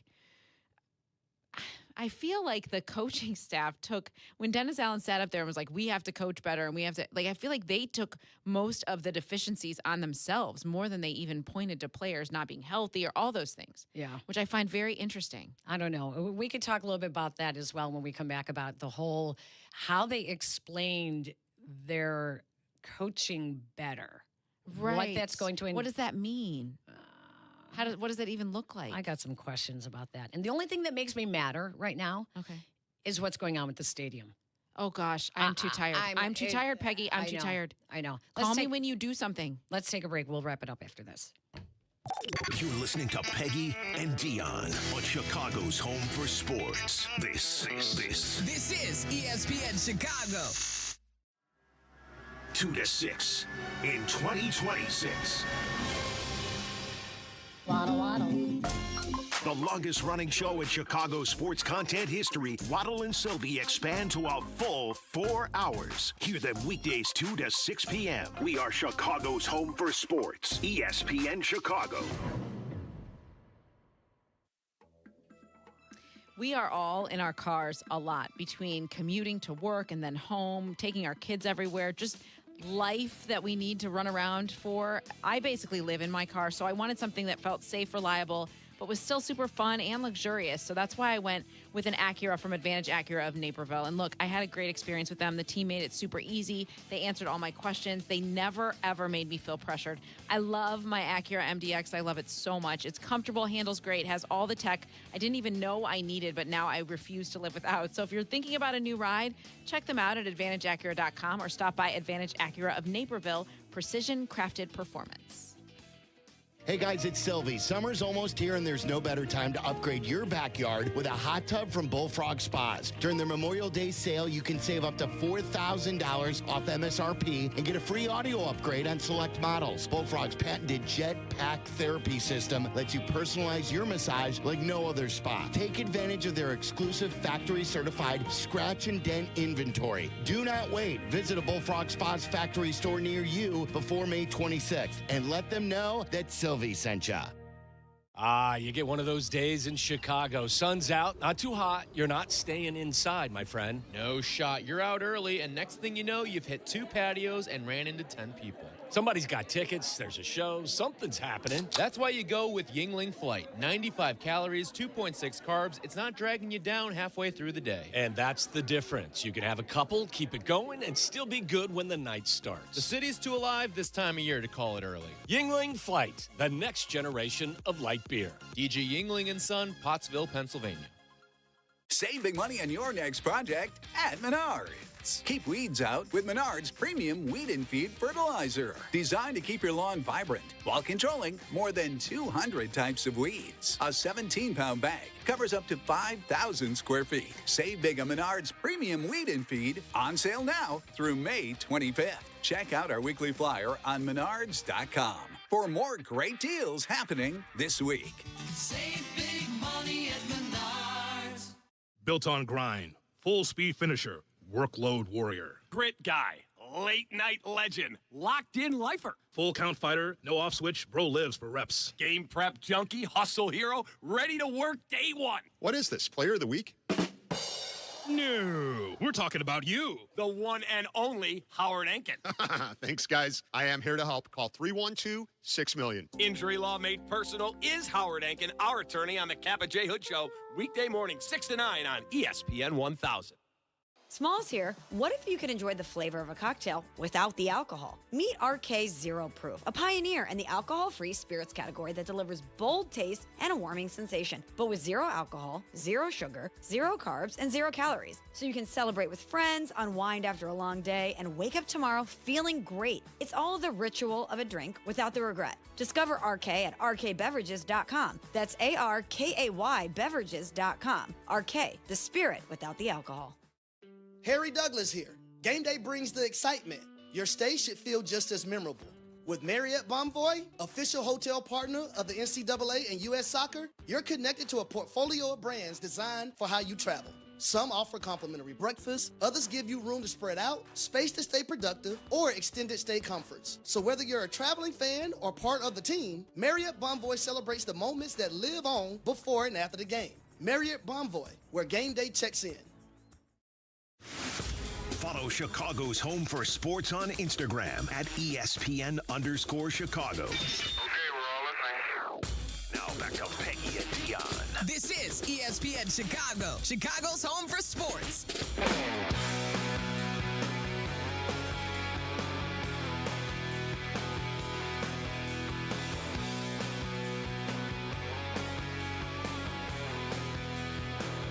Winding things down here on Peggy and Dionne on this holiday weekend as we get you set for White Sox Weekly, and then the White Sox look to win a second straight against the Giants today. The Bears, first of all, we are down to how many days left in this this legislative session for them to have a deal on hand? 8 days left. 8 days, yeah. 8 days But they're not left. there until, again, Tuesday, right? I just have to say this, yeah, because of the holiday. The state reps from the city of Chicago should be ashamed. Brandon Johnson spreading the narrative that there is still a chance to keep the Bears in Chicago. If only there was a concrete plan for the team. You had 2 years. You went to London on the Bears' dime. Mm-hmm. You've been wined and dined. What were you doing at these meetings? I would love to know. It didn't occur to you that maybe we should have a plan? Right. And now, after the bill is presented, now all the hands come out saying, what are we going to get? Wait a minute. We need assurances that Soldier Field is still going to bring in money to our constituents. What were you doing for the last 3 years? 3 years. That's why I get that is so not frustrated. up to the Bears. Correct. And this they don't need to figure that out. They don't need to figure that out. It is so frustrating to me. It is. It is so frustrating. I'm like up to here. Mm-hmm. I understand the whole traffic study, even though the Arlington Heights mayor told Waddle and Sylvie that typically those studies are extremely expensive and they wait until a deal is in hand before they're going to put the money out for a traffic study. So if the Arlington Heights mayor knows that because he owns an architecture firm, why do our state senators not know this? I don't know. And they're all saying, well, we need a traffic study. We need to know what we're talking about. There was a traffic study of sorts done a couple of years ago. Why is that not good enough to give you a ballpark, right? At least, yes. At least give you some idea. So you don't have to do it all over again. They're all piggybacking now. Yes. They all piggyback off of this one bill. It is. I'm so disgusted. Same.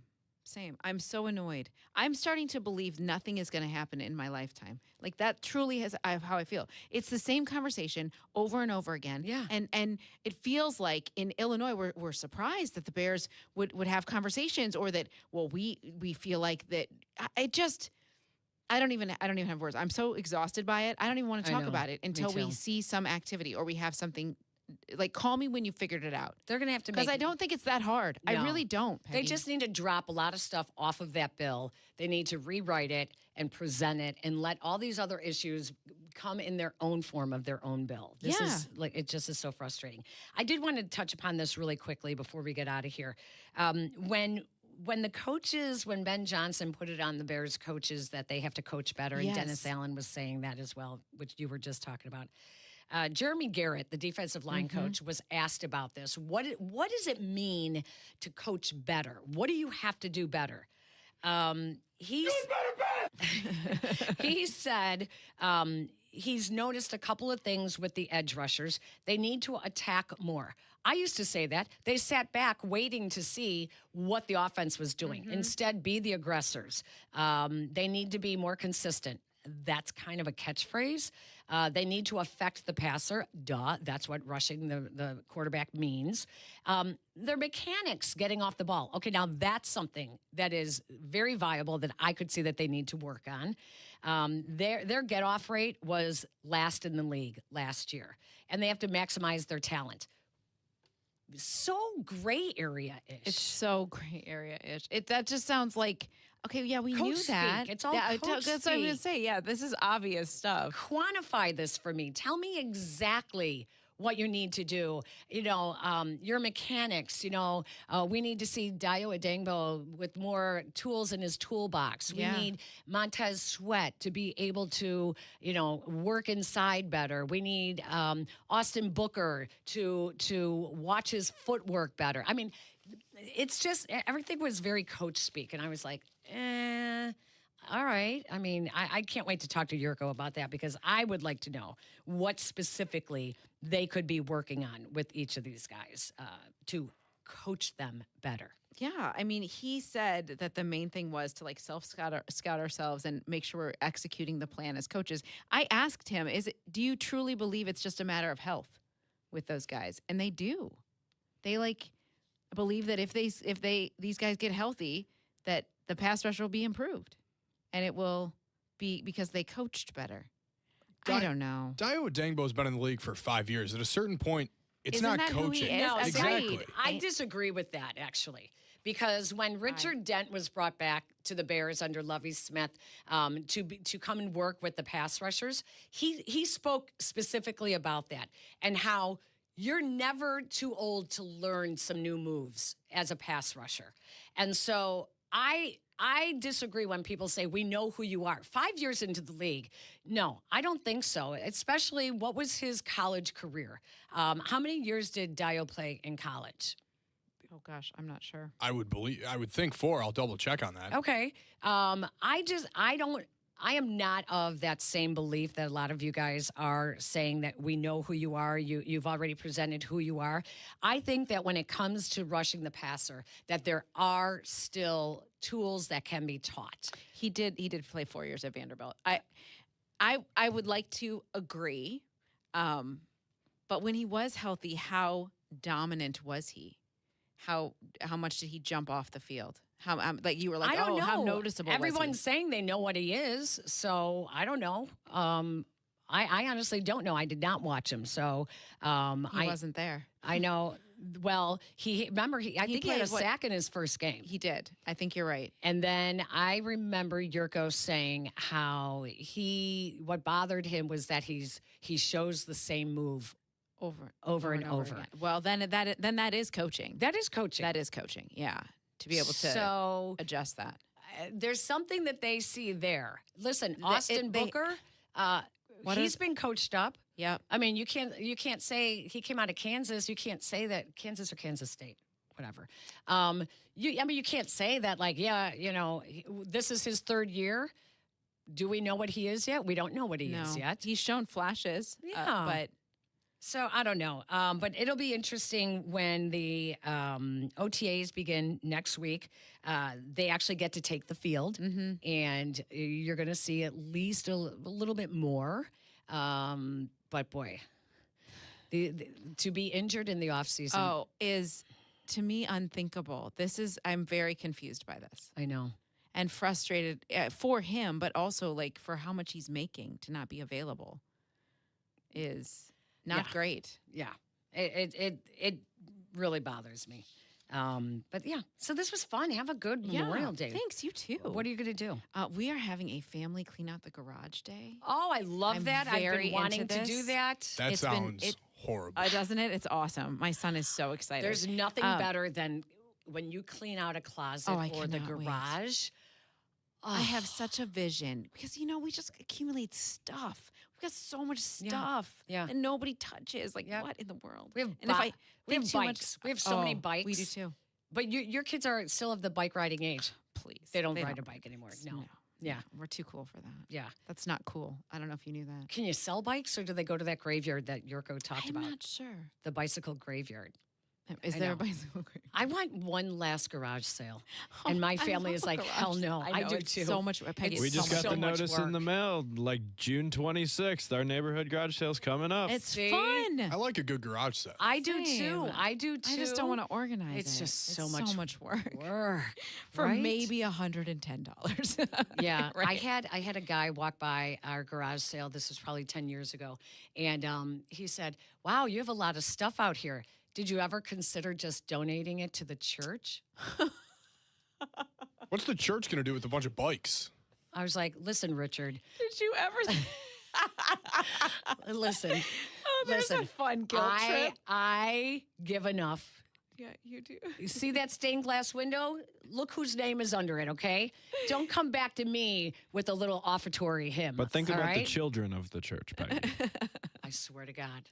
I nearly, this guy, I just looked at him like, get back on your bike and you off you go. Are you going to buy anything or not? Yeah, exactly. Off you go. Thank you, Henry Patel. Thank you so much. It was great having you here. And thank you to your mom as well for bidding on the auction item. We have White Sox baseball coming up. Make it a great Memorial Day. Thank you to everyone who has served. Hi, human. I'm a micro monster swimming around in your plastic water bottle. But I can't wait to swim in your bloodstream soon. Microplastics are micro monsters. Drink me. Wait, what are you doing?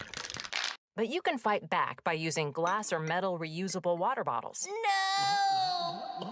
Don't let microplastic micro monsters invade your body. Find more ways to fight back at stopmicromonsters.org. Your pet is missing.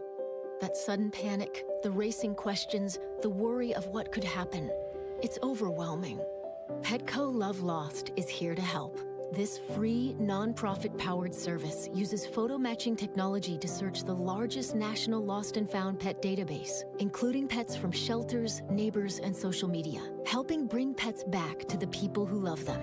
And it works. Every day, Petco Love Lost reunites pets with their families. A reunion happens every 4 minutes. Simply upload a photo of your lost pet, or one you found, and Petco Love Lost's photo matching technology goes to work instantly. You can even register your pet in advance, so if the unthinkable happens, reporting them lost and helping bring them home is as easy as the click of a button. Every pet deserves a way home. Visit PetcoLoveLost.org to register your pet or upload a photo and search for a lost or found pet today. Hi, human. I'm a micro monster swimming around in your plastic water bottle. But I can't wait to swim in your bloodstream soon. Microplastics are micro monsters. Drink me. Wait, what are you doing? But you can fight back by using glass or metal. This is White Sox Weekly. Your all-access pass to everything White Sox. Swing and a drive! Dig to left! Gone! That was as hard as a baseball can be hit by anybody. White Sox Weekly on the home of the White Sox, ESPN Chicago. Now, here's your host, Jeff Meller. Good afternoon. Happy Saturday, White Sox fans. I know you had a fantastic week. No doubt about it, especially when you consider that the last time we convened here on White Sox Weekly, the Sox had just finished off a 5-1 week. And I did say to begin last week's show that it was nearly perfect. But of course, I was just ever so slightly perturbed by the fact that the Sox had dropped the first of their 3-game series against the Chicago Cubs at Wright Field last Saturday.